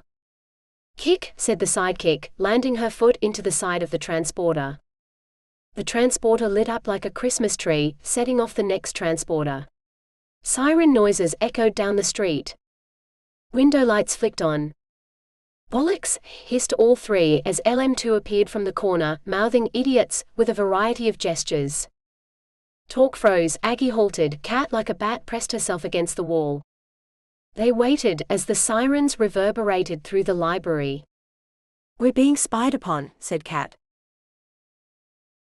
Chapter 34. Camouflage. Never ignore a charging turtle, Fanny. The turtle, puffing and belching, made her way to the institute as Maisie's posse, charging from one hiding place to the next, followed. The turtle stopped at the institute and waited. Maisie's posse skidded behind a transporter and watched. A large camouflaged garage door lifted open. The turtle marched into the darkness. Quickly, Maisie gestured. They scurried behind the turtle as the door began to close. Maisie threw herself under the door, the bin emptier followed. The washerwoman at the rear tripped. Maisie, with a you-can-do-it look, stretched out her hand. The washerwoman, throwing herself into a superb footballer's skid, slid under the door inches from closing. The door jutted to a halt just shy of her backside. She rolled into the shadows. Maisie and the bin emptier let out a hissed cheer, and almost applauded until they heard footsteps approaching. Their eyes adjusted to the shadows, the turtle filled the space, and the footsteps were coming from behind on both sides. Bollocks, echoed a male voice from the right. The washerwoman stopped, the bin emptier froze as Maisie, quicker than a lizard's tongue, pinned both against the wall with a don't even breathe hiss. The footsteps clipped nearer. The women held their breath. Damnable remote, said the male voice from the right. Maisie caught a flash from his torch, grabbed her two comrades, and rolled under the turtle. Flat on their backs, they stared at the turtle's belly heaving up and down, inches from their nose. The turtle's stomach rumbled, it belched, the women held their breath, Maisie silently gagging. That remote is as much use as a spaceship, said the male from the right. And as for that frigging door. He kicked it. Very scientific, muttered a male from the left. The washerwoman pointed to the feet of the two males by the door. They've all the money in the world for pickling statues, but will they give us a decent remote, proper batteries, a door that shuts? I mean, how are we to develop wasp eaters when there's not even money for remote batteries?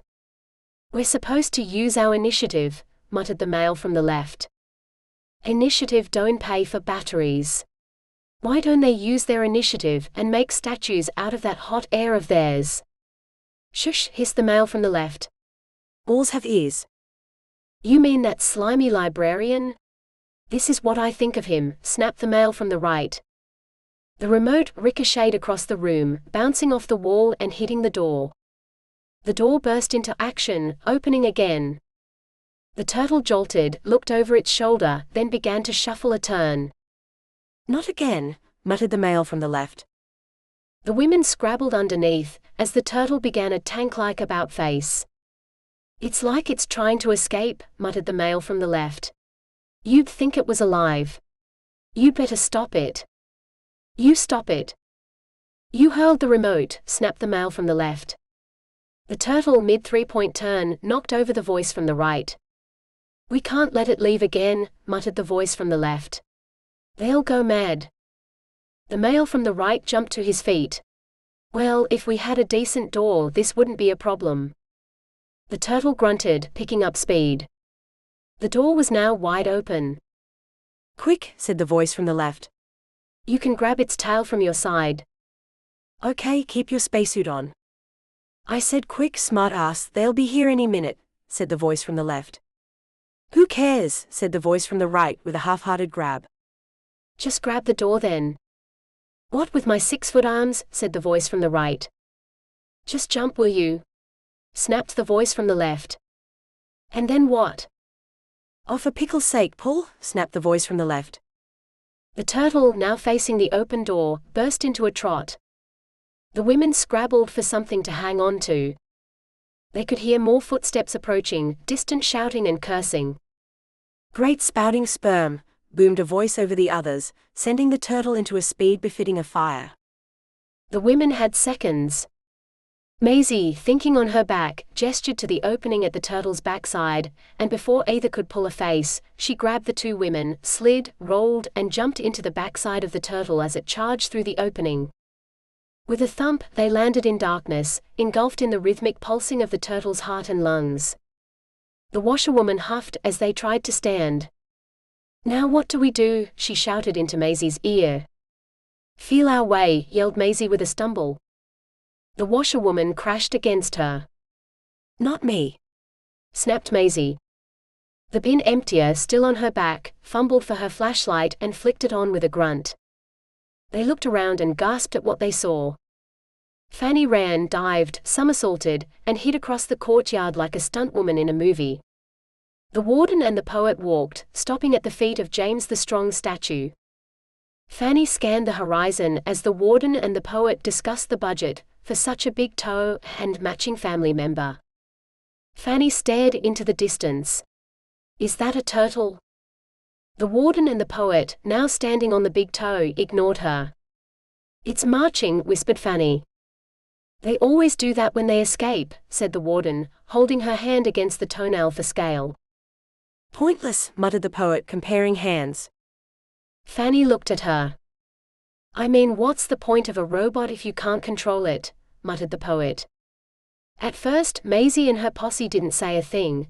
They were too busy trying to stay standing inside a turtle sprinting on uneven ground. Maisie grabbed onto something slimy, let go, touched her face, realized what she had done and gagged. There was a complex network of greased tubes that would give a plumber nightmares, enough wiring to electrocute an army of elephants, and a pulsating fuse box the size of a transporter, beside which, humming with activity, sat a compact minibar, some would say a fridge. Who needs a minibar inside a turtle? Said the bin emptier. You sure it's not a fridge? Said Maisie. It looks like a fridge, said the washerwoman. She staggered to the minibar and stared through the glass door. It's full of eggs, she said. Don't touch the minibar, said the bin emptier. Mountains of them, muttered the washerwoman. She smiled at the two women. And Petri dishes. She looked again. I think I saw a needle too. Perhaps you should leave it, said Maisie. The washerwoman looked closer at a row of test tubes. Her heart began to thump. Could it be? The turtle jolted. She steadied herself using its inner wall. The turtle belched.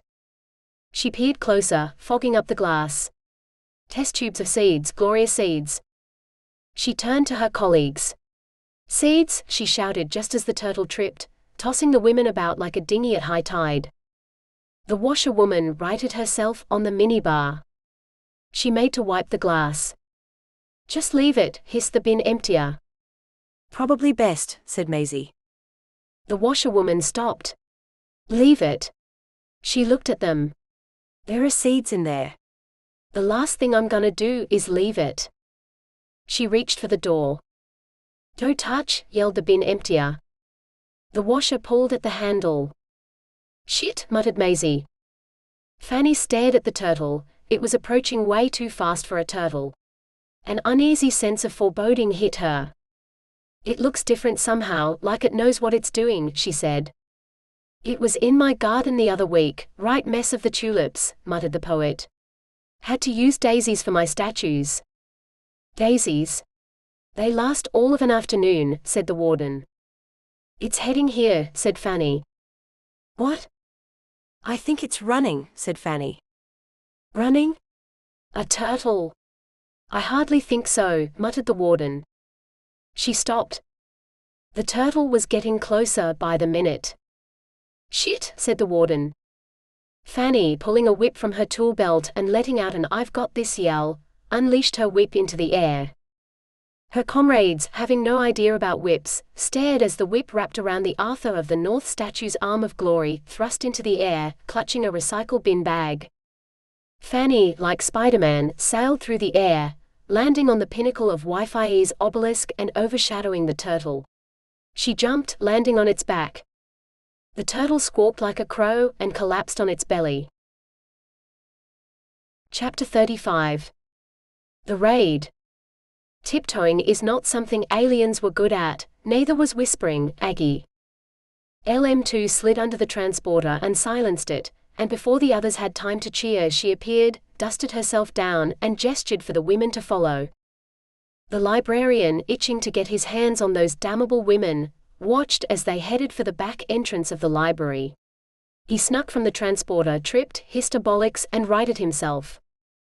"What was that?" said LM2, poised at the door as the librarian, like a vampire, disappeared up the wall, straight for the window of Aggie's old room.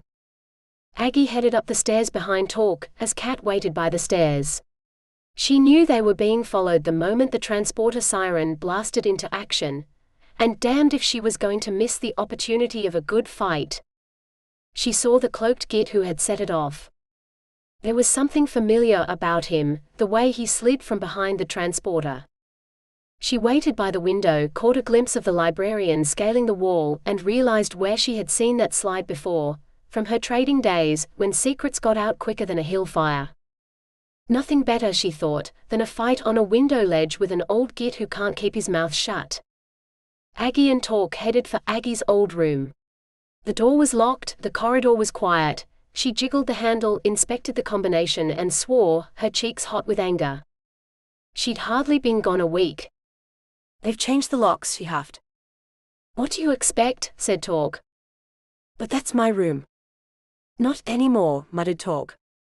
"I mean, what am I, a criminal?" "You've been ousted, tossed aside," said Talk. Aggie threw Talk a look. "Given the flick like a burnt-out transporter," said Talk. "The things I've done for this town for that man," Aggie huffed. "One sniff of a younger model and I'm out quicker than a bird drops its load." "That's bed diving for you," said Talk. Aggie tutted. "Genitals have no loyalty," said Talk. "Cheers." "One sniff," said Talk, "and they rise like bread in the oven." "Okay, I get the picture," snapped Aggie. She stopped, 2 rats scurried past, followed by the pushing of a broom across the polished floor. Talk slid behind a bin, Aggie the water cooler. A pissed-off-looking middle-aged cleaner appeared. Aggie watched as she tossed a paper cup into a corner bin. "All's quiet," she shouted over her shoulder. "Apart from you," shouted a female voice from down the corridor. "Told you that librarian lives in Fantasyland, there's no one here." "Past it," yelled the voice. "Been on the herbals for too long. Should be put out to graze with the 4-legged creatures." Aggie and Talk watched as a younger, brighter-looking cleaner joined the first. "Serves him right," said the older cleaner, "spreading rumors, setting those women up. I mean, I'm no Aggie fan." Talk threw Aggie a soft look. But she didn't deserve the lies he told LM2. Aggie stopped. "Lies?" "Stroke of genius," said the younger cleaner. The older woman threw her a pardon? "Look. If they got together, James the Strong wouldn't stand a chance." She pulled a cup from the dispenser and filled it. The older cleaner nodded. "That's true." The second cleaner downed her water. "Could have made some changes in this hole of a place." She tossed her cup at the bin with perfect aim. "Pity I liked her." "Too big for her boots," muttered the older woman. "What do you expect?" "She's a slapper," said the younger woman. "Takes guts to slap." "Well, strictly speaking it wasn't her," said the older woman. "Oh, forgot about that." She laughed. "My old man says they should have palmed her off on some old git, someone who's way past all that bed diving." The older cleaner arched her back with a groan. "What I wouldn't give for one of those." They laughed, heading down the corridor. "Men," said the younger cleaner. "You can't live with 'em and you can't live without 'em." Aggie, with a fierce look, slid from the water cooler, pulled a tool from Torque's belt, and just as Torque had earlier, budged her door open. LM2, with visions of putting Aggie in her place and more, headed upstairs with a "follow me" to her posse. The sidekick and the beverage maker, with no such vision, crept behind. Neither noticed the bat-like librarian pass a window. The librarian had scaled the building like a lizard up a tree. His limber body was a superb tool for spying. He could climb mountains, trapeze across a circus tent, and tiptoe like a ballerina on a windowsill the width of a pencil. He, like Kat, had no fear of heights, but unlike her had an aversion to fighting. He preferred a surprise and push maneuver, preferably off somewhere high. Within minutes he had passed windows, drainpipes, and the odd dripping rowan to land like a caped crusader outside Aggie's old room. As the midnight air fluttered across his cheeks, his thin chest gasped with excitement. So close. Aggie's window was in the corner of the building, a perching haven for mechanical birds. Oblivious to the large bird letting go of an equally large portion of barbecued flesh, the librarian, poised by the window, smiled at the idea of sliding in and pushing. Hopefully Aggie. He had no idea of Kat behind the window next door, nor her expert whip-wielding. He skidded on the bird, dropping, righted himself, and with a bollocking pickle, rubbed his leg, until he caught sight of Kat's leg sliding from the next window. He stopped. Another leg followed, along with Kat's wrinkled face. He laughed. She was as old as a spaceship. Her hand went for her whip. The librarian looked about, quickly realizing he was hemmed in. Kat pulled out her whip. The librarian made for the window. It was locked. Shit. Kat took aim. The librarian attempted a breaking glass with an elbow move, forgetting the glass was as thick as James the Strong. He rubbed his elbow. Shit. Kat, with a superb fly-fishing cast, flicked her whip. It licked around the librarian's ankle and took hold. Great pickling walnut, he shouted, his voice echoing down the corridors. The two cleaners heading for the cleaner's cupboard didn't even stop. Told you, crazy, said the middle-aged cleaner. Complete Fruit Loop, muttered the younger cleaner.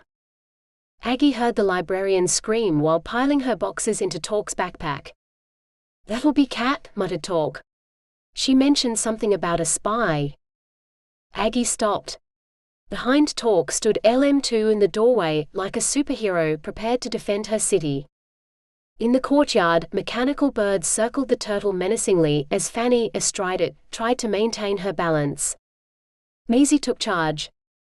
Hurled from the anus of the turtle as it fell, she jumped to her feet, caught sight of Fanny's whip, grabbed the end of it, and pulled herself onto the turtle's back. That turtle was going nowhere without her. Fanny watched the alien scale the turtle like an expert mountaineer, not slipping even as the turtle tried to shuffle its feet.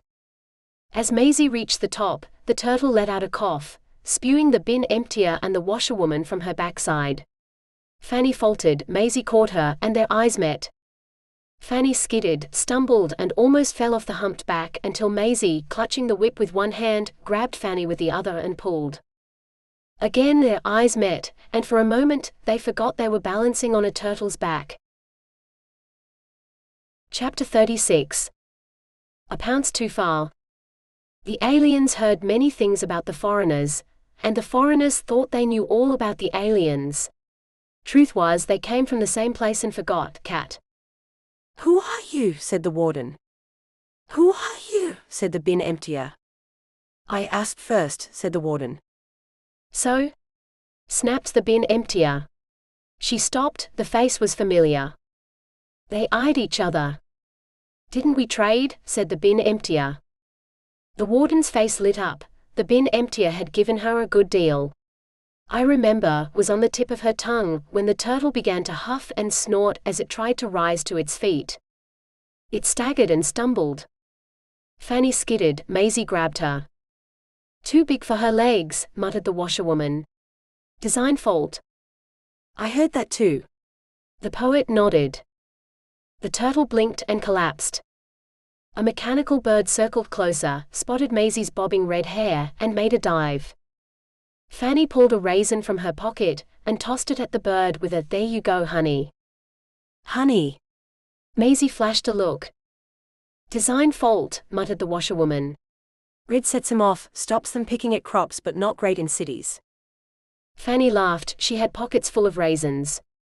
She tossed more into the distance and the birds flew off. The turtle looked over its shoulder and licked its lips. You want one too, said Fanny. The turtle blinked with a nod. Fanny tossed a few into its mouth and turned to Maisie. It's like it's alive. I think it's a she, said Maisie. For a moment the turtle seemed to relax and chew with pleasure. Fanny scratched the top of its head. The turtle purred. Another design fault, muttered the poet. Sensory implants designed for control, but they make the robotic more, well, bribable. The washerwoman nodded with an, I heard that too. They'll be breeding next, muttered Maisie. LM2 eyed Aggie, the so-called mother who had left her son. That boy is crying his eyes out because of you, she said. You should be ashamed of yourself. Talk mid-backpacking stopped. You've got the wrong end of things, she said. The two women posed for a silent "you're a cow" stare. The librarian flashed past the window with a scream. LM2 stopped. The librarian? He screamed again. They ran to the window to see the librarian wrestling with a whip, and Cat in a ninja stance, gleefully tugging. He pulled his leg free with a grunt. That's the librarian, said Talk. Aggie and LM2 nodded as Cat pounced like a miniature Bruce Lee. She was an impressive sight. So impressive that no one heard the beverage maker and the sidekick appear, or the two cleaners. Watching a fight on a window ledge can do that to a person, especially when the fighters were old enough to know better. The two posses joined forces to help the turtle up onto her legs. They head-patted, cooed, lifted and finally, with a uniformed push, cheered as the turtle stood. Fanny threw a few more raisins into the turtle's mouth, as the women continued to pat. We could design something better, said the washerwoman, around the legs here. I mean, take this back leg here. The turtle attempted to lift her leg, the washerwoman helped. The others nodded. Perhaps a pulley system, muttered the poet. Pulley system, laughed the washerwoman. In your dreams. It's levers you want. Maybe some chords, muttered Maisie, with perhaps a concertina-like action here. Fanny stroked her back as the women talked, discussed and occasionally prodded. The turtle basked in the attention, and when the washerwoman suggested the best place to do all this reconstruction was back at her shed, where no settler could interfere, the turtle lifted her eyes to the sky with a high-pitched crow. The librarian, gaining control and with a tussle that surprised even him, grabbed the whip and pinned Cat to the wall. Aggie gasped. Should we help? Nah, she's just toying with him, muttered Talk. Cat began to make choking noises. You sure, said LM2. She always does that, said Talk. Help me, croaked Cat. Aggie threw a look at Talk. Just acting, muttered Talk. Her lips are blue, said LM2. Drama queen can't help herself, said Talk. I'm going down, cried Cat feebly. The librarian thrust his head back, with his best diabolical laugh. Aggie jumped to help. LM2 made to join her. Talk pulled them back, as Cat shoved her hand into a place the librarian least expected. A place no one had seen for years, a place that was as out of date as the has-been spaceship and had seen just as little action. Cat rummaged. Where was it? She'll be ages trying to find anything down there, muttered the older cleaner. Perhaps we should help, said the sidekick. They are kinda old. Nah, said the older cleaner. Look at him, he's confused. He probably hasn't touched it in years. Fanny led the turtle as the two posses headed into the main street. Fanny talked of networking, joining forces and suffragettes. The poet and the bin emptier talked of trading, while the wandon and the washerwoman pontificated over pulley systems, until the washerwoman mentioned her shed. Heard of those, muttered the poet.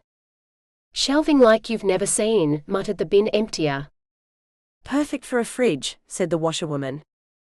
The turtle stopped. It's a minibar, said the warden. And that turtle will never let you take hers. They stared at each other. A new dawn has risen. Fanny eyed the two women. The age of women. A minibar, said the washerwoman, is for drinks. What I saw was a fridge, and that fridge is perfect for our shed. Never come between a turtle and her minibar, said the poet. They are the guardians, very possessive. Only men in white coats can get near. The turtle shook her head. All we need is weapons, underwire, muttered Fanny. Even the dullest of turtles will go crazy, said the warden. The turtle glared at the warden. And it's not yours to take. Who says?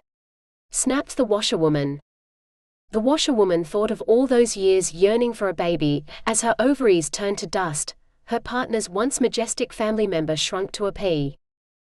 The longing had never gone away. She glared at the warden. What we need is in that fridge, said the washerwoman. And if it weren't for us having to make your super deluxe, maximum efficiency soya, we wouldn't need that pickle-ridden thing. A design fault, muttered the poet, in the soya. You can't bugger about with hormones and get away with it. Oh, I see, it's all my fault, is it? Snapped the warden. Lights flicked on in a few windows. That fridge is mine, shouted the washerwoman. And those seeds in that fridge are mine, and there's nothing you or anyone can do to stop me. Keep the noise down, shouted a voice from a window. Some of us are trying to get some sleep. Oh, we'll see about that, hissed the warden. The washerwoman pushed the warden pushed back. Ladies, please, not in front of the turtle, hissed Fanny. A cry came from above. The turtle, with a snort, gestured to Aggie's old room. The two posses looked up to see Cat and the librarian on a window ledge, like something out of Mission Impossible. The librarian clutched his groin, let out a high-pitched yelp and stumbled away. A few more lights flicked on in the street. Cat pounced, lethal, on a ledge full of bird droppings, and the librarian hurtled to the ground. A prolonged no echoed through the main street. Lights flicked on everywhere, as mechanical birds perched on lampposts screeched and fluttered like a flock of crows. The librarian plummeted, crashing onto the canopy. What was that? Shouted a voice from a window. Don't know, shouted another. He bounced, flopped and groaned, his right leg slung over the side like a string of overcooked spaghetti.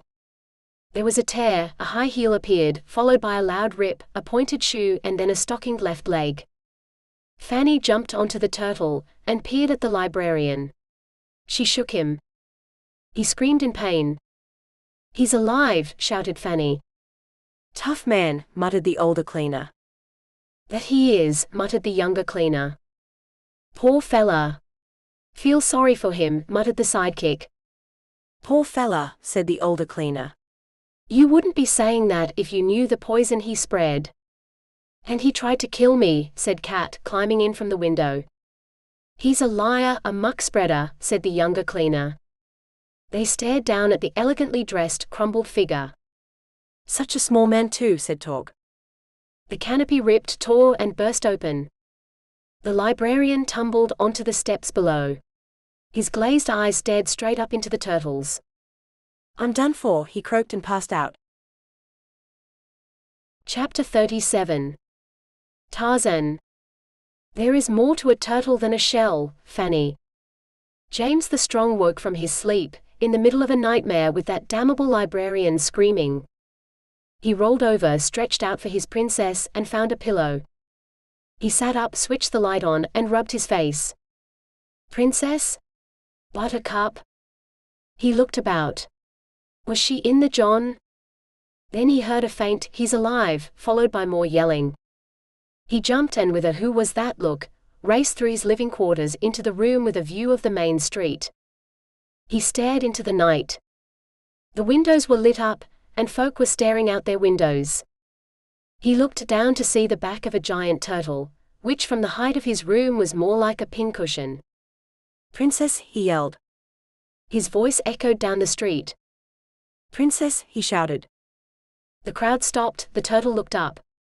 More window lights flicked on. LM2 stopped. Aggie caught her eye. Shit. Is that who I think it is? Said Torg. The two women nodded. LM2 began to peel her clothes off, revealing nightclothes underneath. "You'd better go," she said, shoving her spying clothes into a cupboard.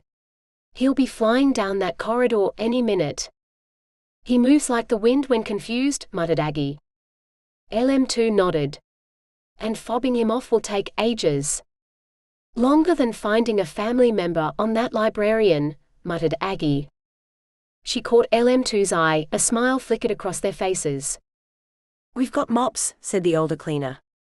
"We can head him off at the pass, buy you some time." "Excellent," said LM2 as Talk, grabbing their backpacks, headed for the window. Aggie followed.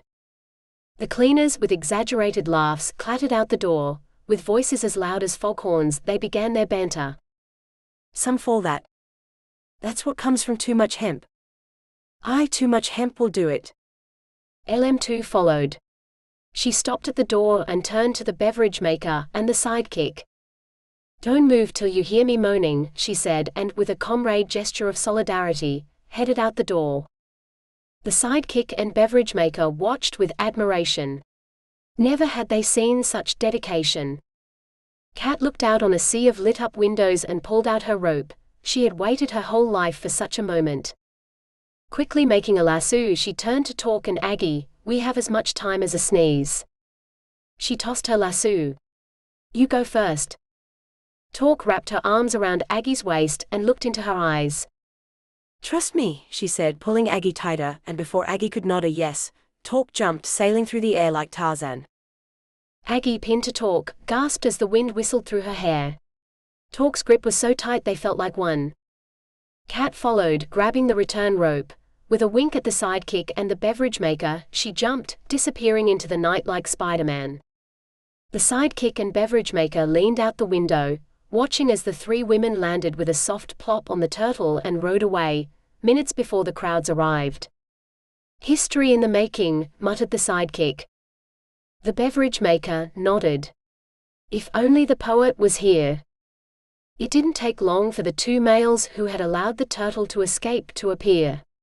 Jack and John charged into the street and arrived to find a crowd muttering about a has-been addict, completely out of it.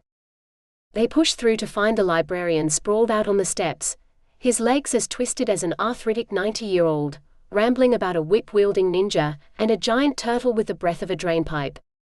"Past it," yelled a driver. "The man should be put out to graze with the four-legged creatures."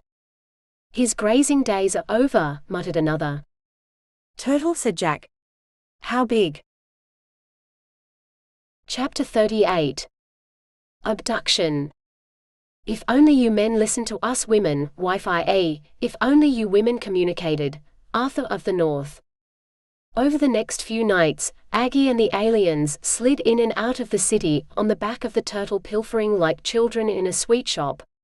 LM2 Fanny and her posse more than helped. They planned, plotted and made diagrams during their late-night spaceship meetings. Not that the aliens took much notice, but they were smart enough to know not to bite the hand that had inside info, let alone talked of weapons of mass destruction. Soon the shed was bulging with test tubes, petri dishes, and enough eggs and seeds to recreate an army. And Kat had the makings of a library, despite the fact that the other aliens had as much interest in a library as in flower arranging. Jack and John followed the trail of the turtle to a trading post where the trail had gone cold. Standing by the roadside examining the end of trail of raisins and massive footprints, they scratched their heads. "Why do the footprints just stop?" muttered John mid-shrub rummaging. He looked up. "Did she explode?"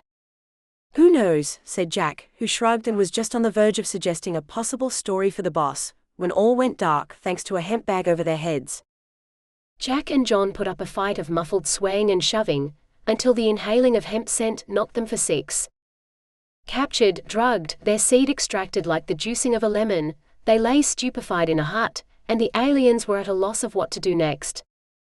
LM2, after leaving a comatose James the Strong to snore, headed into the night to the What to Pilfer Next meeting held in the spaceship. The spaceship, thanks to the librarian being out of action, was overflowing with cleaners, many cluttered about the beverage-making station and annoying the beverage maker with pleas of, "Can I have a go?" LM2 came across Aggie and Fanny arguing over the fate of the two men. There was talk of memory erasing, and Fanny, who was into human rights regardless of genitals, felt the removal of memories was on a par with slicing up four-legged creatures' flesh. "If they remember anything, the aliens are done for," said Aggie. LM2 eyed Aggie. "Those two men," said Aggie, "will tell James the Strong everything, and what do you think he will do?" "Build a statue?" muttered Fanny, attempting a witty look. A cleaner, mid-caffeine pilfering, laughed. "He'll tell the librarian," said Aggie. LM2 nodded. Aggie surprisingly made sense. "He tells him every pickling thing," said Aggie. "Then who knows what will happen to the suffragettes?" Fanny turned to LM2 with a, "What do you think?" look. She blushed, not really wanting to agree with her rival in public. Aggie and LM2 avoided each other at all costs. It was not easy to forget the past, despite having more things in common than not, saving the planet and keeping Fanny and her weapons of mass destruction dreams in line being but two. "We need to cover our tracks," LM2 muttered. "Hemp is the only way." Aggie threw her a "you agree with me" look. "It'll bugger up their memory," said LM2. "Give us time." Fanny looked at the women. "When did you two get so cozy?" Aggie and LM2 shifted uncomfortably. They hadn't realized they had. The room was silent. "Those two?" blurted a young cleaner. "They are as thick as my man's family member, and that's not something you want to clap eyes on when you're looking for a good night's sleep." Aggie and LM2 laughed so loudly they were told to stop. Then Fanny, finally convinced by Aggie's "the joys of hemp" argument, gave in, ordering the cleaners to leave the caffeine to the beverage maker and do what they did best: clean up. A week later, James and John, clutching painful groins, were found at the entrance of the institute by two cleaners, on their way to the market. Dazed and stupefied, mumbling incoherently about terrible knock-knock jokes and a dancing turtle, they were deemed addicts of an unknown substance and taken into the institute for healing, only to surface for the odd spaceship pulling day. The librarian spent 6 months in the institute, learning how to get about with legs as useful as a second nose and as mobile. Those in the institute experimented with needles, trying to rejuvenate the librarian's legs, but in the end, all they could come up with was a motorized wheelchair.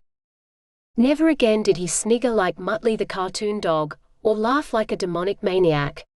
Smiling was something he gave up, the minute he realized he would always need someone to help him put on his pants.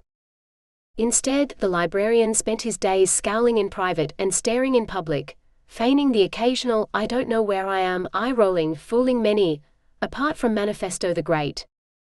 It took 10 years for the hippie colony to spring up.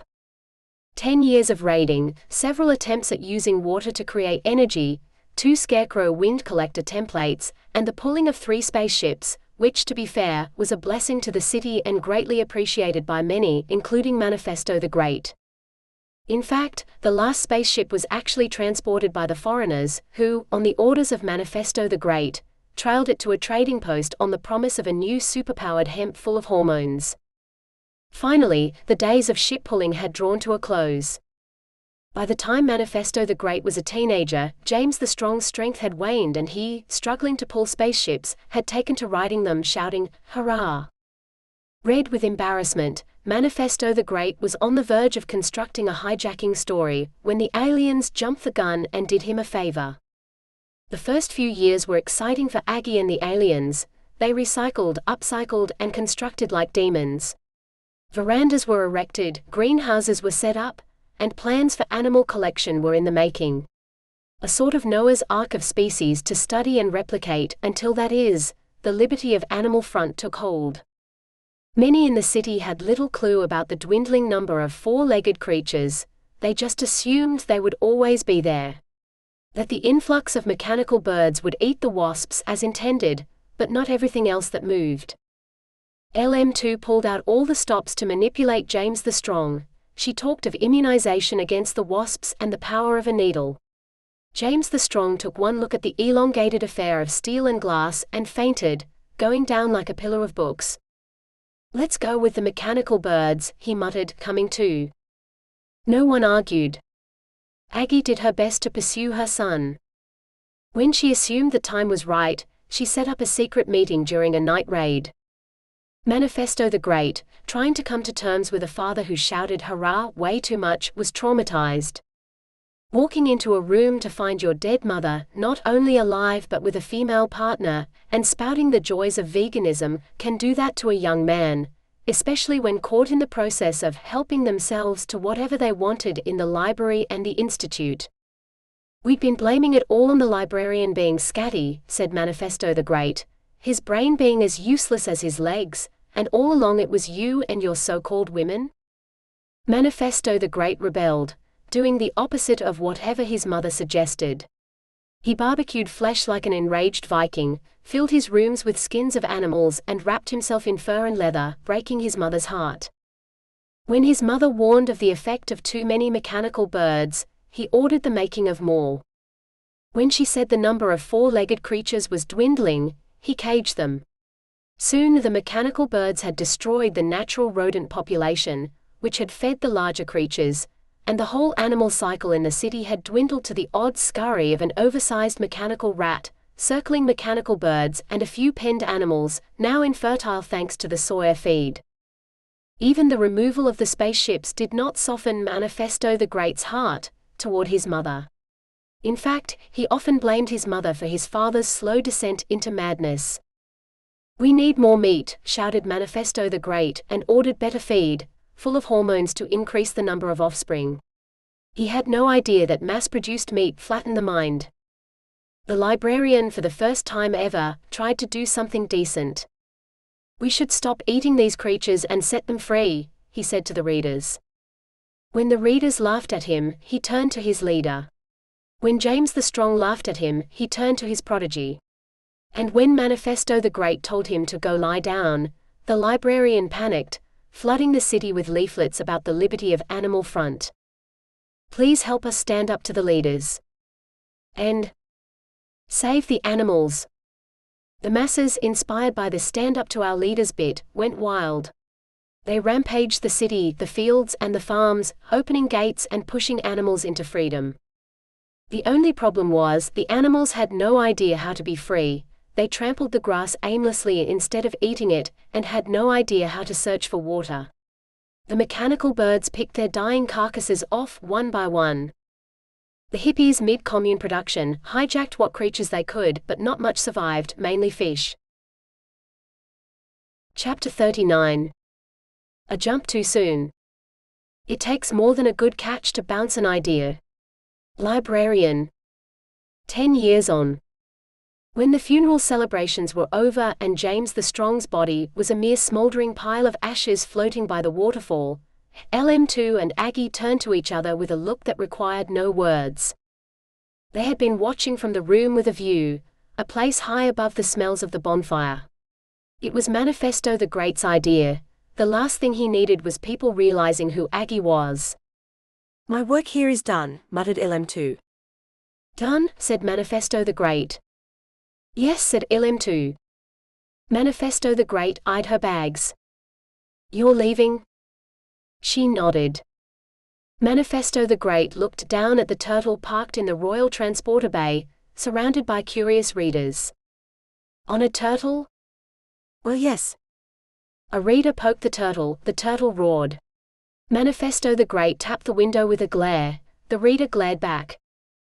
The footman moved to close the blinds. Manifesto the Great gestured a leave it, then turned to LM2. But what about me? You, said LM2. I slept with your father, I'm not sleeping with you. Aggie coughed. LM2 blushed. Manifesto the Great had come to terms with many things, but LM2 leaving was not one of them. With a huff he made to shut the window, it seized. The footman silently closed it. Manifesto the Great turned to Aggie. This is all you're doing, you and that Tarzan talk. You've seduced my LM2. I'm not your LM2, snapped LM2.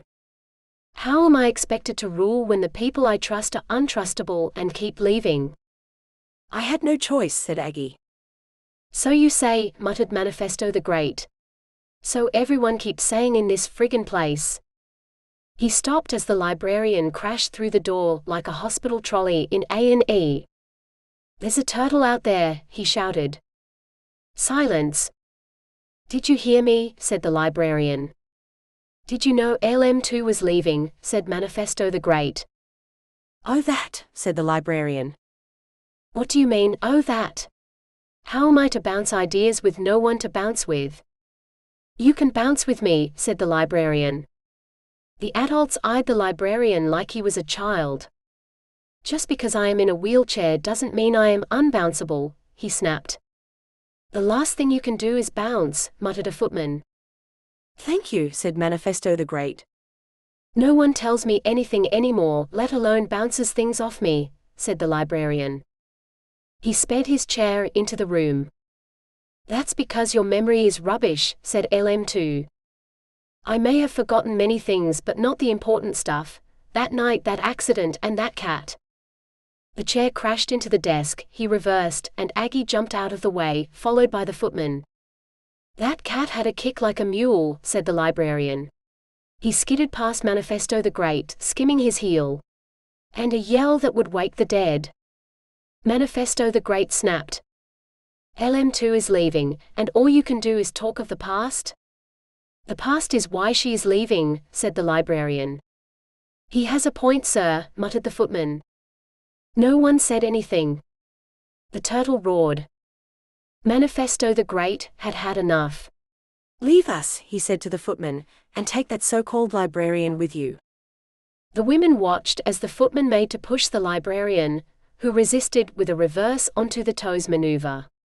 The footman, with a curt lift of the wheelchair, saved his toe and reversed the chair out the door. The door clicked shut, and after a series of I can do it slaps, the librarian's wheelchair squeaked off into the distance. Manifesto the Great turned to his mother, and eyed her long hair. Over the years, he had heard her side, listened to her dreams, and forgiven her many things, apart from the hippie look she now adopted. Why did you come? Now the librarian has seen you, he'll start rumors. Aggie looked at her son. It's time. Time for what, mother, to cut your hair? Aggie's face fell. She had planned this moment for many years, for him to join her, be part of their new world, but as she looked into her son's eyes, she knew it had been a futile dream. She had been deluding herself. This was a man who believed that sperm pulled and ovaries obeyed. That sperm gave men the ability to lift things, move things, and yell a lot, while ovaries made women cry at the oddest of things and burn toast. Talk was right. Her son was every inch her father's son. She had seen him in action, poised on his special height box with a sermon that moved many. He was a ruler like Arthur of the North. She ran her hand along his cheek. He has no idea that women are rising, she thought. But there was still time, she could educate. Manifesto the Great's face softened as he remembered those times as a boy, when he could make her happy. Good speech, she said. Your father would be proud. You think, laughed Manifesto the Great. They both knew she was lying. The only thing James the Strong was proud of was his family member. James the Strong's ashes were scattered at the foot of his statue. Men toasted and women wailed until a holiday was announced, a holiday of dancing, chasing, and ravishing befitting the great ravisher himself, James the Strong. Those in the city threw themselves into the celebrations and did their best to enjoy, which, thanks to the new super deluxe hemp tea, most did, while the foreigners, aliens, and Aggie watched. LM2's innovative upgrading of a mirror had set spying on a whole new level. The Rise of Manifesto the Great. Prequel 1 in the Planet Hymen series. Written by Kerrie Noor. AI narrated. Copyright 2020 Kerrie Noor. Part 1. The handing down of power was something that men did, and the admiring of such powers was what was expected of women, in between looking fulfilled. Chapter 1. Arthur's Seat. Earth time 1830s. Planet Hymen is a small planet, which, up to the arrival of Arthur of the North, was a haven for the four-legged creatures. No one remembers the exact date the spaceship landed on planet High Man, only that they came from someplace north of the Milky Way and made planet High Man what it was before women took over. Arthur of the North, along with his sphere of energy, a few plans, and a set of tools, took control, although it wasn't a piece of piss as he would later make out. He was 20 at the time, and thanks to several treaties, a few bribes, and a keen sense of order, control was his for the taking. Arthur of the North and his crew had been in space searching for a home for longer than they could remember. At first they kept a log, performed daily mind-numbing rituals, and embraced their sense of duty, which involved restraint. Space turned contraception into fertility, and after an outbreak of births, it was agreed by all on the spaceship that segregation was the only way to survive. After all, the last thing you needed on a spaceship was a kindergarten. As time progressed, the daily rituals ground the crew into a sense of pointlessness, and their sense of duty waned. Some, mainly the women, turned to the stars, others, mainly men, chanted, and finally, most sulked. Celibacy, the key to survival, made life as bearable as a tooth abscess. There was a limit to how much happiness a nag-free life could bring, and many missed dancing, celebrating, and singing, which without a decent fumble afterwards was as pointless as many felt their mission was. Arthur of the North's father, a man who didn't last long on planet High Man, was fed up. The last time he'd had his conjugal rights, he had a full head of hair and a set of teeth that made mincemeat of tough bits of pseudo-steak, and herself did not answer to Wi-Fi or Hey You, but to a selection of names he had now completely forgotten but knew put more than a smile on her face. How long had that been, he thought. He was casually helping himself to the ladies' leftover rations at the time, illegally picking his way through last night's roast, when he began to wonder. When did all this pickling segregation start? He thought the log would help give some timeline to all this celibacy, and perhaps some hope. He began to search the streamlined kitchen, which took all of 2 minutes, and without thinking he shouted, Wi-Fi, a term which, thanks to segregation, was as obsolete as fresh air on a spaceship. He looked at his Wi-Fi as she entered. She stooped through the doorway. What are you doing here? She sighed. No, don't tell me, eating. Couldn't resist your roast. Ours is a pile of pickle. By the time I get my share, all that's left is a few bits of gristle and a dumpling you could frisbee. He stopped as Wi-Fi moved into the kitchen. His mind wandered to what was underneath Wi-Fi's so-called house jacket. Wi-Fi stood upright with a here-we-go sigh. She, being one of the few tall members of the crew, was always stopping and straightening in the spaceship, which would be the makings of her longevity on planet High Man, and the beginnings of yoga. Pickling mass destruction, that's what their food is. He looked at his wife. Weapons like. She thrust an almost as good as home roast potato his way with a here, and watched as he mashed down on it. Her hubby had the epilogue. There is more to a four-legged creature than a name. There's traits, phobias, and a fear of extinction, cat. LM2 looked about Fanny's pristine office, a place where everything had not only its place but a label big enough to read 6 feet away. Since the removal of the spaceships, they held their meetings in the basement of Fanny's man's office. He, thinking it was a knitting club, was happy to see the basement used, keeping the mechanical rats out. He had no idea what Fanny was up to, which is what comes from listening to the radio rather than your woman at the breakfast table. The door opened, Fanny appeared, arguing with a cleaner about the use of mops. They are not the same as a bra, muttered Fanny. There is no element of surprise with a mop. Surprise is not the be-all, muttered the cleaner. In fact, surprise is a mere sneeze in the Cold War of the sexes. LM2 laughed. Her life had turned into something on par with a 1930s comedy, one of those delicious films Katharine Hepburn was in. In fact, she often dreamed of changing her name to Catherine, until Fanny told her names were superficial, using, God forbid, James the Strong as an example.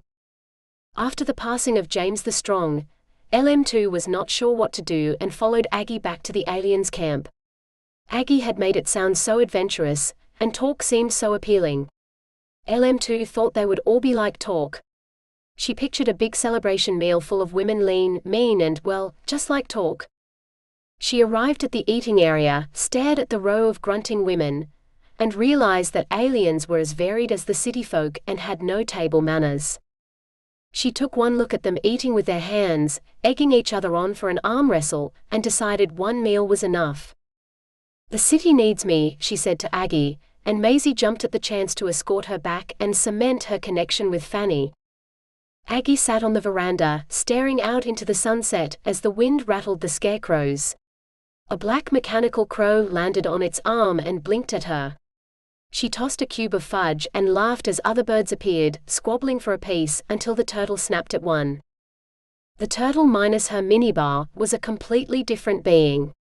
Without male and female hormones playing havoc with her pipes, the turtle had settled into a peaceful life of eating, transporting and sniffing, until, after years of transporting and several clones later, she collapsed under the shade of a tree and didn't move except to snap at birds. Watching her was the highlight of Aggie's morning. Well, that and Talk's wake-up beverage. Aggie's heart was full. She felt almost blessed. Her son visited every week, often to bounce ideas off her. His visits were always secret, aided by a lavish camouflage. It was the one talent the librarian had never lost, and the one thing that almost put a smile on his face, helping his prodigy camouflage for the good of the city, despite the fact that he could not remember what good for the city was. Manifesto the Great always arrived at sunset with a ceremonial flopping on a rocking chair and a sigh, waiting for the tossing of the fudge. The first time he saw the turtle, he wondered why they kept such an old relic, until he saw the tossing of the fudge. He could forget his worries watching that turtle, and when he and his mother's bouncing of ideas turned into an argument, they simply shut up and tossed more fudge. Talk appeared from inside with a "real men eat lentils" apron.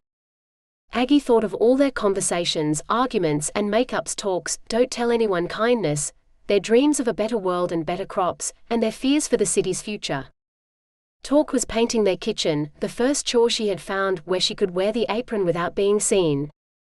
It was a rubbish present from Aggie celebrating their abseiling anniversary, the day they flew across the city like Tarzan and Jane. Talk had opened the present and, feigning a smile, handed Aggie hers, a hammer not even wrapped. Neither were happy, and it took several hemp teas to get in the mood. The disappointment of presents was a yearly event for them both. Neither ever really got what the other treasured. Aggie had a box of tools that Talk used, and Talk had a series of aprons she didn't want anyone to see her in. Talk stared at the sunset, absently wiping her hands across the "real men," hopeful that the wearing of the apron would lead to better things, to an early night after enough hemp tea to make rising early impossible and a repeat performance of last night's lovemaking a given.